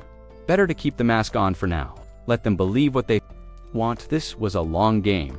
Xia Chen's expression didn't flicker. Calmly, silently, he bid his dismission. Step by step, he would dismantle them. But not yet. System notification. Congratulations, host. You have successfully selected the eye-deceiving technique. See the trees, not the forest. This skill allows you to mask your true cultivation level. Enemies will see only what you want them to. C. Xiao En stood confidently with his hands on his hips, casting a relaxed glance at the two younger Cultivators. Jiang Shen leaned toward Xiao Lin and whispered, Worried? Did we give ourselves away just now? Zhao En chuckled. You're overthinking it, he said, brushing off the concern. If you don't believe me, observe for yourselves. See how they assess your talents? Li Yi stepped forward arrogantly, his voice sharp. Fine, I trust the Xia family wouldn't be foolish enough to send nobodies. Xiao Lin frowned inwardly. Could father really intend to send these descendants of the Xia clan to Jinghong Palace? Are they truly as ordinary as he claimed? The thought unsettled him. Without another word, Xiao Chen and Xia Li began walking ahead, with Jiang Shen and Xiao Lin following behind. This is where the Xia family's descendants, those aged 18 to 25, reside, Xiao Chen explained, gesturing toward a large courtyard. They're in their prime, full of life and vitality. He raised a hand, then turned to Xia Li. Take them inside. I'm too old to walk around all day. I'll stay here and wait. Xia Li nodded respectfully and led the two guests toward the courtyard. As they approached, Jiang Shen glanced around with a skeptical expression. What is this? There's no one around. Don't tell me you've lured us to this remote place just to kill us. Xia Li raised a brow calmly. You misunderstand. Just be quiet and listen. The two cultivators paused, furrowing their brows. From beyond the courtyard walls came a series of strange sound creaks, rhythmic thumps, and muffled moans. Zhao Lin's cheeks suddenly turned red. Wait, are you serious? Are they really doing that in broad daylight? Jiang Shen looked equally stunned. Is this some kind of breeding center? There are that many people in there working non-stop. Xia Li kept his composure. You heard it yourself. Do I really need to explain? Jiang Shen's spiritual energy flared up slightly. The Xia family is being this open about it? In the middle of the day, Xia Li snorted. This is our family's courtyard. Since when did sharing a bed become a crime? Xiao Lin was flustered. I'm not judging, this is all very unexpected. If we didn't do this, Xia Li said, crossing his arms, how could the Xia family have grown so strong over generations? That made Xiao Lin suddenly perk up. Oh, is it because of the birth of Xiao Xiao? Xia Li raised an eyebrow, completely unrelated. Xiao Xiao is out training, fighting for the peace of the Ming kingdom, serving the people. He's never benefited the clan directly. The growth of our lineage has only ever come from one thing: having more descendants. Jiang Shen put his hands on his hips. So you're telling me that everyone here, between the ages of 18 and 25, is spending their days and nights contributing to the bloodline? Xia Li nodded proudly. Exactly. If you don't believe me, feel free to wait here until evening. The Xia family may not be the best at everything, but in this particular field, we're second to none. Just then, Xiao Lin's eyes drifted to the mountain in the distance. His expression twisted in surprise. Wait, that mountain? Why is it split in half? Did an earthquake happen here? Xia Li followed his gaze and nodded casually. That happened one night while our clan members were putting in extra effort. The intensity of their dedication cracked the mountain. If you don't believe me, ask anyone in Louis City. They all know the story. Zhao Lin froze, completely speechless. After some time, the three of them returned from the tours. Zhao En was still sitting in his place, waiting patiently. Well, he asked with a smile, what do you two think of the younger generation of the Xia family? Neither Jiang Shen nor Zhao Lin could find the words to respond. They looked too stunned and, perhaps, slightly scandalized. Seeing their expressions, Xiao Chen stepped in. Don't be too quick to judge. What you've seen is only the outer courtyard. He turned toward a path ahead. Come, the true talents lie deeper inside. As they moved forward, Xia Li turned to his father. Father, all the Xia family members here, they're exceptional, aren't they? Xiao En offered a serene smile. It's enough. Zhao Wen led the way confidently, with the two envoys from Jinghong Palace following close behind. If we can discover 10 outstanding disciples, Zhao Wen said, glancing over his shoulder, they'll be eligible for pieces of high-grade spiritual medicine from Jinghong Palace. But if we find 20, then they'll qualify for the inner sect itself. That kind of opportunity is limitless. He paused and gave the two a meaningful look. Well, don't you want to see for yourselves? Jiang Shen scoffed arrogantly. Enough talk, lead the way. Zhao Chen, standing nearby, gave a quiet smile. Without hesitation, he activated the one-leaf blindfold technique, subtly distorting the observer's perceptions. With a soft nod, he said, then let's go. A radiant beam of light shot from Xiao Chun's hand and wrapped around them. With synchronized voices, the three set off.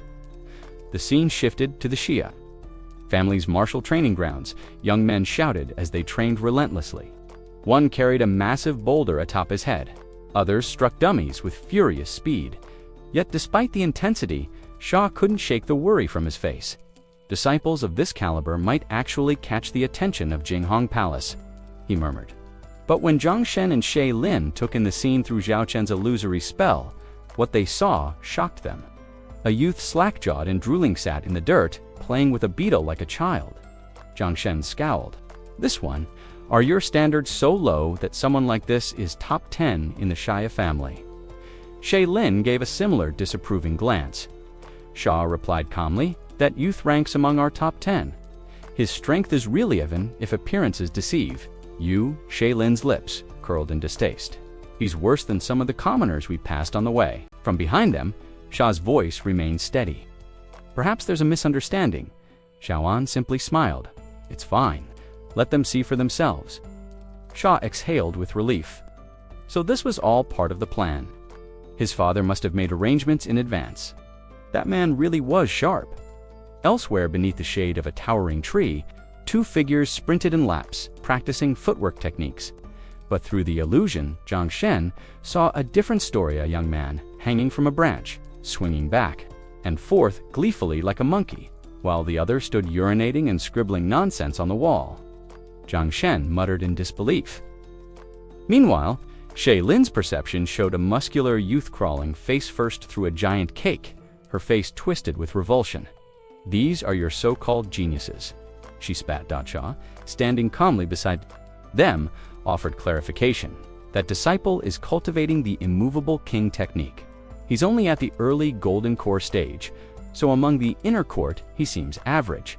But his talent is remarkable. Zhaowen smirked, rubbing his chin. Oh, just wait, it gets better.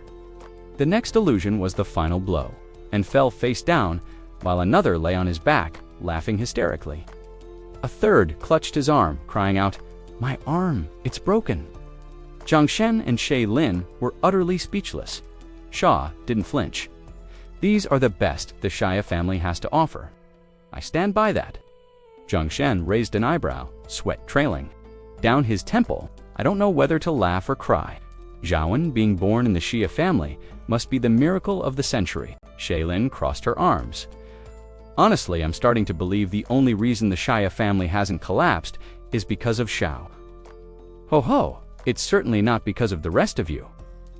Xiao Chen asked calmly, well, have you decided?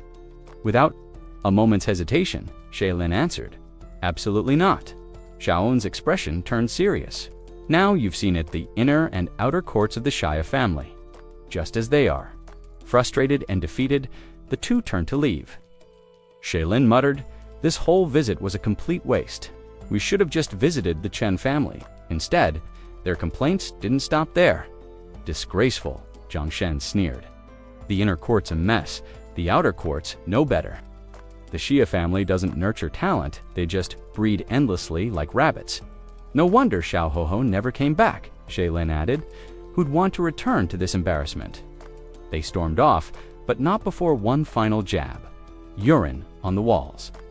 Really, these people are deranged. From behind, Xiao Li watched them go, having overheard the tail end of their rant, his brows knit in confusion. Are they talking about our Shia family? Back in the inner quarters of the Shia clan, Shay walked in silence, deep in thought. The strength of the family's disciples was nothing to scoff at, not just within Chang'o City, but across the entire Ming country. While none possessed the terrifying natural gifts of someone like Xiao, they were still remarkable. Yet doubts gnawed at Shay. Turning to his father, he asked, are our so-called geniuses really that insignificant in the eyes of Jinghong Hall? Zhaowen raised a brow at the question. Jinghong Hall isn't lacking in prodigies, he said calmly. Inwardly, he recalled Shay's past life, the child born with Qilin cartilage, azure, dragon bone marrow, vermilion bird meridians, and black tortoise blood. The Shia family, proud as it was, could hardly compare to that level of innate power. No wonder, Shay murmured, understanding now. Just like during that last treasure hunt.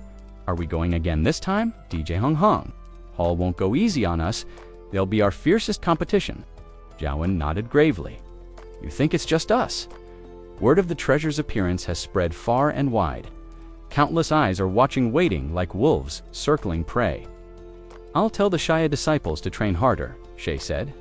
Without hesitation, his father didn't respond immediately. He was thinking hard. In these turbulent times, strength was safety. He turned and strode to a chamber hidden behind the Shia mountain, a place that stored countless ancient treasures, powerful artifacts that had become obsolete or were awaiting someone worthy. Many were granted to gifted disciples, but now even the unused items would need to be brought forth to prepare for what was to come. After sitting in meditation for many days, half a month passed. Zhaowen finally ended his cultivation. His body had broken through to the 3rd level of non-soul, but the progress had been sluggish. Even with all the rare medicine he'd consumed, it's not enough, he thought. I have to move faster. I must stay alive. He made his way to the clan's main hall. Shay met him there, bowing with hands clasped. Father, all preparations are complete. The treasure-seeking team can depart whenever you give the order. Zhaowen smiled, clearly pleased. Excellent. Bring them in. I want to meet them. At his command, a group of robust young men stepped forward. Their eyes were sharp, their spirits fierce, and their bodies hardened through rigorous training. Shay stepped forward and pointed to one of them. This is our team leader, Xiao Fang.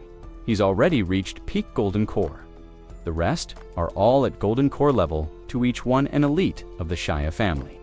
They will surely bring the treasure home. Zhaowen regarded them with quiet pride. Rise, all of you. From within his robe, he pulled out a detailed map. This map is authentic. However, its existence has been leaked, and Jinghong Hall is spreading rumors about the treasure. There's definitely more at play here. Be alert. The treasure isn't worth your lives. Understood? Yes, Patriarch, they shouted in unison. Shay stepped up again. Father, I will remember your words. We'll be careful. Zhaowen nodded and raised his hand again. There's one more thing. A gleaming golden ring materialized in his palm, an ancient artifact, radiating a quiet but deadly power. This is the Heavenly Outcast. When used, it tears open space before the enemy, dealing devastating damage. Take it. Use it to protect yourselves and the pride of the Shia family. Xiaofang accepted the treasure with a deep bow. Thank you, Patriarch. With that, the young warriors turned and departed on their mission. Zhaowen watched them go, a weight in his chest. Despite the preparations, his heart was uneasy. Just to be safe, he activated several powerful puppets golden core avatars to follow and protect the team from the shadows. I hope there'll be enough, he muttered. But if not, there are other ways to kill from 1,000 miles away. Far away, at the border between the Ming country and the neighboring kingdom, another group was assembling. They stood in reverent silence, facing a man with an unsettling presence. Greetings, Divine Master Hongshine. Hongshine, with his sharp features and cruel smile, surveyed the crowd. You've done well. You've found some decent talent to bring into Jinghong Hall. Your rewards will come as promised. His eyes narrowed when they landed on Temenshe, Lin and Jiangshan. But you too, he said coldly. You brought back only 10 disciples from Chloris, a land rich with spiritual talent, a clan as prestigious as the Shia family. That's all you could offer. Pathetic. The two dropped to their knees at once. We went to the Shia family and searched thoroughly, Shaylin pleaded. But we found no one of value, Zhang Shen added quickly. It's true, Master. The outer court disciples are lost in worldly pleasures, the inner court. Even worse, not worth recruiting. Hongshine let out a low chuckle, eyes closed in mock amusement. So the Shia family is washed up already, he sneered. One decent talent among them must have been a miracle. No point wasting more time on them. He turned toward the crowd and waved his hand. The treasure is what matters now. Take your assigned disciples and head for the site. And remember, this is more than a test. I want them to seize this opportunity.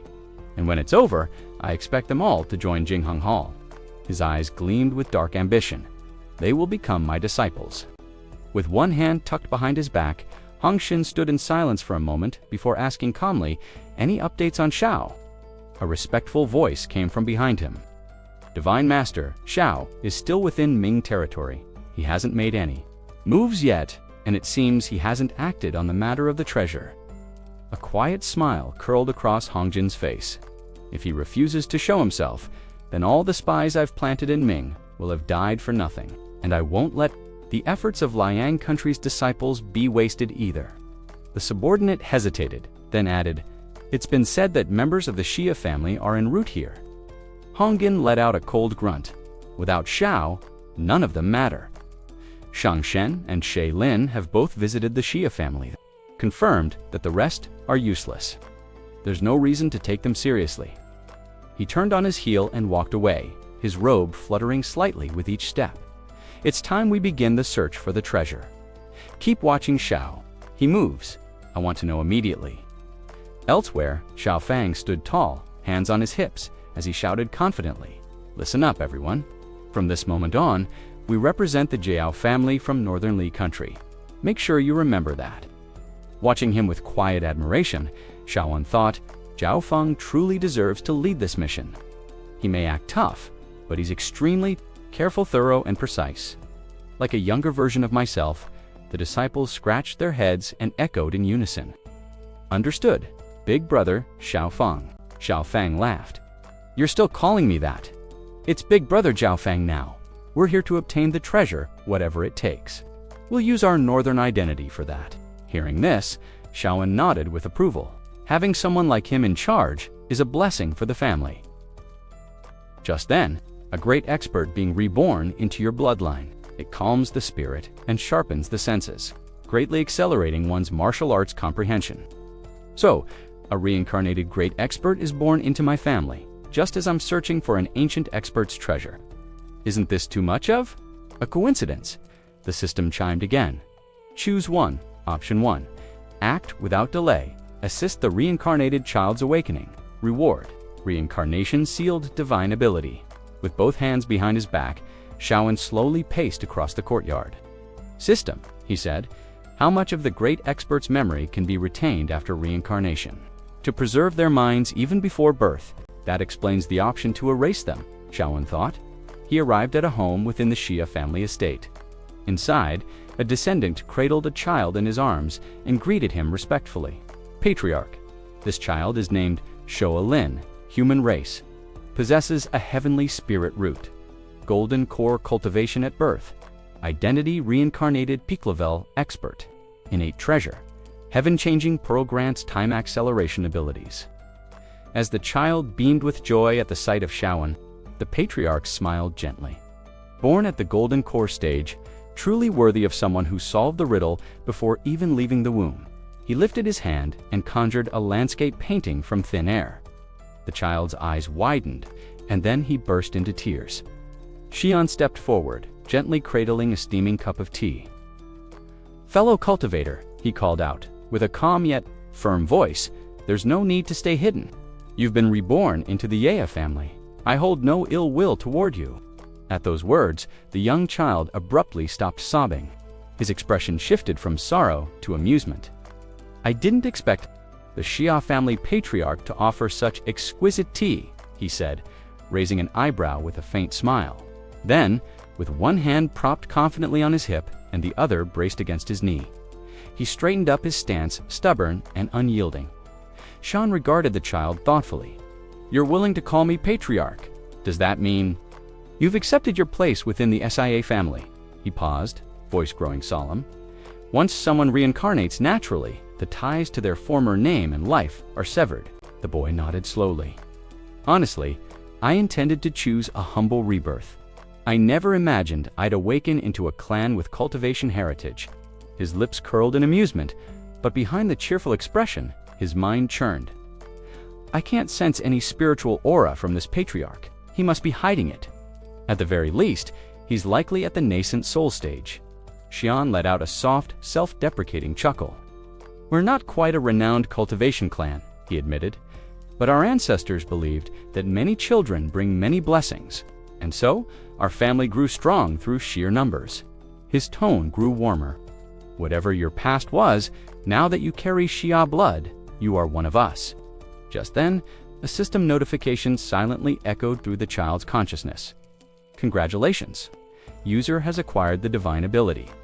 Heaven-opening seal. Shan clasped his hands behind his back, posture steady. Since fate brought you into the Xia clan and I stand as patriarch, I must offer you something suitable as a welcome gift. As he finished speaking, a brilliant stream of light shot from his palm, entering the child's forehead with a soft hum. This heaven-opening seal, he explained, may not be a legendary divine art, but it's potent enough to mark your beginning with us. The boy's eyes widened in surprise, and he quickly bowed. Thank you, Patriarch.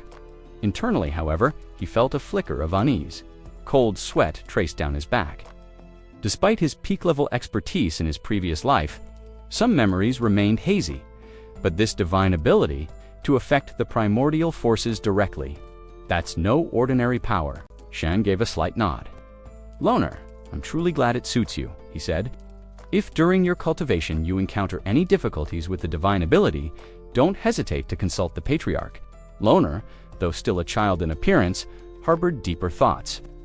Just who was this Patriarch who had casually gifted him such a powerful divine technique? Could he truly be an expert who stood at the pinnacle of cultivation? Such a gesture wasn't something a common cultivator could offer. The boy smiled gently. While I am honored by the Patriarch's generosity, I dare not accept such a precious gift without offering something in return, he said. Where I was laid to rest in my past life, the mountain was teeming with heavenly treasures. With my reincarnation, it's likely that those treasures have reappeared as well. Perhaps the Patriarch could send someone to investigate it, a small token of gratitude from me. Shaowen, who had been standing nearby, fell into deep thought. The area Loner had described was the exact location that Jinghong Palace had been investigating. Rumored to be the resting place of a legendary cultivator and his vast trove of treasures, it matched the clues perfectly. He finally spoke. Loner, I must tell you something. It seems your former grave is about to be disturbed. Others are already closing in. Loner's expression changed immediately. Meanwhile, on the mountain, a large crowd had formed. Cultivators, both men and women, had gathered in anticipation. Someone murmured, "These teams are heading in a direction that doesn't match the map the Patriarch provided." Another confirmed, "Then the Patriarch must be correct. Jinghong Palace is clearly plotting something. What should we do now?" Shaowen stepped forward calmly. "I have a plan," he said, motioning for everyone to come closer. He leaned in and whispered detailed instructions. One cultivator asked hesitantly, "Brother Chao, if we do this, won't we miss out on the treasures?" Chao Fang chuckled. "How can I stand idly by while so many fellow cultivators are lured into Jinghong Palace's trap? This is bigger than treasure." Another spoke up immediately. Uncovering Jinghong Palace's scheme is a worthy feat. On its own, I'll follow Brother Chao's lead. One after another, voices joined in agreement. "Count me in, we're with you." Chao Fang smiled, his eyes gleaming with pride. "You're all true brothers." Elsewhere, overlooking the valley from atop a cliff, Hong Xin received a report from his subordinate. "Divine Lord, even more people are gathering outside the valley, hundreds more." Hong Xin stood tall, arms crossed. "Good," he replied. "Let them come. We'll cast our net once enough fish have gathered." At the very site of the ancient grave, members of Jinghong Palace had already arrived. Led by Zheng Shen and Lai, the air around them shimmered with spiritual energy so rich it nearly buzzed. "This place is incredible," someone whispered. "I feel like I could advance in my cultivation just by breathing here." Zhang Shen nodded in agreement. At that moment, a figure appeared larger than before standing at the grave's entrance, a zither cradled in his arms. He surveyed the gathered group with piercing eyes. "There's no true genius in Team 5, he observed coldly. "Tell me, whose child is this prodigy standing before us?" His gaze locked onto a boy. "Would you consider joining Jinghong Palace?" he asked. But Shaolin, now youthful in form and fierce in presence, frowned deeply. "You dare disturb this old man's resting place with such meager strength," he said. A wave of silence swept the group. The grave belongs to a child. Someone whispered nervously, "Who is he?" "The Eternal Emperor?" Another murmured in disbelief. Shaolin glanced down at his small hands. The heavenly transformation pearl had done its job. He now looked like an 8-year-old but appearances were deceiving. For now, this form would suffice. Jiang Shen narrowed his eyes. Golden Core, 9th level. And at such a young age, he said, astonished. The Eternal Emperor has been gone for ages, and now, he stepped forward and pointed. You have one last chance, boy. Join Jinghong Palace or perish. Shaolin rose slowly, his eyes cold as ice. You think the lot of you can take me down? He asked, voice calm but full of menace. Shine could no longer restrain his fury. With a furious glare, he raised his arm to strike. A brat, still wet behind the ears, dares to mock us. You must be courting death. A massive golden palm surged forward, crashing toward Shaolin. But Shaolin's eyes sharpened, his anger ignited. You dare spout such arrogance on this old man's resting ground. With a sharp motion, Shaolin brought his hands together. A blinding beam of light erupted from his palms, cutting straight through the enormous golden hand. The force sent Shaolin flying, blood spraying as he hit the ground. Seeing this, Jiang Shen shouted in panic. He's too strong. We need to get out of here now. But Shaolin, emboldened, laughed coldly, trying to flee. You've come this far. Why not stay a little longer? Meanwhile, in the Eshiye family estate, Xia Chen was startled by a string of system alerts. Your character Shaolin has slain the Jinghong Palace disciple Zheng Shen. Your character Shaolin has slain the Jinghong Palace disciple Shaolin. Your character Shaolin has convinced 32 elite disciples of Jinghong Palace to defect. All related memories have been erased. Your character Shaolin has eliminated 69 elite Jinghong Palace disciples. Xia Chen furrowed his brow. He's only existed for less than a day since the awakening of the heavenly transformation pearl. Yet already he's powerful enough to slay the soul of a reincarnated powerhouse. He gripped his crossbow uneasily. The world outside was more treacherous than he had imagined. He would need to tread very carefully. Suddenly, a voice echoed down from the mountain slopes. Everyone, retreat. It's a trap by the Qiao family of the Lao kingdom. The valley is full of ambushes. Chaos erupted as the crowd panicked. Run! They want to round us all up! The Liao army is here. There is no treasure. It was all a ruse. A desperate voice from the Xia family screamed out, We risked everything to uncover this plotfully. Now. Nearby, Xiaofang bellowed. Silence. This is a personal grudge between the Qiao family of Liao and the Xia family. Hong Shen's face drained of color. The Liao army is here. We need to get out of Bone Valley now. Forget the treasure, someone cried. Our lives are more valuable. Cries echoed through the valley as panicked villagers fled in all directions. Run, hurry, the Liao army is here. High above, Hong Shen stood on an outcropping, eyes scanning the horizon. Just a bit longer, he muttered, fists clenched. Just a bit more. The sudden arrival of the Liao army had scattered over half the people in the valley. Cries echoed through the valley as panicked villagers fled in all directions. Run, hurry, the Liao army is here. High above, Hong Shen stood on an outcropping, eyes scanning the horizon. Just a bit longer, he muttered, fists clenched. Just a bit more.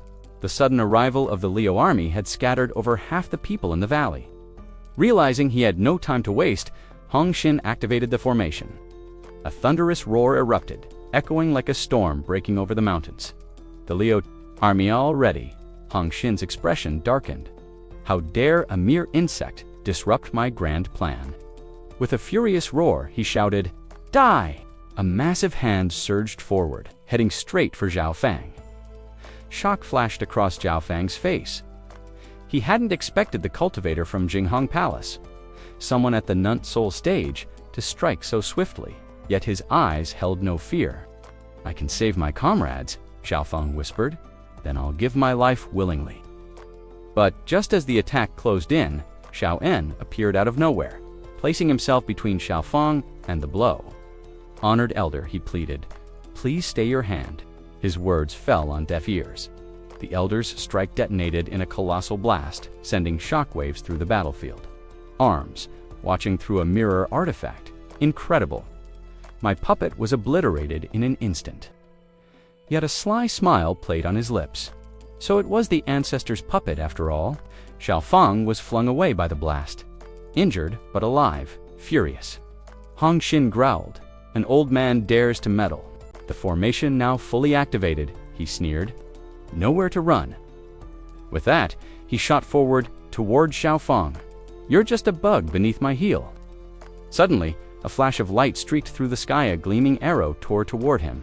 His eyes widened as the projectile struck home, tearing through flesh and bone. One arm was lost instantly. Recoiling, he spat blood and hastily pulled a pill from his robes, chewing it quickly. If not for the palace master's reward, I'd be dead already. Still reeling, he shouted into the smoke, "Who dares interfere? Show yourself, for the dignity of Jinghong Palace." A response came not in words, but through action. A single heaven-piercing finger shot from the haze, driving straight into his chest. Caught off guard and too injured to defend, Hong Xin screamed as his robes were shredded in the blast. "Jinghong Palace will make you pay for this," he bellowed, trying to gather what remained of his strength. But another arrow was already flying toward him. No. From afar, Zhao Wen nodded, satisfied. Good. A system notification chimed in Zhao Wen's mind. Achievement unlocked. When the fool falls. The plan prevails. Reward obtained. First-grade magic treasure. Space ceiling. Pearl ally Xiaofang defeated a Nunt Soul stage enemy to realms above his level. Reward. Recipe for heaven. Ascending spirit pill. Enemy Hong Xin. Of Jinghong Palace eliminated. Reward. Second-grade superior treasure. Nunt Soul tribulation armor. You inflicted the most damage and suffered the greatest injuries. Reward. Spiritual grade non-soul armor. Zhao En exhaled slowly. Still not strong enough. Tried to kill a non-soul cultivator and failed. His eyes scanned the reward list. The space ceiling pearl can lock down areas. The heaven ascending pillif, we can refine it. It'll elevate our clan's spirit roots. This could change everything. He scratched his chin thoughtfully. A shame we lack an alchemist. Guess I'll have to learn it myself. Just then, a voice called out from atop a distant mountain. Please, have mercy. A trembling figure knelt below, clearly shaken. The Zhao family of Li Kingdom, the voice boomed. Truly terrifying, that finger technique. Even a divine venerate couldn't withstand it. When Hong Xin tried to kill Xiaofang, it was that single strike which turned the tide. Above them all, a mysterious cloaked figure with an unseen face surveyed the battlefield.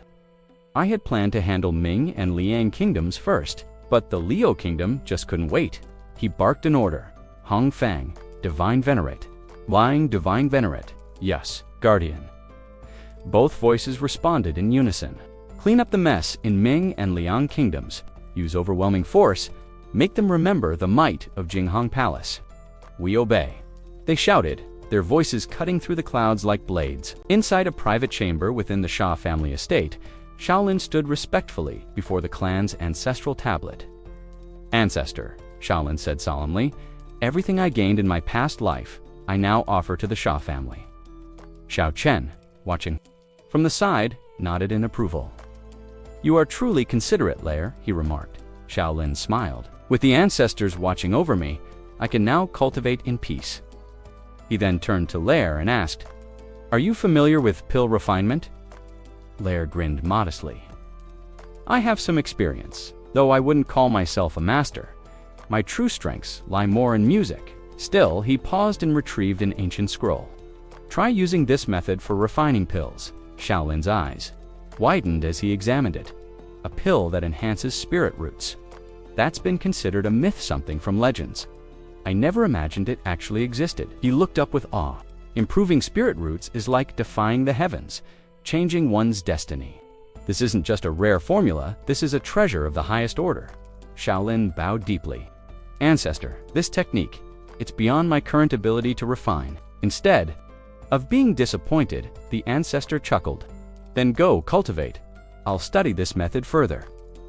Outside the city gates of Xiao City, a woman dressed in flowing white robes stood silently. Her long hair danced in the breeze. She whispered, Mother, your daughter has finally returned. It was Zhang Lingshan back in the Xia residence. In a separate hall, Xiao Ye approached his father. You called for me, father? Xiaowan nodded. Lair, from now on, quietly begin purchasing these medicinal herbs. Also start cultivating them in our Families, gardens, for the rarest ones, grow them within the landscape painting domain. It's hidden well enough. He added with a warning, many eyes are watching the Shaw family lately. Blend these purchases in with our regular herb acquisitions. Don't make them stand out. Zhao AI replied confidently, understood, father. Most of these herbs are already commonly traded in the city. As for the rarer ones, I'll source them in small batches from various places. No one will notice. Shaolin observed his son with satisfaction. He's becoming more and more composed. He now has my caution and prudence. He turned inward. With the herb issue handled, now comes the real problem, the pill refiner. He frowned. The spirit ascending elixir is a level 5 pill, but the most skilled alchemist in our family is only level 2. There's no time to train someone new, and we lack a true mentor to teach advanced pill refinement. He sighed deeply. This exposes the limits of our shallow foundation. The clan's development has been too haphazard. We must reorganize our inheritance, and cultivation paths need structure. Suddenly, a familiar mechanical voice echoed in his mind. System activation. Your essence resonates with the Shah lineage and has triggered a romantic fate scenario. Now activating choice function. 2 options appeared before him. Option 1, while she is unconscious, the deed is done. Reward, level 6 formation technique. Mortal heart refining grand array. Option 2, in a moment of emotional vulnerability, the jade body leans close, but your heart remains still. Reward, unique physique, ice clear jade, pure body. Character details, name, Shaolin race, human talent, grade 6, spirit root cultivation method, dragon yang sword, scripture, blood flame, divine sword, shuang yang, one sword scripture, Lingjin light body, primordial embryo technique cultivation level, golden core, stage 9 identity, reincarnated powerhouse from the fusion period physique, innate sword body. The immense forces of heaven and earth stirred, weaving threads of fate. Zhaoan, a soul bound by past burdens, unknowingly stumbled into a destined romance when he saved a woman from the Chang Clan Tian over time. Through trials and shared adversity, a quiet affection bloomed between them. But clan law was unyielding. Cheng Tian, despite her feelings, dared not speak of love. Shaoan, haunted by the shadows of his previous life, also buried his heart. Fate offered them a rare opportunity to enter the inheritance of the legendary 3,000 sword Tao. Yet, when Cheng Tian risked her life to shield Xiao Mo and fell unconscious, her delicate face stirred something deep in Shaoan's heart. His icy resolve began to melt, and he found himself torn between restraint and the pull of emotion. He hesitated. Should he act on his heart or remain bound by duty? Even Zhaoan was taken aback by how deeply the moment affected him. This isn't a matter for the ancestors to decide, he thought, lifting his teacup with quiet resolve. No matter how tempting the reward, I cannot decide alone. System, he commanded, display my personal information. The interface flickered to life. Name, Zhaoan, age 13, actual 97,000 cultivation. Nascent soul, stage 3 descendants. 328 cultivation method. Primordial purple chest scripture. Divine abilities, heaven opening, seal, fragrant skyfinger, puppet mastery, sword calling, magical treasures, cloud crossing armor, primordial grade, jade spacelock, first grade hebo, and rivers and mountains. Painting superior 2nd grade universe. Mirror superior 3rd grade, and more. Spiritual root, chaos supreme, pill storage, 99 plus Tao domain, heaven and earth satisfied. Zhaoan set the information aside and turned to his steward. Summon Wolfheart, Zhana wished to speak with him. Meanwhile, outside the Shaya family's grand estate, chaos was erupting. A woman stood before the gates, sword in hand, defiant and proud. You've wounded members of the SEA clan, one of the guards barked. Without explanation, you will not leave SEA City alive. Zhang Lingzhan stood tall, her eyes blazing with fury. Not one of you in the Shaya family is innocent, she spat. Bring me Zhaoan now, or I'll raze this place to the ground. Despite her threats, she had shown restraint. Xiao Chen noted that the guards were hurt, but not fatally wounded. There was intention behind her actions. Not blind rage, but why? Was she so desperate to see Zhaoan? Zhaoan was known for his refined appearance and graceful demeanor. A fourth-generation descendant of the clan, he had left a strong impression from birth. People often remarked that if his beauty held, as he matured, he would rival the legendary Pan-An. And though his talents and cultivation were modest, his prowess in another area was prodigious. In just 15 years, he had taken 68 concubines and fathered 132 children, earning him the dubious title of most gifted scoundrel in the Xia lineage now. The guards surged forward. Swords drawn, Jiang Lingshan stood firm, her energy spent. She hadn't expected such fierce resistance not just from Zhan and Zhaowen, but from multiple Golden Core stage. Tears welled in her eyes as she raised her sword. "Mother, I've failed. I couldn't get justice for you." She stood, unmoving, watching a barrage of blades descend toward her. Perhaps when I'm gone, he won't even care. But in that moment, Zhaowen descended from the sky, his voice thunderous. "Stop!" All movement halted. Everyone turned their gaze upward. The moment they saw him, their hostility vanished, replaced by reverence. "Ancestor," the guards called out in unison. Zhang Lingshun looked up, stunned. Zhaowen's voice softened. "Child, you've suffered far too long." He summoned his son, La. "Bring her inside. I wish to speak with her." At that moment, a system notification blinked before Zhaowen's eyes. Target, Zhang Lingshan, race, human spirit root quality. 8th grade cultivation, Golden Core. 8th layer cultivation method, Medicine King's world-saving scripture. Divine abilities, hidden. Special status, inheritor of the Medicine King's scripture lost, descendant of the Xia clan constitution. None recent actions, assaulted Xia clan to seek justice, injured 18 guards. Xian stood quietly in the grand hall, gazing down from above at his kneeling grandson. The golden glow of the setting sun filtered in through the windows as he projected an image into the era young woman's face. "Do you recognize her?" he asked solemnly.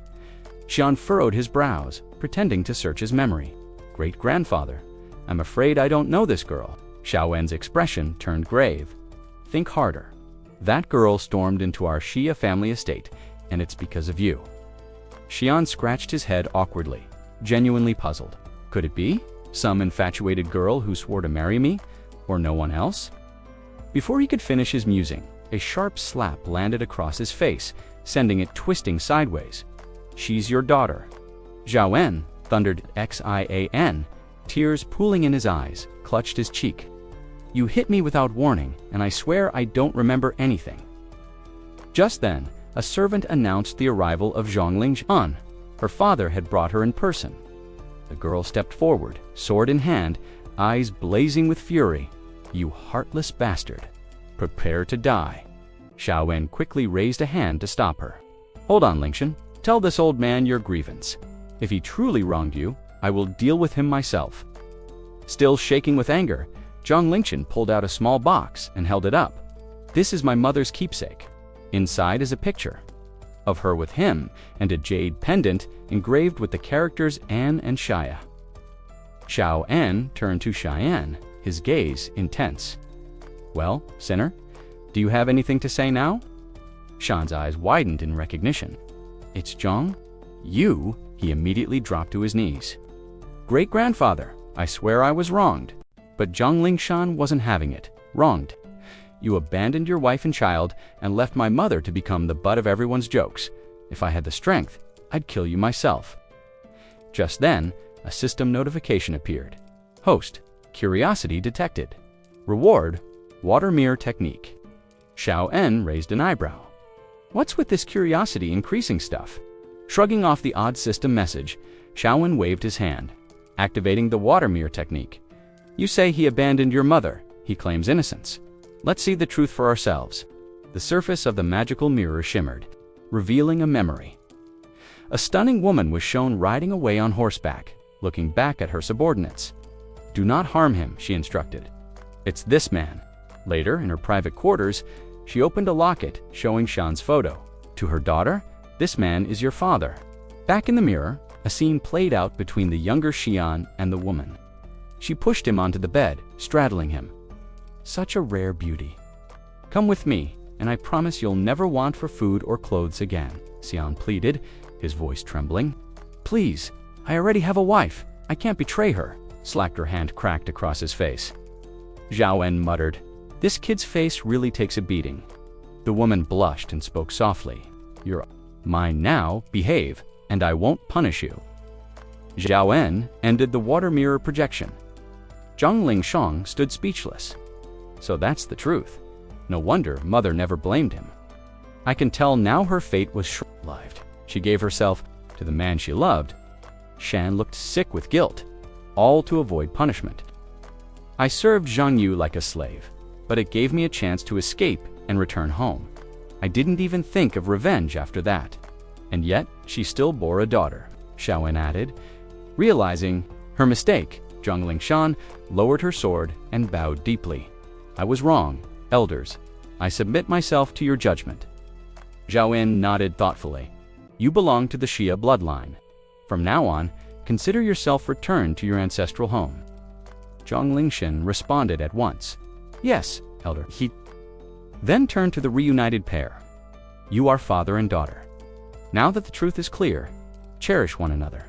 Xian clutched Xiaowen's sleeve like a frightened child. Great's grandfather. I'm still a little scared. Useless brat, Xiaowen barked. Get out of here. Another system prompt appeared. Decision made for your grandson. Reward, level 6, magical treasure, mortal heart refinement. Array, special physique, pure ice jade body. Xiaowen stroked his chin in confusion. Wait a minute, I didn't do anything. Why does it say I made a choice? I received 2 rewards, Shmo muttered, eyebrows raised, though honestly. Neither of them matched the quality of those rare beasts. He checked his status panel again, still a bit in disbelief. Name, Shmo. Race, human talent. Grade, 8. Spirit root, divine. Inherited arts. 3. Heavenly sword techniques. Dragon Yang sword, scripture. Blood flame, divine sword. Mysterious Yang, one sword scripture. Spirit mountain, divine embryo technique. Cultivation, first layer of the Unying. Realm, special identity, reincarnated powerhouse from the fusion period. Awakened physique, sword body tuned to the will of heaven and earth. Xiao An stared in amazement. By the heavens. In under 2 hours, your spirit root improved by 2 full grades and your cultivation reached Uanying. He barely had time to process it when the system prompted another wave of notifications. You chose to do nothing for your grandson, it stated bluntly. Zhang Chenbi, touched by Shawan's restraint, felt long-suppressed emotions rise. The moment had come she stepped forward, no longer willing to hold back. The first to move gains the upper hand, she told herself.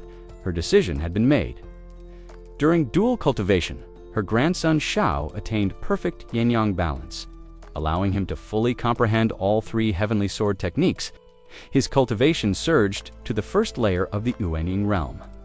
Meanwhile, Shmo, harnessing the surge of true essence, underwent a heavenly transformation.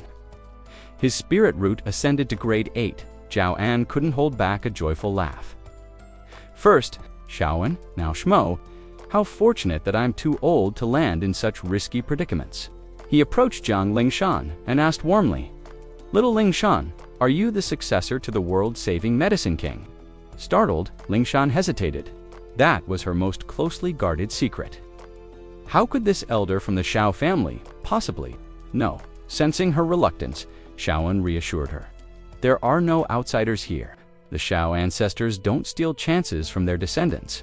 You have nothing to fear. After a pause, he added gently, I only wish to know what grade of pills can you currently refine? Still a bit wary, Lingshan finally answered, 4th grade. At that, Xiaowen beamed. Excellent, very good indeed, at the golden core. Stage and already a 4th grade pill refiner, that level of talent is remarkable. No wonder you inherited the legacy of the medicine king. He turned to the others, explaining, most pill refiners can only craft pills for realms below their own. Talented ones can match their own cultivation level. But this girl, she's crafting pills for the Yuanying stage already. She's no ordinary genius. She's a prodigy among prodigies. Zhang Lingshan lowered her head with a quiet sigh. Despite the praise, a tinge of sadness colored her tone. Does the elder wish to keep me here? Just to refine pills? From the side, Xiai finally interjected. This child, the ancestor, welcomes you into the Xiao family. yet you still refer to him as elder." His voice grew cold. "Not just anyone is worthy of entering the Shao clan's gate. If you can't distinguish kindness from coercion, then perhaps you're unworthy of the bloodline. If you insist on being obstinate, I would sooner take your legacy by force." Shao Chen gave his son a sideways glance. "That's enough," he said gently. "Lingshan has suffered much. A little pride is understandable. As elders, we must show patience." Turning to the girl, Shaoan smiled once more. "Pill refinement should come from the heart. If you're unwilling, no one will force your hand." Linqian looked up and asked directly, "Then, how many pills would I need to refine before you'd let me go?" He chuckled and raised a porcelain teacup. "Let's put that aside for now. Come taste a cup of this ancestor's tea." Without hesitation, Lingshan took the cup and drank. A strange glint flashed in her eyes. "Ancestor," she whispered, her expression suddenly stunned. "This tea." The moment it touched her throat, a wave of inexplicable energy surged through, her entire body mysterious, profound, and utterly unlike anything she had known. Lingshan sat cross-legged beneath the ancient tree, her senses attuned to the rhythms of the world. She could feel the pulse of heaven and earth, the breath of nature itself flowing through her. It had been 3 days since her awakening, 3 days since she had entered this profound state of enlightenment. When she finally opened her eyes, a soft smile played on her lips. "Ancestor," she said, her voice clear and calm. "Is this the effect of enlightenment tea?" Shao En nodded with a faint smile. "You're close. What you drank was a rare variant enlightenment red flower. It's a celestial tea." Lingshan's eyes widened in astonishment. "The enlightenment red flower. Isn't that the kind of tea that flows like an eternal spring? Not even the great Saint dynasty could afford cultivation like this." She paused, a thought taking root in her mind. "If I could drink this tea regularly, perhaps returning to the SIA family and reclaiming my birthright wouldn't be so far-fetched." Standing calmly with his hands behind his back, Shao Chen replied, "Lingshan, you've only just joined the Xia family. I don't have much to offer, but perhaps a special constitution will do." Lingshan blinked in surprise. "A special constitution? You can just give one." Without a word, Shaoan raised his hand. A golden jade disc appeared, hovering mid-air, glowing with radiant light. As the energy touched her, Lingshan's entire body responded. She felt a profound transformation taking place within her. Her breath caught, "This is the ice-clear jade solid constitution.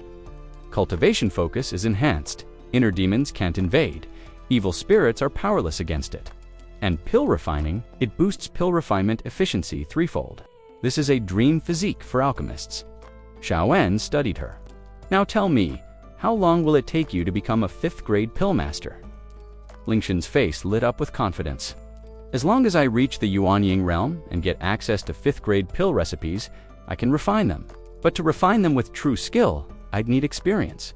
At least 10,000 attempts at 4th grade pills and 100 successful 5th grade. One Zhao En unrolled a mystical map and pointed to a marked location. "In that case, come with me." He activated a spatial treasure, and together they stepped into a hidden pocket realm. Lingshan gasped. The spiritual energy here was far richer than the outside world. If she could cultivate here, she was certain she'd reach Yuanying within 3 years, Stay Shao En told her. "Focus on your cultivation. If you need anything, just say a word. I'll provide all necessary resources." Overwhelmed with gratitude, Lingshan bowed deeply. "Thank you, ancestor. We're family," Zhao En said gently. "No need for such formality." Just then, the system interface in Shao En's mind flickered to life. Notification. Reincarnation of a future female emperor detected born. To the Gu family in Noning, Shao En frowned slightly. "Gu family? What's that got to do with us? A small clan at best. We might have some intermarriage through the younger generations, but nothing significant. Still, someone destined. For emperorship carries immense fortune." He mused aloud. "I'll have she reach out and forge ties. A marriage alliance might be possible." Another system message arrived. Alternate emperor-born child detected, this time within Xia territory. Birth will bring an imperial omen. Choose an action. Option 1, suppress the omen. Hide the imperial aura. Reward, clan-shaking stone tablet. Option 2. Allow the omen to manifest. It will draw attention from across the nations. Reward: divine skill, reincarnation seal. Manifestation confined to Shia territory. Xiao Wen's expression hardened. If word spreads, countless forces will descend on us. The Xia family isn't strong enough yet for that kind of attention. He selected the first option. The system confirmed. Omen concealed. Imperial aura hidden. Reward granted. Clan-shaking stone tablet. Effect: greatly boosts Shia clan fortune. Conceals member lifespans. But peace didn't last long. Another alert flashed. Hostile entities had appeared within Shia territory. Engage, the system asked. Zhao Wen's hands moved in a swift pattern. As he activated the water mirror technique, a scene materialized before him. Two powerful nascent soul experts approaching in a wooden carriage. From within, the cry of an infant pierced the air. The reincarnated female emperor had arrived. Inside the rumbling carriage, a mother cradled her young daughter, tears streaking down the child's cheeks. Seeing her little one cry, the woman's heart twisted with anguish. "My poor girl," she whispered, voice trembling. "Your mother has failed you. The Zhu family has failed you." From the driver's seat outside the carriage, a bruised and battered voice called out, "Madame, we're nearing the Xiao family estate. Since the Jiyu and Xiao clans are bound by marriage, they'll surely give us sanctuary." But just behind them, among their pursuers, a voice spoke with chilling calm. "Master, they're approaching Xiao City. Should we act now?" The one called Master responded coolly, "No need to rush. Let the worldly sects watch. Let them see." How Jinghong Palace deals with disobedience. If the Zhao family proves as defiant as the Jiyu, we'll erase them too. A figure in red interjected, laning, "Why not strike directly? Capturing the Xiao clan would be easy and far less troublesome. They hold considerable sway in Ming country. Once we take them, who among the lesser sects will dare stand against us?" Lanian gave a calm glance. "You still don't understand, do you?" Hong Shen made the same mistake. These sects may bow on the surface, but their hearts remain unyielding. This time, we don't just want submission, we want transformation. Ming and Lang must become Jinghong's backyard, completely stripped of resistance. "But why start with the Jiyu family?" another voice asked. Laning answered evenly. "During the last recruitment, only the Jiyu and Zhao families sent very few disciples. The Jiyu clan refused to yield even at death's door. I intended to move on the Xiao clan next, but now the last survivor of the Jiyu family is fleeing right to them." A sharp glint flickered in her eyes. "This serves us. It will force the Xiao clan to reveal their stance.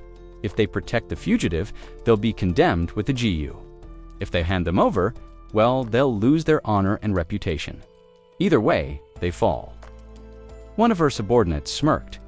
Truly the mind of a strategist. Whether the Zhao clan saves them or not, their fate is sealed. Back in the carriage, the driver's voice came again. "We're barely a mile from the Zhao estate. Still no sign of help. It looks like they've abandoned us."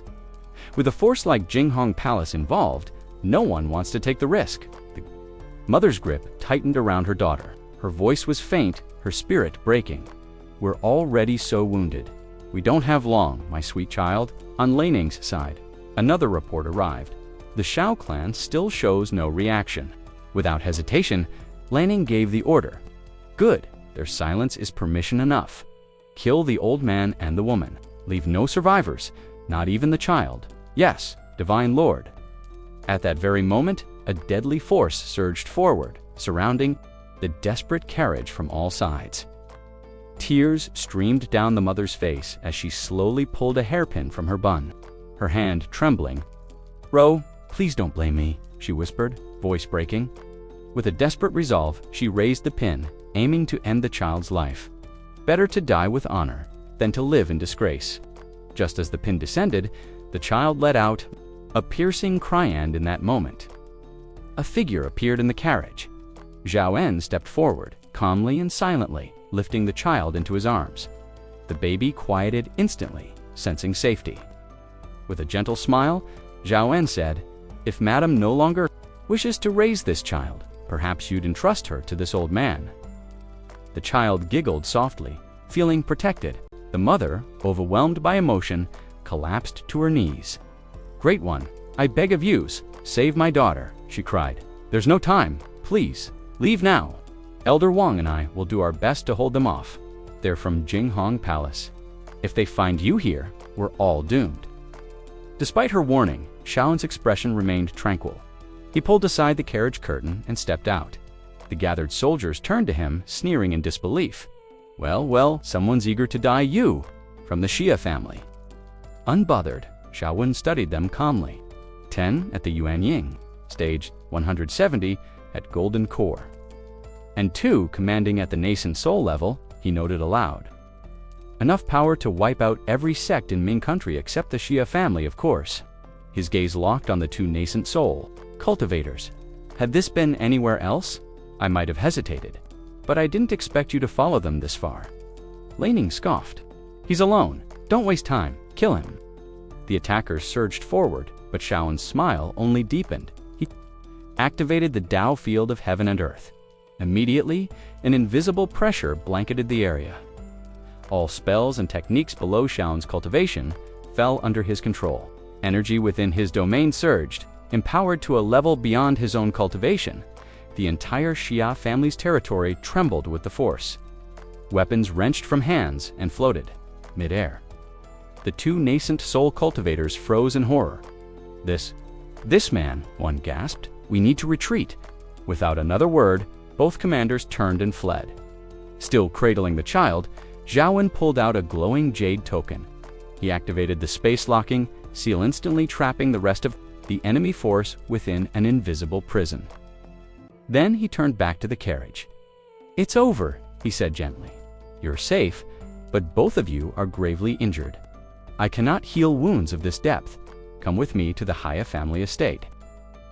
The mother's voice cracked with sorrow and urgency.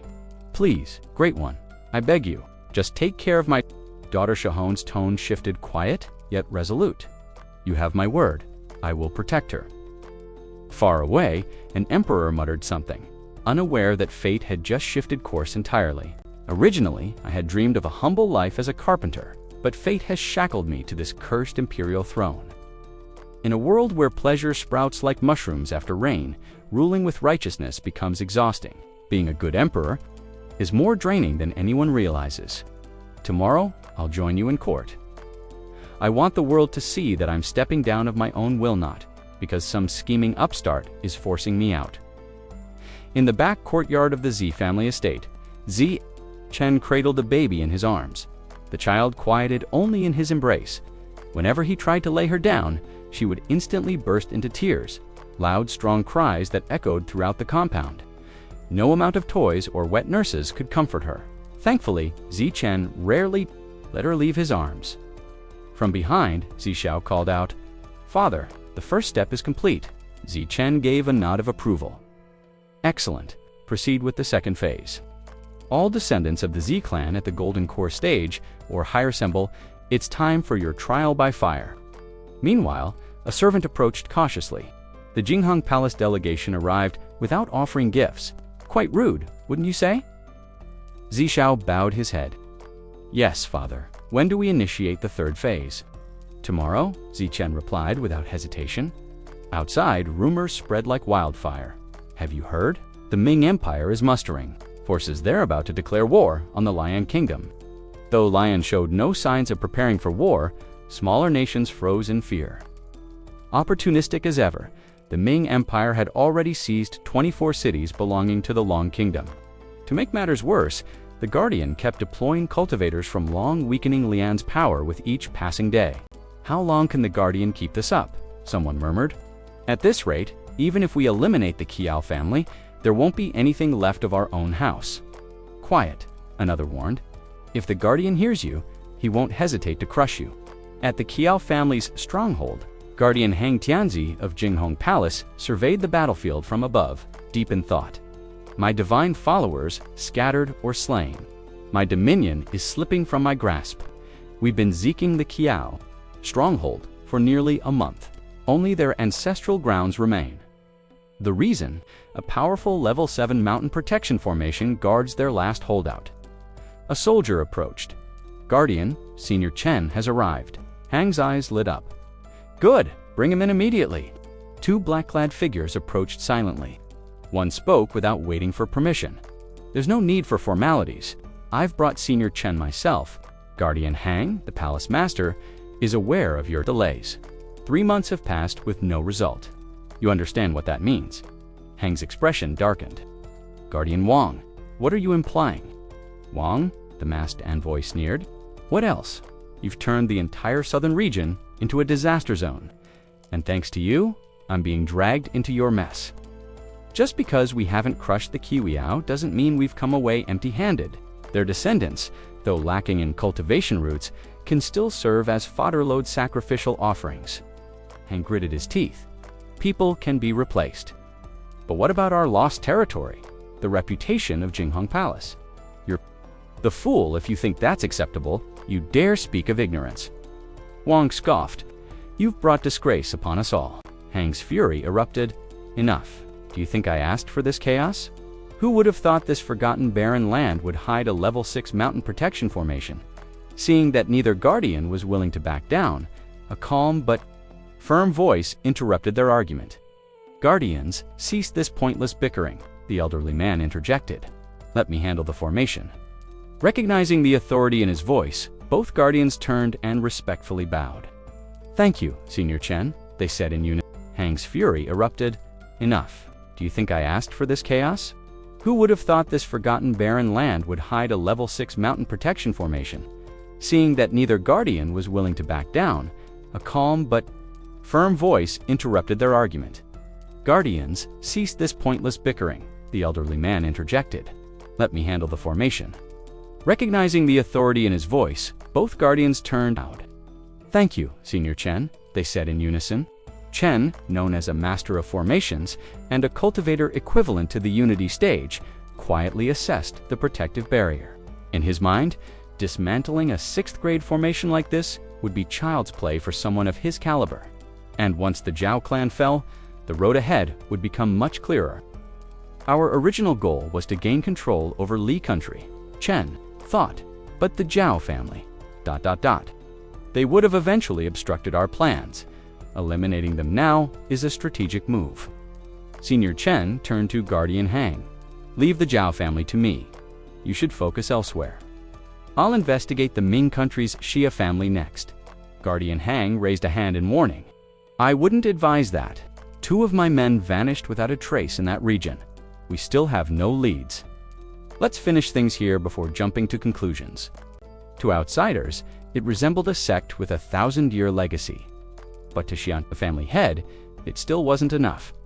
He paced restlessly, eyes lingering on the foundation he had built. This is only the beginning, he murmured. I want this to be a true sacred land and unshakable bastion of cultivation. Ambition burned in his chest, but vision alone wasn't enough. Power and foundation were essential. They now possessed a 6th grade spiritual vein, enough to support 5 or 6 unity stage experts in their training. Yet ironically, the Xia family had no cultivators at that level. But fate, it seemed, was listening. Just then, the system's voice echoed in his mind. Unity stage cultivator detected within Xia family city. Xian's eyes lit up.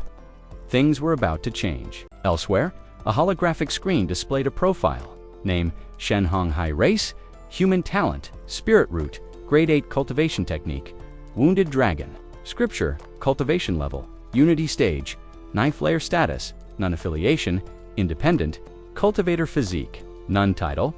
The wounded King Shenhong was nearing the end of his lifespan. With no hope of advancement, he wandered the continent, searching for someone worthy to inherit his legacy. After reading this profile, Xiaowen pondered. So he's looking for a disciple. As long as he's not here to make trouble, I won't intervene. Shenhong stood outside the Xiao family grounds, awestruck. Unbelievable, he thought. When I left the southern region, the Xiao family was unheard of. In just a century, they've risen to rival the great sects. That tower alone surpasses most cultivator clans. As he reflected, a commotion caught his attention. Let her go, shouted a young man, standing protectively in front of a frail girl. He bore the Xiao family crest. Shenhong observed silently. Impressive foundation. If his spirit root isn't too poor, he could be the disciple I'm looking for. His gaze fell on the family badge hanging from the youth's waist. So he's a Shao descendant. Before Shen Hong could approach, a wine flask came sailing through the air. He caught it instinctively. A voice rang out cheerfully. "Man, you look familiar. Why don't you join me for a drink?" Turning toward the voice, Shen Hong raised an eyebrow and continued to observe, quietly amused. Shen Hongwan evaluated the young man quietly, his eyes thoughtful. Impressive foundation. Upright posture, open mind, generous aura. Someone like this might even surpass others in learning my techniques. But his expression shifted when he noticed the family crest near the young man's waist. Yet another member of the SIA family. He scratched his head, momentarily frustrated. Just then, a girl dressed in worn-out clothing approached him hesitantly, trying to mask her movements as she crept closer. Sensing her intention, Shen Hongyuan acted fast and seized her wrist. A sudden energy radiated from her 6th grade spirit root. "Remarkable," he muttered, eyes narrowing. "Whose daughter are you?" Root, and forced to beg. The girl froze in place, caught red-handed. Her face paled. "Esteemed senior, I was wrong. Please, forgive me this once." Meanwhile, a young master who had been observing muttered with a sigh. How did he see through everything so easily? He even figured out what we were planning. The girl looked mortified. "I've been found out." Shen Hongguan, however, showed no anger. Instead, he turned to her calmly. "After I finish my stroll here, I'll visit the Shia family personally." Elsewhere, in the Shia family's rear courtyard, Zhao En sat holding a child in his lap, massaging his temples in frustration. "Those 8 brats are hopeless," he grumbled. "I went through all that trouble staging a scenario to attract a master, and their acting was painfully stiff. This isn't working," he sighed. "Looks like I'll have to bring out our final trump card." A younger clan member cautiously approached Xiao Chen. "Ancestor, my forebear was a question pavilion cultivator, an elite in his day. And now you want me to bow to a unity stage practitioner as my master," Xiao Chen chuckled. "You don't have much choice. After all, you're the most gifted in the clan right now." That old man wouldn't even glance at someone with just a 6th grade spirit root. But with your heavenly grade spirit root, he won't be able to resist. The youth grew flustered. "No, please, ancestor, have mercy. His technique doesn't suit me. I'm preparing to break through to origin, not realm soon. Besides, what if he doesn't accept me?" Elsewhere, Shen Hongwan was walking away slowly, muttering to himself. "Time isn't on my side. I can't afford to make more enemies. Maybe it's best to leave the Shia family and search for a disciple elsewhere." Just then, he stumbled upon the same youth, deep in conversation with other clan members. A wave of spiritual energy hit him, the unmistakable mark of a heavenly grade spirit root. He stopped in his tracks. A heavenly spirit root. In the North Polar regions, his face brightened in awe. Even the greatest sects would fight over someone like this. The Shia family really is playing a bold game. Well done. He straightened. Even if it's the Shia family, I must secure this disciple. The young man standing nearby was drenched in nervous sweat. He thought miserably, "Don't look at me. Please, don't look this way." But Shen Hongwan had already spoken. "Lead me. I'd like to see what your clan is plotting." Tears welled in the young man's eyes. "Why do I feel like a daughter being forced into a political marriage? Worse, I'm the one luring the groom." In the guest hall of the family, Shen Hongwan entered. Facing him was Xiao En, still holding the baby. With the young man standing awkwardly beside him, Shen Hongwan glanced at the infant, then the young man, and was astonished. 2 heavenly spirit roots. What divine fortune has your family stumbled upon? Even the top sects would struggle to produce one such talent, let alone 2. The young man quickly stepped forward. "Ancestor, I've brought." Our guest Zhao En bowed with grace. A slight smile played across Shen Hongyuan's face. "Ah, so you've already seen through who I am. May I ask what this elaborate setup is about?" Xiao En's eyes gleamed with purpose. "Naturally, to keep you here, Sirnia. If you're willing to stay, we will be honored. But there's one condition among these 2 children. You must choose one as your disciple." Immediately, the youth stepped forward and bowed deeply. "Disciple Zhao Lin pays respects to master."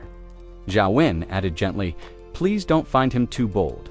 His talent is so exceptional that he's grown somewhat proud. If he proves difficult, feel free to choose another member of the clan." As his disciples looked on, Shen Honghui gave a casual wave of his hand. It's all right, he said calmly. With a flick of his wrist, a spear materialized before him. "This is the fierce wind spear. In recognition of your new discipleship, accept it." Shaolin stepped forward respectfully, curiosity gleaming in his eyes. "Master," he asked, "may I inquire how long do you think it will take you to break through to the Question Pavilion realm?" Shen Honghui let out a dry laugh. "I've been at the peak of Unity Stage 9 for 875 years. Maybe in this lifetime, the gates to Question Pavilion just aren't meant for me." Still, Shaolin pressed on. "May I ask, what holds you back? Is it something about your spiritual root? Your cultivation technique? Perhaps a lack of resources pills, maybe? Or injuries? Or is it a matter of comprehension, a barrier in understanding the Tao?" Shen Honghui studied the young disciple silently. Though he said nothing, his thoughts raced. Why is this new disciple asking such pointed, almost disrespectful questions? He eventually turned his gaze to the horizon, hands folded behind his back. "My spiritual root is ungraded, but even so, its limit lies at the 9th level of the Question Pavilion. The Shanglong Jingshi spear technique I cultivate is exceptional. I possess more than enough pills, and I carry no internal injuries. No, my issue lies with the Tao itself. It is vast and elusive. I've simply never been able to fully comprehend it. Would Master be willing to elaborate further?" Shaolin asked, his tone steady. A flicker of irritation crossed Shen Honghui's face. This disciple was testing boundaries, if not for the presence of the ancestor nearby. He might have given this impudent youth a harsh lesson in sect discipline. But before the master could respond, Shaolin bowed slightly and spoke again, a sly grin barely hidden. "If you would permit, Master, this disciple would like to share his own understanding." He spoke calmly. "To truly approach the Tao, one must seek without seeking. The great Tao has no fixed shape, no definite path. Over 1,000 years, everything shifts and evolves. How can we expect to grasp it with rigid minds? Origins differ, paths diverge. Why must we force a definition onto the boundless universe?" Shen Honghui's eyes widened, his heart trembled. That was the insight of the Question Pavilion. Without hesitation, he dropped into a seated position and began meditating on what he had just heard. Meanwhile, Shaolin slowly closed his eyes. What a nuisance, he thought. A master of the Question Pavilion realm taking in a disciple stuck in Unity Stage. How embarrassing. If only I had a master on the same level. Maybe then things would be a little more respectable. Zhaowen gazed at the unfolding scene with satisfaction. "What a pleasant surprise," he murmured to himself.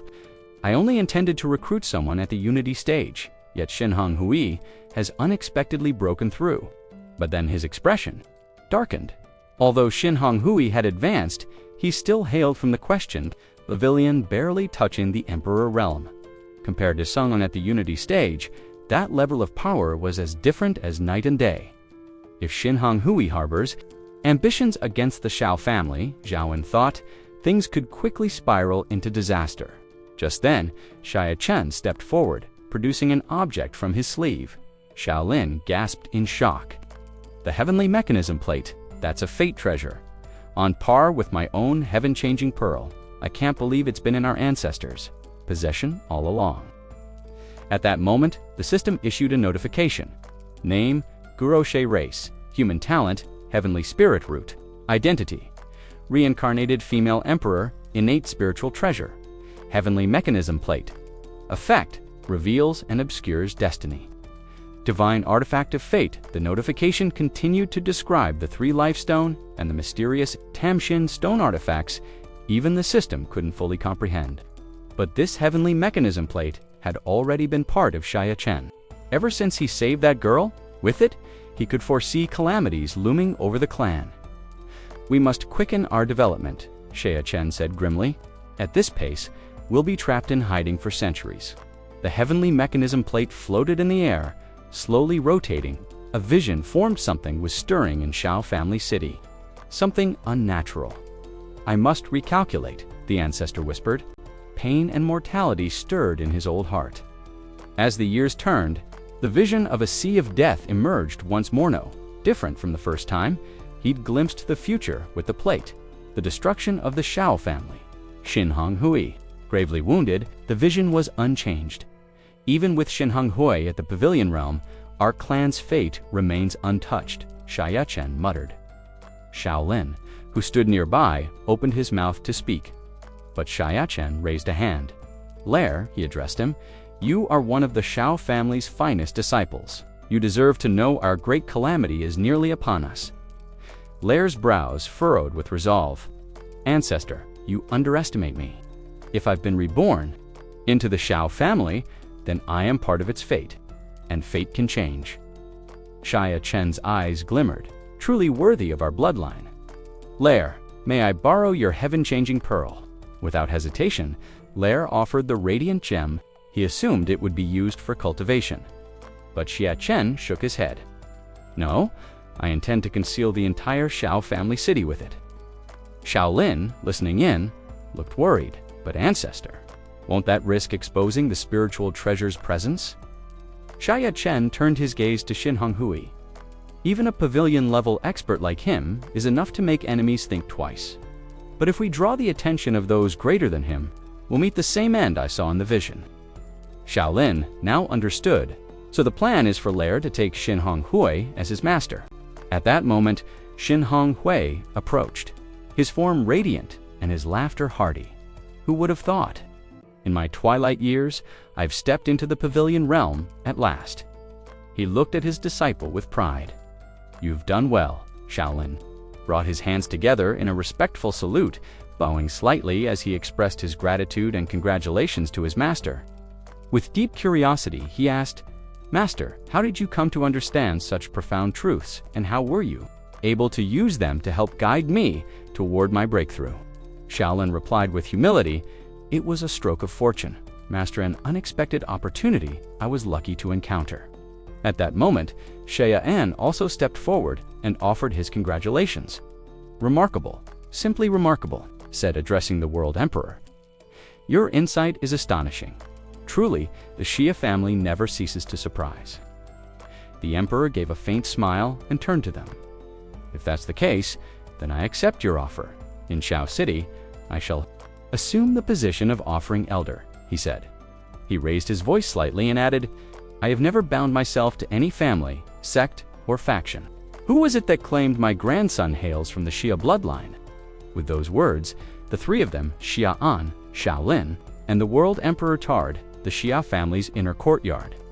They walked toward a tea table that had already been arranged. Xia Chen gestured graciously and said, Please enjoy this tea. As the Emperor lifted the delicate cup, he examined it closely. Thoughts stirred in his mind. Unbelievable, even the Xia family ancestor owned such a rare item. Had I obtained this tea back then, I wouldn't have waited until the end of my life to finally break through.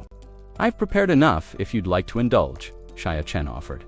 But within himself, he reflected, I've already consumed all the immortal tea in my possession.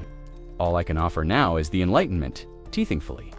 I still have a complete set of it. Tan Honghui, standing nearby, cupped his hands in gratitude.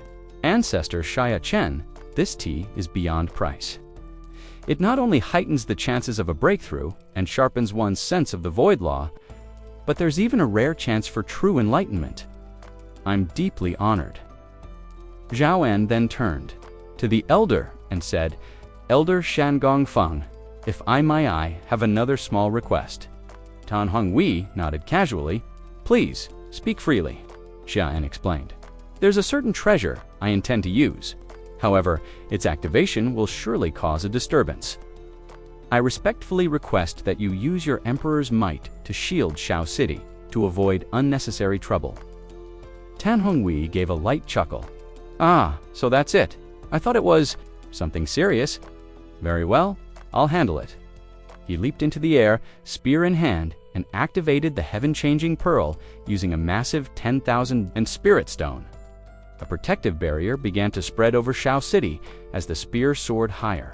The barrier expanded with it, The time acceleration effect from the Spirit Stone, however, had its limits. This array will hold for 3 days at most, Tan Honghui explained. If we tried to cover the whole city, it'd only last half a day. He paused, marveling. Honestly, I thought all this was just a show to impress me. But to think the Xia family truly possessed such a defiant treasure, a spiritual item that manipulates time only, the most sacred sects have access to such artifacts, he continued. No wonder you asked me to release my Emperor's aura first. The time flow here is unbelievable. 1 day here equals an entire year out there. Tan Honghui looked at his own weapon and sighed. And to think, even the first, an emperor, of the Question Pavilion, don't possess anything comparable. My Jingyun spear is merely a top-grade, first-class magical weapon. Nothing like this. Just then, standing at Xiaowen's side, Shen Honghui spoke up. Ancestor, perhaps we should. Stop. I fear I can't hold this barrier much longer. Zhao En remained composed. That's precisely why I'm here. As he spoke, the system panel abruptly manifested before him. System notification. Your descendant possessing the Ice Spirit root has appeared. Reward received. Mystic Ice Breaking. Immortal Technique. Another alert followed. Detection. Among your descendants, a mutated spirit root has emerged. Reward received. Dark Abyss. Pool. Status. A powerful demonic cultivator has been reborn into the Xia bloodline. Initiating choice. Please select Purge the demonic path. Safeguard righteousness by removing the hidden calamity at its core. Eliminate. Without teaching, reward. River Dragon, demon-breaking immortal sword. Guide with compassion, offer instruction. Teach the distinction between good and evil, acknowledging that no one chooses their origins. Reward, Jade Spring of Motion. Zhaoen stood with his hands tucked behind his back, lost in deep thought. A powerful demonic cultivator reincarnated. His eyes narrowed slightly. 5 children born at the exact same moment, he muttered. After a pause, he turned to Shen. Honghui, I have some matters to attend to. Shen Honghui respectfully bowed. Ancestor, please proceed. Soon, Xiaoen arrived at the entrance of the birthing chamber. 2 young members of the Xiao family noticed his presence and quickly greeted him in unison, Ancestor. Xiaoen nodded, then turned his attention to the newborn, being held in one of their arms. He examined the spiritual information. Name, Xiao Feng, Yuan race, human spirit root quality, grade 2 cultivation level, none special identity, reincarnated demonic cultivator accompanying spirit item. Spring Autumn Sakata, he studied the child's serene face. Hard to believe this one's supposed to be a reincarnated powerhouse, Zhaoen muttered. Spirit root is average, honestly below average. Aside from the accompanying spirit item, there's nothing remarkable at all. He appears completely ordinary. Still frowning, Xiaoen raised his hand, and a sharp arc of Tao light formed in his palm. He had seen cultivators walk the 3 Daos and sever even family ties without hesitation. Better to remove the threat now, he thought, end it before it grows. But just as he aimed his hand, the infant looked at him and smiled, not even a flicker of fear in those bright eyes. The killing intent in Xiaoen's heart faltered. With a quiet sigh, he withdrew his hand. I'll hold to my principles. The system has already declared good and evil to be distinct. But at birth, no one is either. We'll keep the child if anything unusual happens. I'll end it personally. He turned his attention to the next child. Name Xiao Lingyi, race, human spirit root, heavenly spirit root, mutated ice variant cultivation level, foundation establishment, stage 1 special identity. Nun's eyes widened in appreciation. Now, this, he whispered, is talent. No need for reincarnation or celestial intervention. Born already at foundation establishment stage, he reviewed the technique she was born with. Mystic ice breaking, immortal technique, a cultivation method. From the primordial era, and the resources now at the clan's disposal only reinforced her. Path. Dark abyss pool, brimming with extreme yin spiritual energy, ideal for ice-type cultivation, capable of producing 10,000-year mystic ice, 1,000-year ice crystals, ice crystal ore, and cold iron ore. Jade Spring of Motion, overflowing with spiritual essence. Especially suited for refining rare elixirs, known to yield 5-colored golden lotus and pure spiritual liquid. With these 2 cultivation treasures, Zhaoan mused, the Zhao clan has a real chance to become a regional holy land. If given time, years passed. Time within the Zhao clan moved differently. One day outside was equivalent to 25 days within the clan's array. Xiao Lingye had grown into a graceful young woman. One day she approached him with a warm smile, holding a cup of tea. "Have some tea, husband?" she said sweetly. Zhaoan sighed, caught off guard by the address. "Stop calling me that. I'm old enough to be your great-grandfather." But Xiao Lingye only laughed gently. "You cultivators and your obsession with age. You're just a century older than me, what's that in the pursuit of eternity?" From a distance, Shen Honghui watched Zhaoan standing in the cultivation tower. This child has grown up away from his stern presence, he thought. That's why she speaks so freely. She started calling him husband when she first learned to talk, and never stopped. Zhaoan shook his head. "She's been in my care for 3 lifetimes. No signs of deviation, like uncarved jade, pure and untouched." Just then, his eldest son stepped forward. "Father, the ingredients for the Heavenly Ascension Elixir are running low. How should we allocate the remaining 2 pills? Have all the descendants already received their share?" Zhaoan asked. "They have, sir?" "Then keep the remaining 2 for Fang Yuan," Zhaoan said after a moment. "His body is frail. He'll need the support. The rest sent to Huo and Qi. They're still on the front lines against the Lian Kingdom. A day's delay won't harm them." He paused, then added, "And stock up on herbs. Time is precious. We must make the most of every moment." His son respectfully clasped his hands. "Yes, father," he responded, without hesitation. Then promptly went to retrieve the information on Xiaofengyuan.name.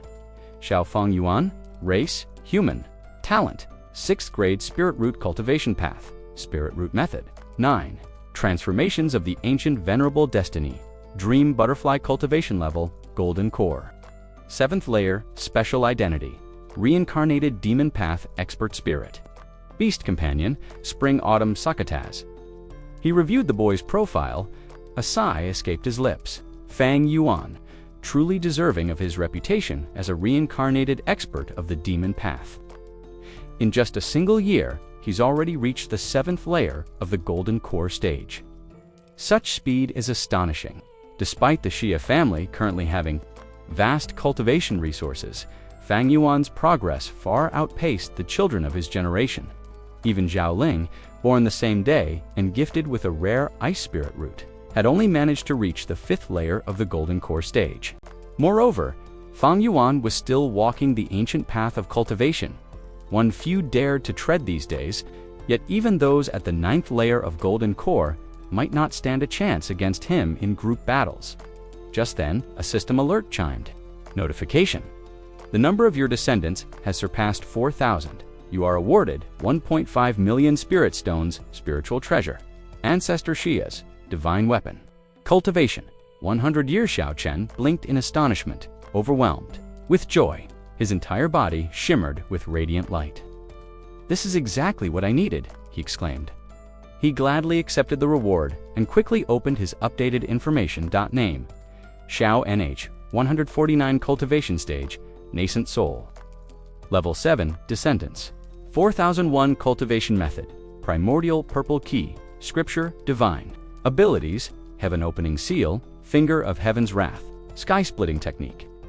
Puppet command, sword manifestation, magical treasures, tribulation crossing armor, nascent soul grade ancestor, Sha's divine spear, superior grade, 2nd rank Hoisbo superior grade, 2nd rank landscape painting of rivers and mountains, superior grade, 3rd rank mirror of the universe, superior grade, 3rd rank spirit root, supreme chaos root, alchemy skill, 999 plus special ability. Scan the records of heaven and earth. Even though he had only advanced 3 levels in the past century, the primordial purple key scripture was simply to demanded vast spiritual energy for even the smallest breakthrough. If he had switched to a less demanding method, like the profound ice immortal technique, he might have already reached the tribulation stage. But would just one tribulation stage cultivator be enough to withstand the coming calamity? And what if the threat involved more than one?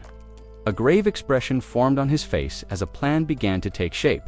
"There's no need to rush," he murmured. "If the Shia family can cultivate more cultivators at the tribulation stage, 3-5, even 10 we can hold back the great disaster." He was convinced that once he reached 5,000 descendants, the system would reward him with more cultivation power. What mattered now was continuing the bloodline. He had to keep procreating. Suddenly, another system alert popped up. Alert: a tribulation stage cultivator has been detected within the Shia family's domain. Identity: mortal enemy threat level. Far exceeds the host impact. Severely compromises the family's safety.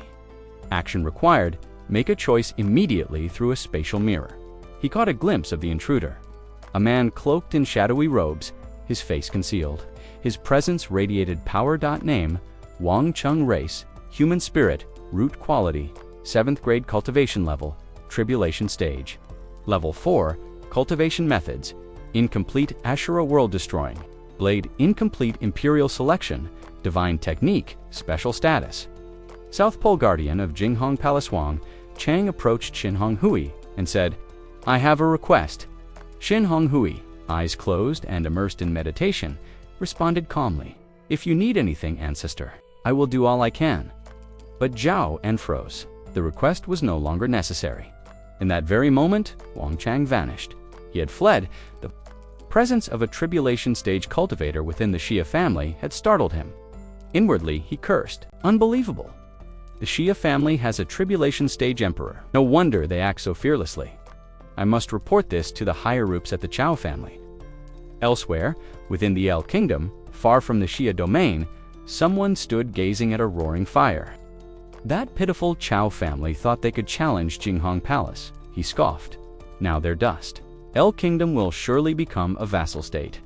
Wang Cheng returned to his superior, who eyed him closely. "So, Guardian Wang, you return. So soon? I assume the Shia family has been eliminated." Wang Cheng hesitated. "It seems I was too confident," he admitted. "They are not as weak as I assumed." Wang suddenly halted in his tracks, his expression clouded. "What's wrong, Guardian Wang? You don't look well. Are you injured?" the other man asked, concern slipping through his voice. "Even though we're competitors, you helped me resolve an issue with the Chao family. For that, I owe you. From their treasures, you may pick 3 items of your choice." Wang finally spoke, his voice stern. "Enough talking. I've already reported this matter to the Domain Lord. He will arrive shortly." The man froze in shock. "What, Wang Chung? You've gone too far. Reporting such a minor matter to the Domain Lord. You're inviting disaster upon yourself." Moments later, a chilling aura swept through the area as the Domain Lord appeared. Both men immediately bowed. "Greetings, Domain Lord." His cold gaze fell on Wang.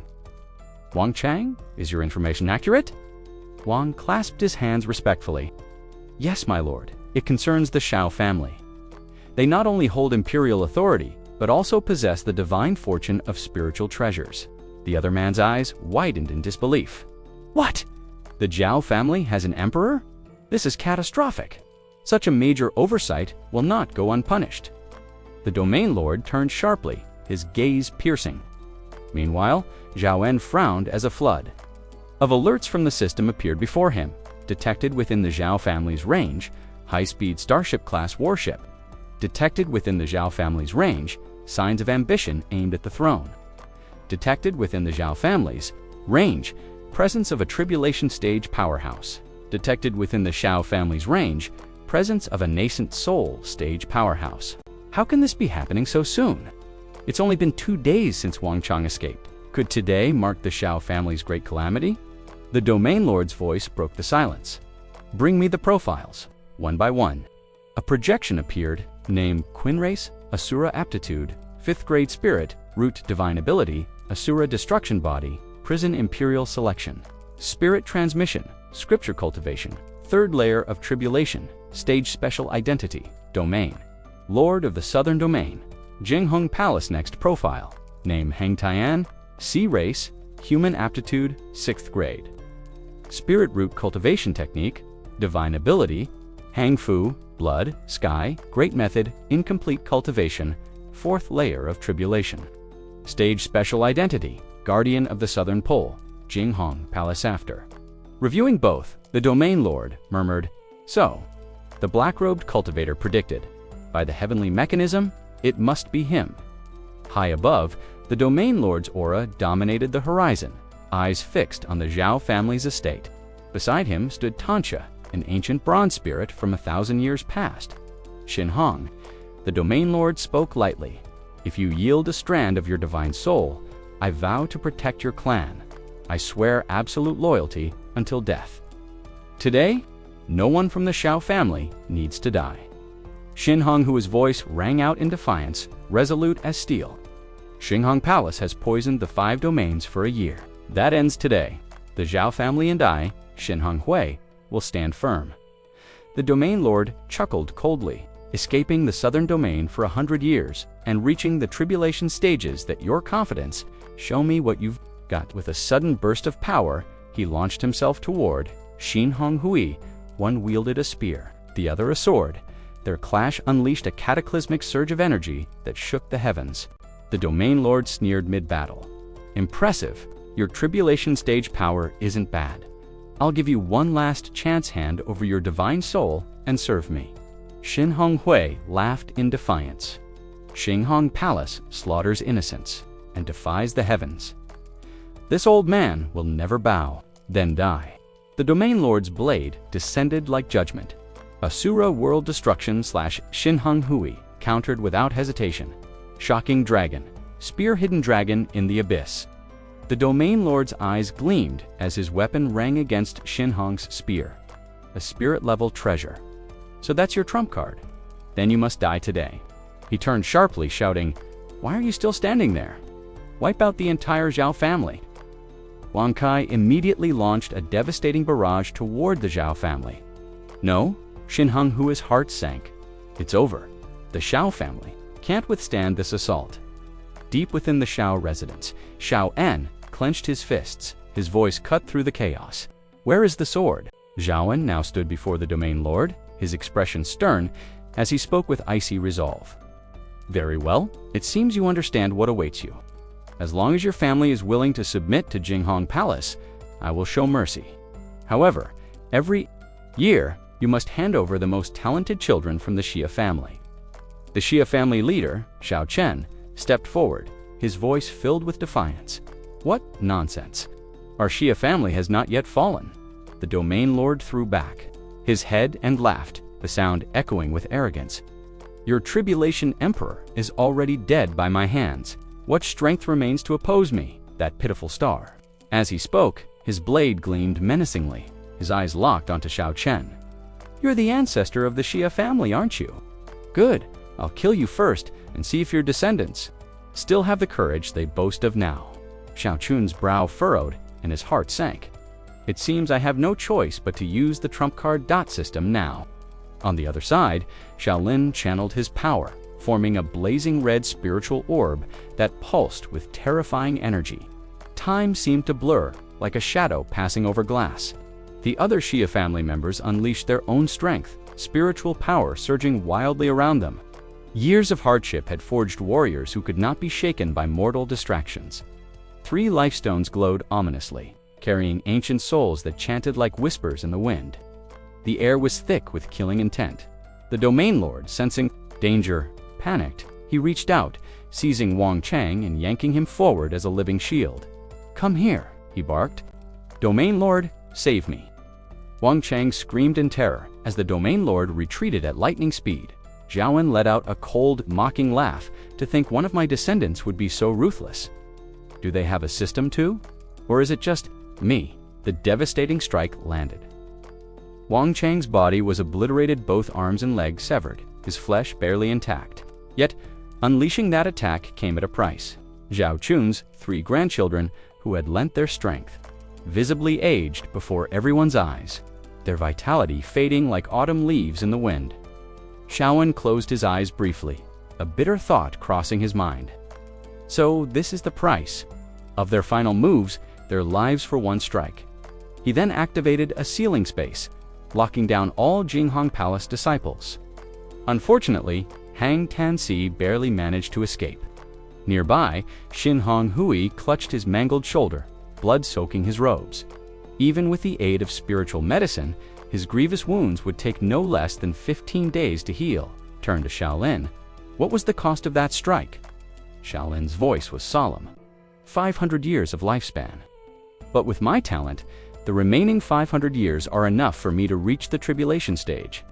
Far away, in the Liang Kingdom, where Jinghong Palace's forces gathered, the Domain Lord seethed with fury as he addressed the kingdom's ruler. Gather the Lanching Guardians. That wretched Xia family nearly cost me my life.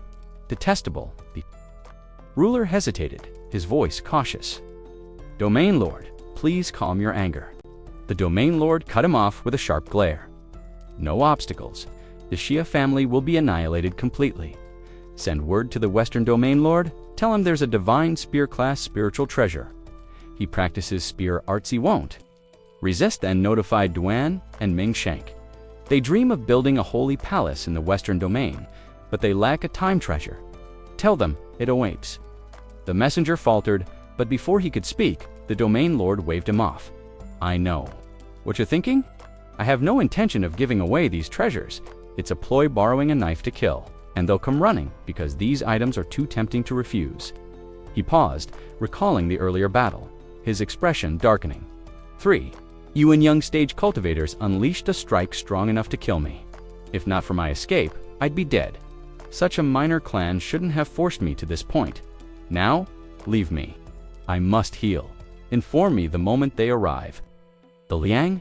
Kingdom's emperor clenched his fists in silence, resentment burning in his heart. If my soul and cultivation weren't bound by Jinghong Palace, I'd have fled long ago.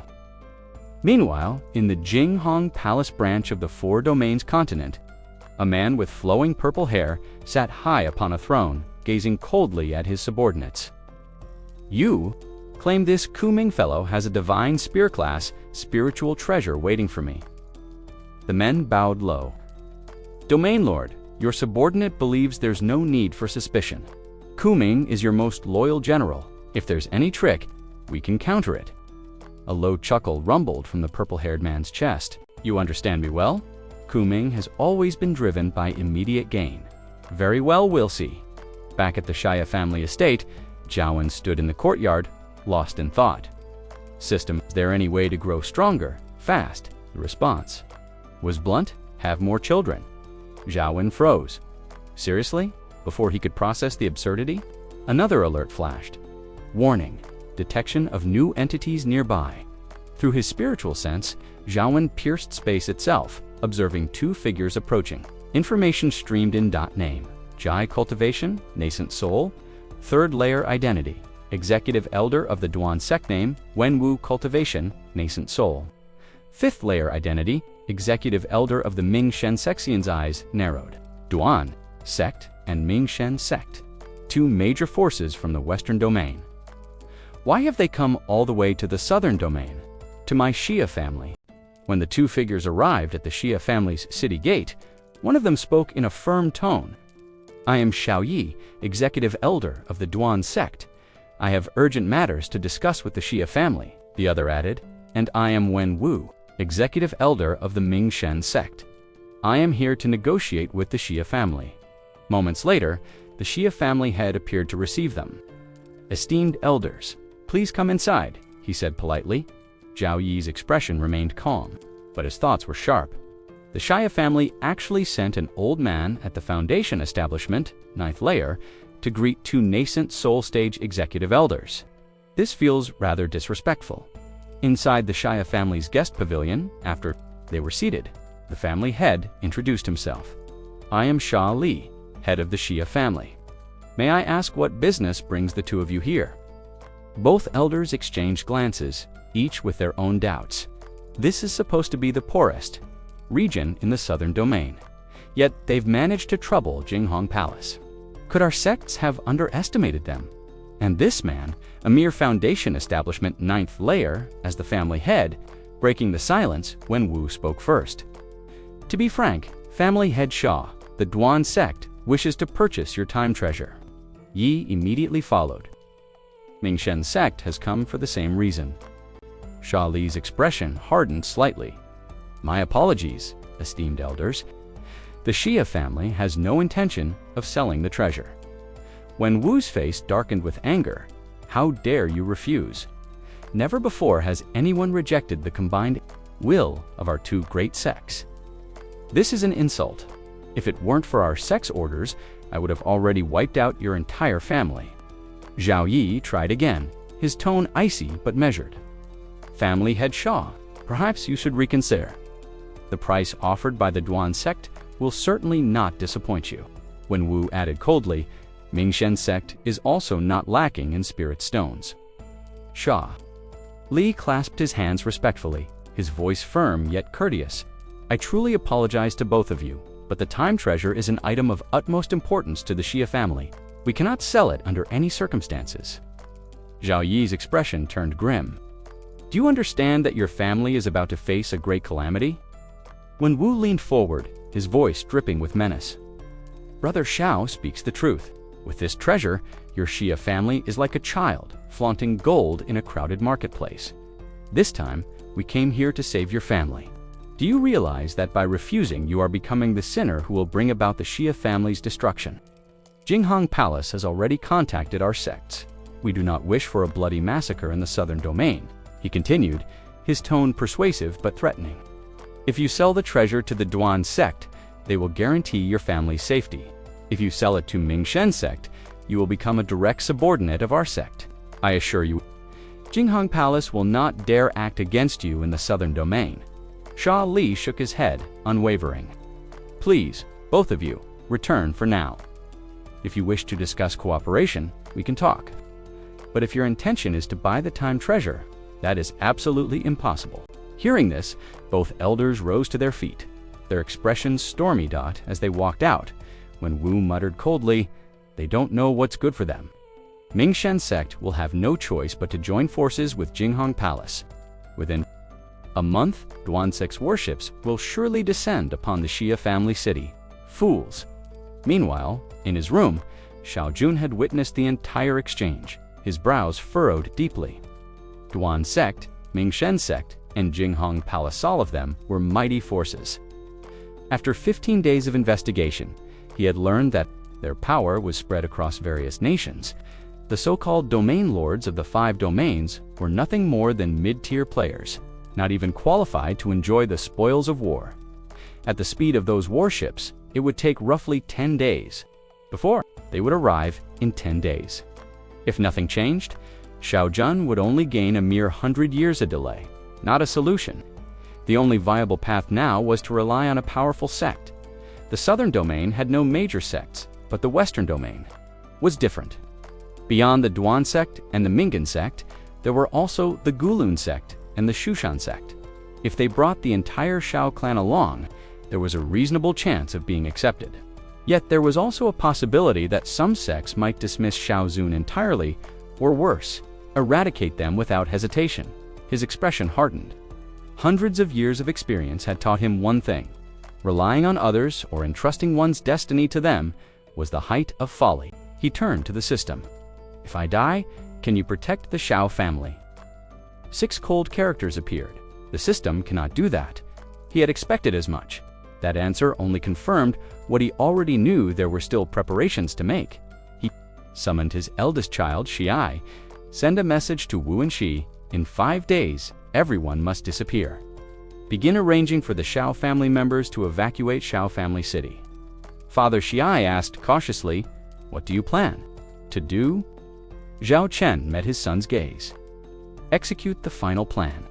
When everyone has left, you leave as well. Xiadi's face stiffened. I am the head of the Xiao family. If I run, the people in Jinghong Palace will know immediately. Zhao Chen produced a puppet that mirrored Xiai's likeness.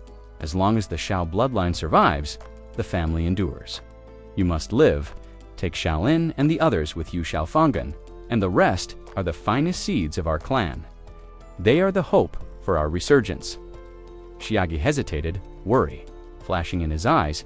Father, I can leave, but Shaolin and the others might not obey me. I will handle that, Xiao Chen said firmly. Just be ready. Yes, father. Far above the clouds, an airship glided steadily forward, carrying members of the Duan sect under the leadership of the Chiking Emperor. At the same time, another airship approached, this one bearing the Mingan sect, led by the Yun Emperor on. Fuwu leaned toward the man beside him. Kuming, I permit you to notify the Yushan sect and Mingshen sect. Kuming frowned. Why? What's going on? You'll know soon enough, Fuwu replied coolly. This situation isn't normal. Soon, the two sect groups hovered above the Shao family's city. The sight below left them stunned. The entire city was abandoned, lifeless, like a ghost town. One voice broke the silence. Domain Lord Ku, what happened here? The Shao family? City looks dead. Cold sweat beaded on Kuming's forehead. He dared not speak the truth. Every disciple of Jinghong Palace stationed here had been annihilated. In Ming country, Jinghong Palace was practically sacred ground, yet it had been erased without a trace. The Domain Lord turned to the emperors. The Shao family must have fled. It's a natural response. As the words fell, a lone figure appeared before them. Shao Chen. Who is this? Someone muttered. Shao Chen spoke calmly, introducing himself. Shao family ancestor, Shao Chen. The group exchanged glances, their tone turning mocking. Everyone's gone. Whatever treasures your family had aren't worth anything now. Unfazed, Shao Chen replied slowly, honored emperors and domain lords, the Shao family, is willing to hand over our treasures in exchange for a chance to live. A purple-haired man smirked. And where might these treasures be? Zhao Chen met his eyes. On me? Another voice barked, hand him over, and the Mingshen sect will withdraw. At that, Zhao Chen drew his weapon, blade gleaming as he leveled it toward them. A furious roar answered him. Insolent wretch! How dare you! As the battle intensified, reinforcements surged in from all sides, Kuming eyes glinting with cold malice. Sneered as he pointed toward the old man. Don't fall for his theatrics, he barked. Take him out, first deal with the rest. Later, without hesitation, he lunged at Shaoana. Search him. Let's see what he's hiding then. We'll decide what to do next. Shaoan reacted instantly, weaving out of reach with practiced ease. Kuming's brows furrowed in frustration.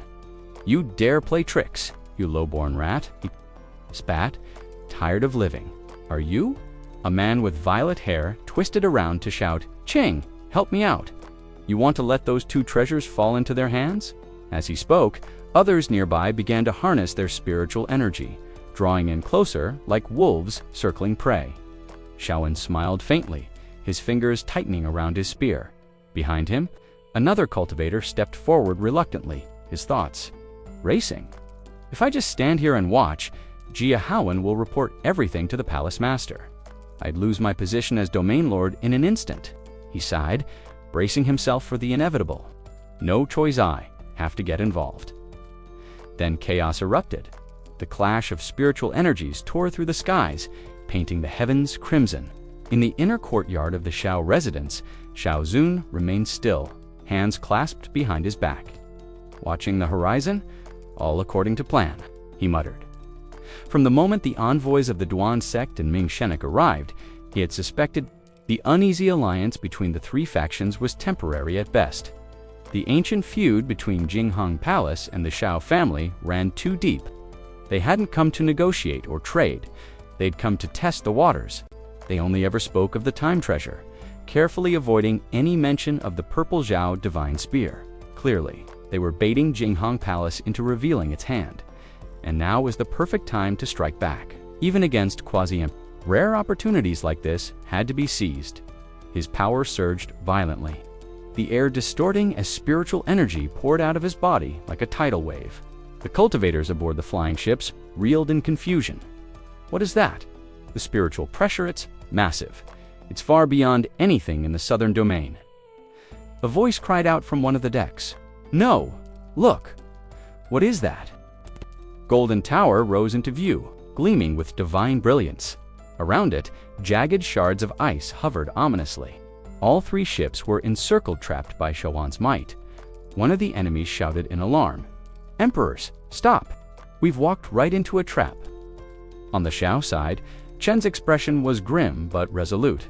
He raised his cultivation to its peak, activating the full power of the Xuanming Hantong, the Jade Spring Tower, and two ancient formations, Demon Shocking, Stone Steely, and the heart-refining Grand Array. "I'll pour in the power we've hoarded for a century," he murmured to himself, turning to the system. Ready? The system materialized, confirming. Would the host like to initiate self-return? Without hesitation, Chen chose yes, an instant later. All hell broke loose. A roaring surge of light exploded from the tower, followed by waves of sound that shook the entire region. Fire and smoke billowed into the sky. The entire Xiao family stronghold vanished beneath a curtain of fire. Chen's physical form collapsed, drawn back into Xiao Chen's Nint soul position. Only his disaster avoidance soul armor had kept him from total annihilation. As the dust settled, system notifications rang out, one by one. Host has slain the essence-extracting Emperor. Reward: Vermilion Immortal Sword Formation. Host has slain the Soul Shadow Emperor. Reward: Soul Restoring Nonent Soul Pill. Host has slain the Western Domain Lord of Jinghong Palace. Reward: Divine Ability Cycle Through All Heavens. Host has slain the Southern Domain Lord of Jinghong Palace. Reward: Innate Asura Clan Ability Transform into Asura Form. What remained of the battlefield was devastation. The Zhao family compound was leveled. Ashes and ruins stretched for miles. In the months that followed, both the southern and northern domains erupted with fury. Jinghong Palace's southern division was obliterated. Their commanders in the western domain wiped out. No survivors were left to tell the tale of that catastrophic battle. And so, the Zhao family rose from the ashes, a legend reborn in Hanka City. Rumors spread quickly. The once humble merchant clan expanded their mansion overnight. The head of the family took wives and concubines with astonishing speed. In a single month, they hosted 21 weddings. Fortunately for their guests, the Zhao family never demanded wedding gifts, or else even their closest allies might have been driven to sever ties. One morning, a local whispered in awe, "I heard today's another celebration.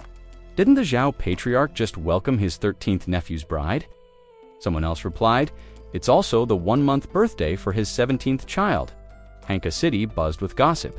The Zhao family's resurgence was nothing short of mythic dot in the quiet chamber of the Xia family residence. A frail woman lay on the bed, her voice trembling with emotion. "My lord, must you really take number 17 away?" The man standing at her bedside didn't meet her eyes immediately. Cradling the child in his arms, he finally spoke with a calm but firm tone. "Hunger number 17 possesses spiritual roots. You know what that means? Only in the ancestral land can a child like this be truly nurtured." Tears welled in her eyes, and her voice cracked. "But I can't bear to be separated from my child." The man sighed softly, gently rocking the infant. "This isn't a decision I make lightly. The patriarch has already issued the command. It's not permanent. In no more than 15 years, our entire family will be reunited together again." On a flying ship, far above, cloaked figures clad in black gathered on the deck of one such flying vessel. "All the infants have been gathered," one of them reported. "We're ready to depart." With that, the ship surged forward, vanishing into a shimmering space gate. At the summit of the main peak, the Xiao family's ancestral hall stood in stillness. Within it, Zhao En was seated in deep meditation, his presence calm yet commanding. Footsteps echoed as a descendant approached respectfully and bowed low. "Ancestor," the young man began, "Fang Yuan has fulfilled your command.